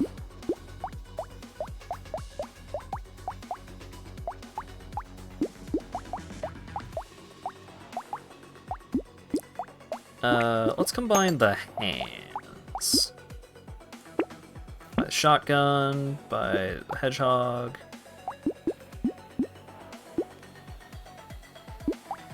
Alright. Is this level 5? No, this is level 0. I just started playing. I don't know what I'm doing, but I'm having a great time doing it.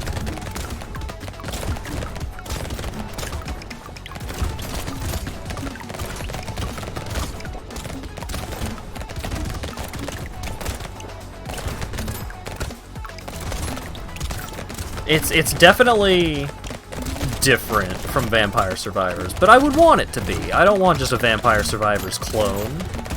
I've got Vampire Survivors already. But I think this is, like...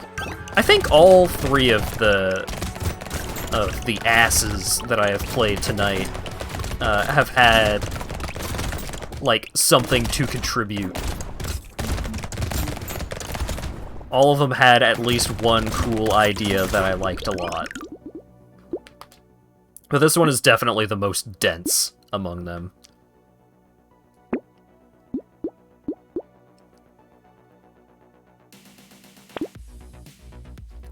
It's an ass you could sink your teeth into. That's what I'm saying. Increase max HP. My dodge chance is already completely ruined, so... A lot more decision making. Yeah, it's... like, a lot of the mechanics regarding building up your build and your character, like developing your abilities over the course of the run, is very heavily inspired by auto chess games, and I love me a good auto chess. That genre as a whole kind of fell off, which is a shame. I liked Underlords quite a bit, but it's a weird, like, it's two great tastes that taste great together. You got chocolate in my peanut butter. You got the fucking auto chess in my ass. Which stands for Auto Shooter Survival. In case you think I'm just being crass for no reason. Teamfight Tactics is the only surviving auto chess? Yeah, I think so.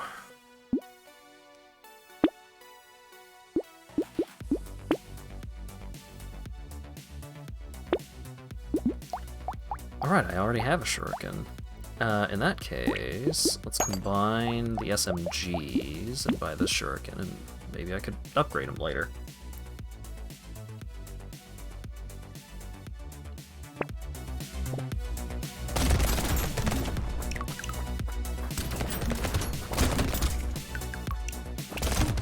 People forgot about the epic auto chess game they bought the developers of auto chess for.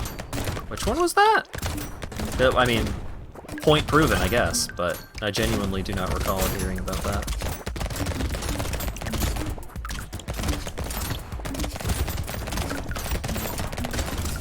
I think Underlords was my favorite. Super Auto Pets is alright, but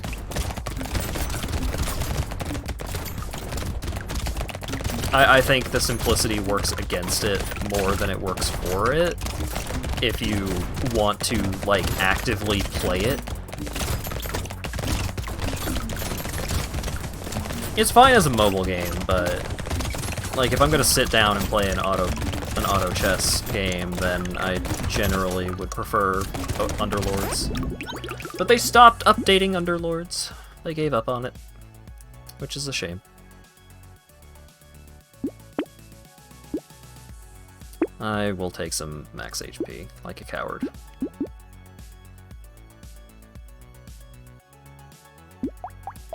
Do I have any combinations to do? Yeah, I can combine the SMG with the crossbow. Buy some steroids.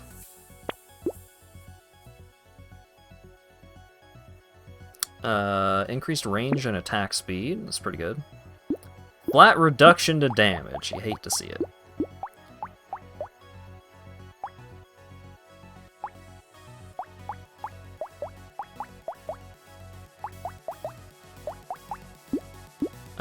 Yeah, sure. Merge the shurikens. They're different rarities, I think. If they're not different rarities, then I will do that this coming round.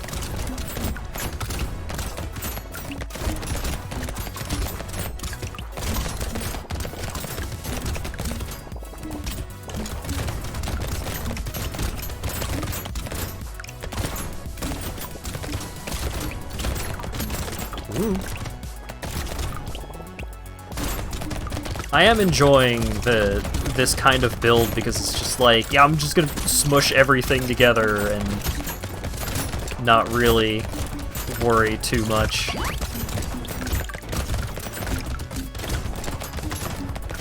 My build plan is have all weapons. Just attack a lot constantly. Ah, there was a tree.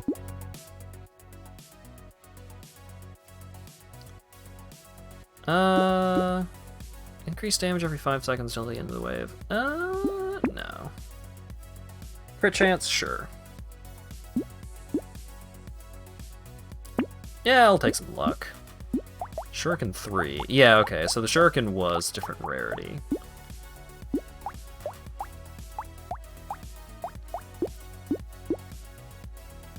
Metal. Damn, that just does everything. Alright, I do want the Shuriken 3, but I don't think I have a way to merge into it. So I guess I'll just recycle my Shuriken 1. Oh, I got a free reroll? I'll take another banner, sure.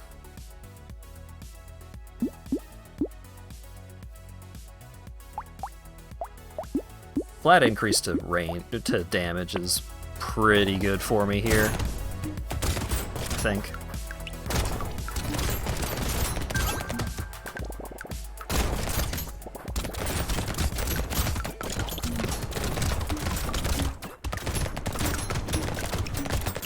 Alright. This build's looking pretty good. It's going well.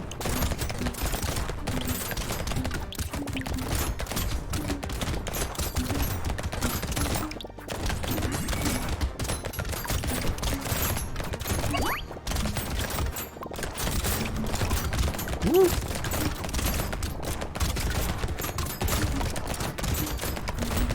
Need to keep in mind that I have 0 dodge, so if I get hit, I'm getting hit.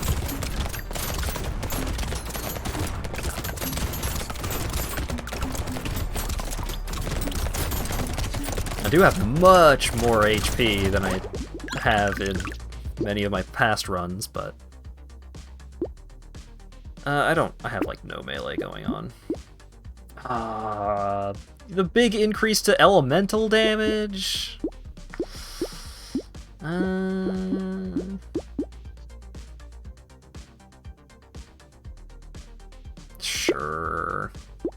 think I have some stuff that's doing elemental. I don't. That was a mistake.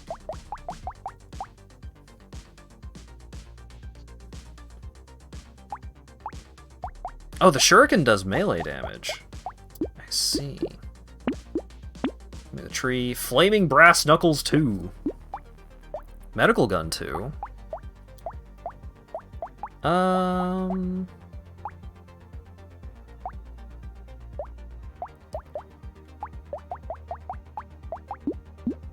What do I want to get rid of here?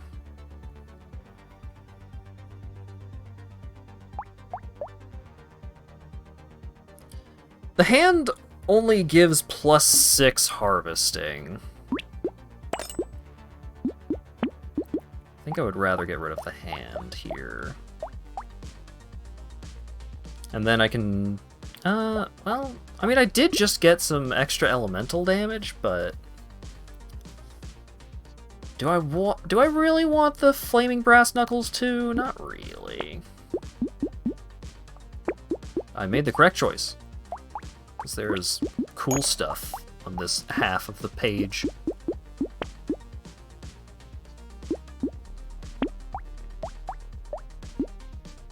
Alright, now I can chain upgrade my shotgun.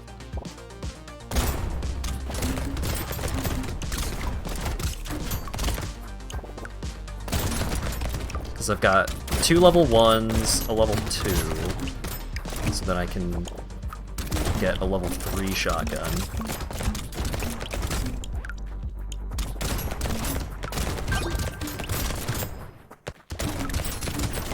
I think I might want some more range, maybe? There's a lot of things that I potentially want more of. Just see what hand we are dealt.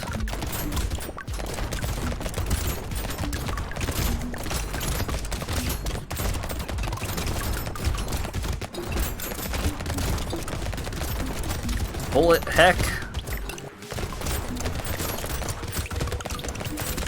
Oh, tree!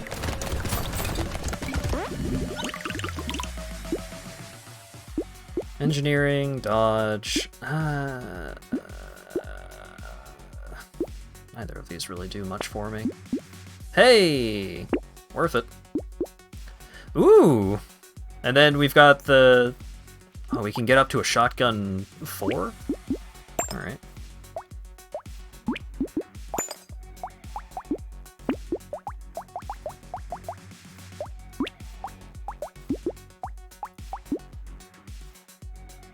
Plus 15 materials when you pick up a crate. I'm not getting a ton of crates. That is pretty good effect.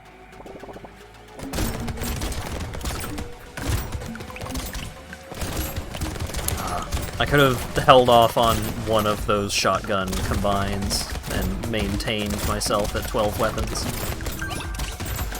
Ah well.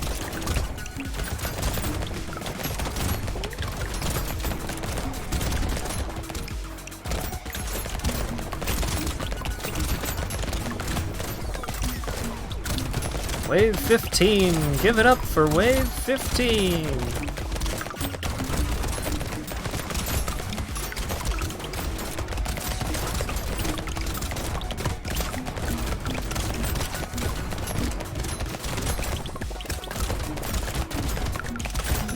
Oh my goodness.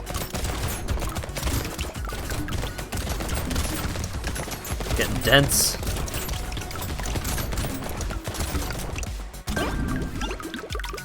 No crates. Take attack speed, though. Take luck, though. Increased damage, decreased range.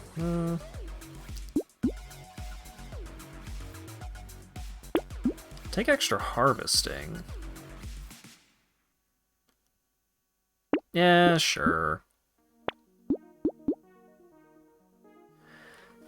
Ugh. Extra damage for your speed? I've got no speed. Dang it.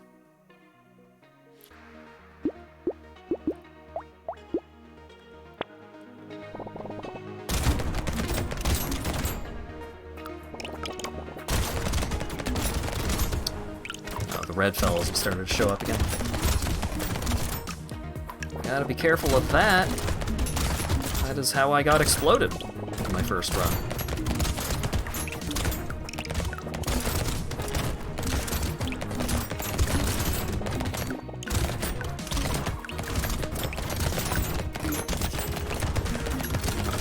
My damage output seems good, though. I'm hurting these enemies.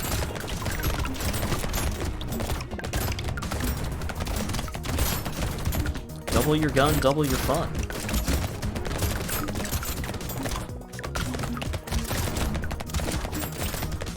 Great! Yeah. Oof, ouch. B! No. B out of my face.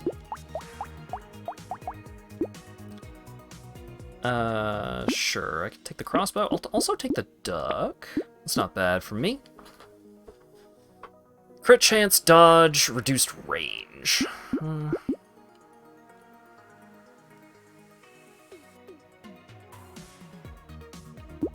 Little muscly dude. This also gives me max HP, but it also reduces my range. Maybe if I buy a little muscly dude and switch over, then I'll get a ton of range from something. Oh, shame.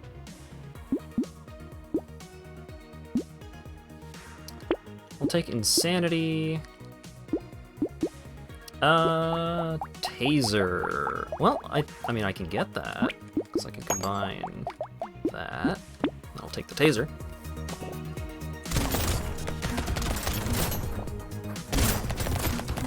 Might be nice to try and debuff the enemies sometimes.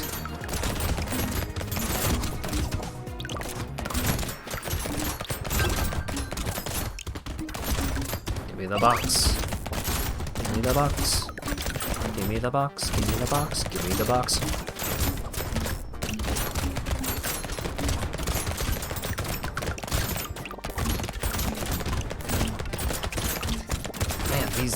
The ribcage fellas, they're so beefy.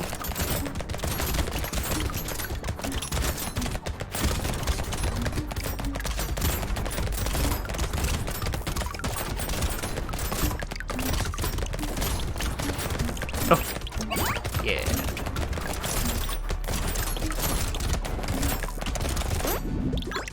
All right, 2 boxes. Crit chance and elemental damage, but reduced range damage. Increased melee damage, reduced range damage. Give me some more luck, I think.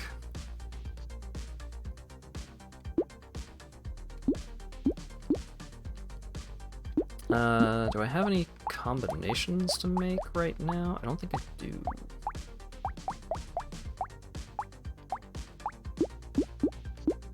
Don't love the wand or the slingshot. Oh, slingshot!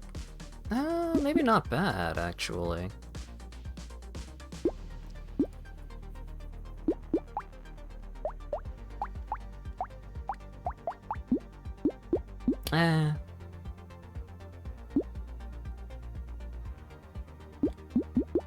Increased crit chance. Sure. Reroll. Max HP, HP regeneration, reduced luck. That's fine. Metal detector, pretty good. Explosive turret. Oh, and medical gun too. Oh. Damn, this screen is loaded.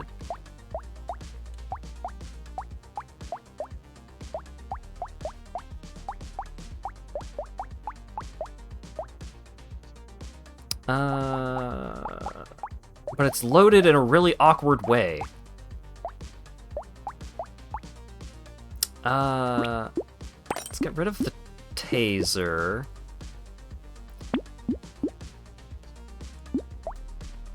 Shredder. Yeah, I'm gonna get the turret. I mean, I want all of these, really. I'll just lock these two.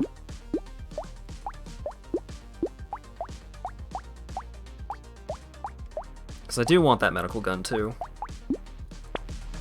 And the alien fella.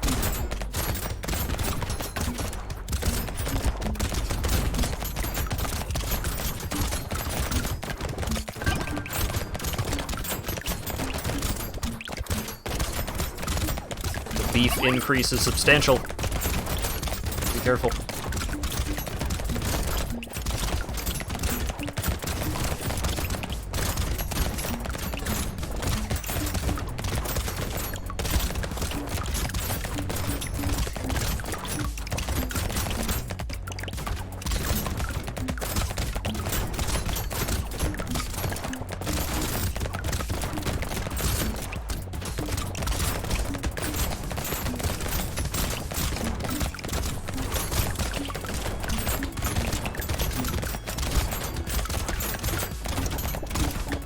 So many projectiles.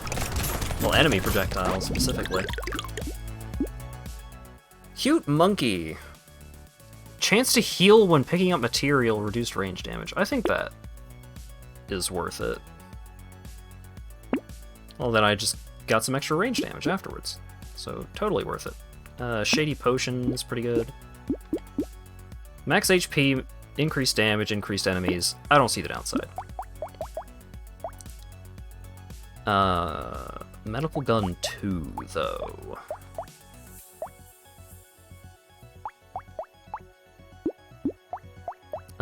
Let's ditch Crossbow 1.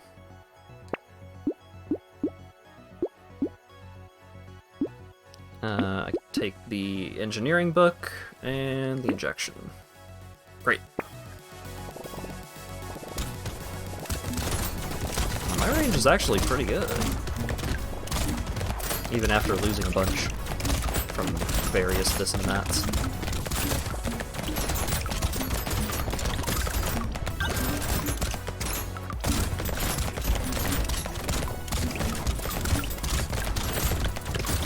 Woo.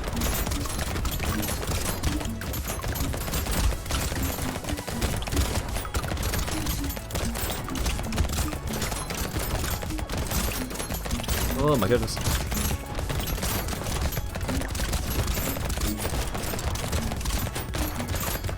I always get spooked when the big chargy fellas start showing back up, especially the ones that have the armor. Especially the red ones that have the armor, because that's what killed me last time. Oh my god! It's fine. Weird, actually having maximum HP makes it so I don't die as easy. Weird. Oh god. Projectiles gain a bounce, huh? Seems good. Baby elephant seems good.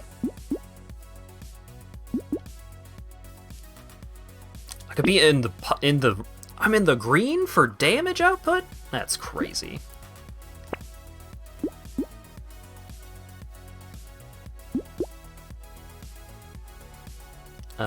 Alien worms, probably alright here. Little muscly guy. SMG-1? I need an SMG-2!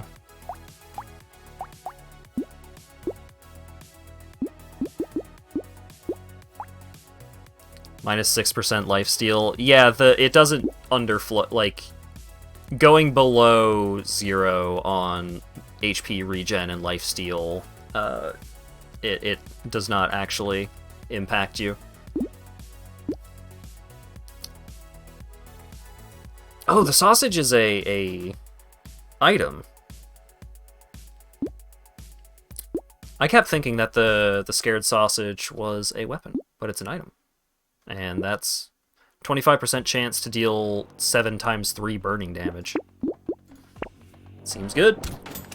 Oh shit, that's a boss. Oh god. Those attacks attack quite quickly. Ooh!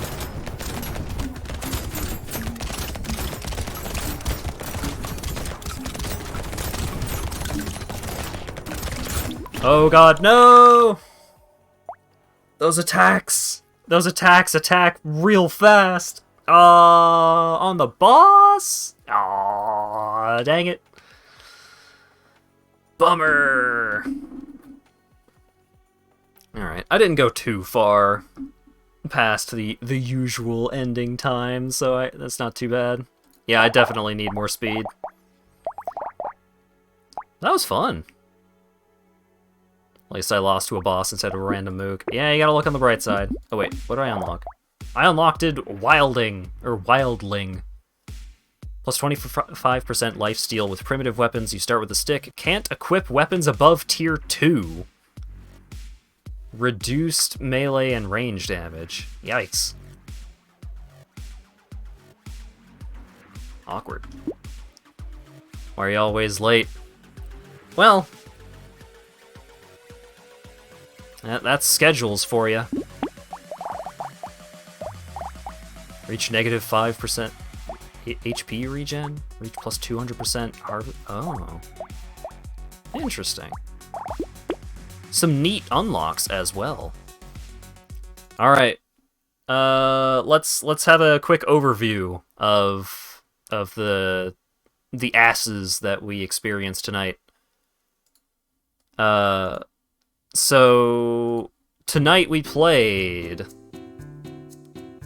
Soulstone Survivors, 20 Minutes Till Dawn, and Brotato. I think 20 Minutes Till Dawn is the best balanced, and probably the overall the most approachable of the three. I think it also had the best aesthetics of the three. 20 Minutes Till Dawn had some pretty cool stuff. I really like the upgrade tree system. I thought that was really cool. Brotato, very dense, lot of fun. Probably the most fun that I had out of the three of them. But definitely very dense and a lot of downtime. Also, I don't like the aesthetics very much, but I do think it is the most fun.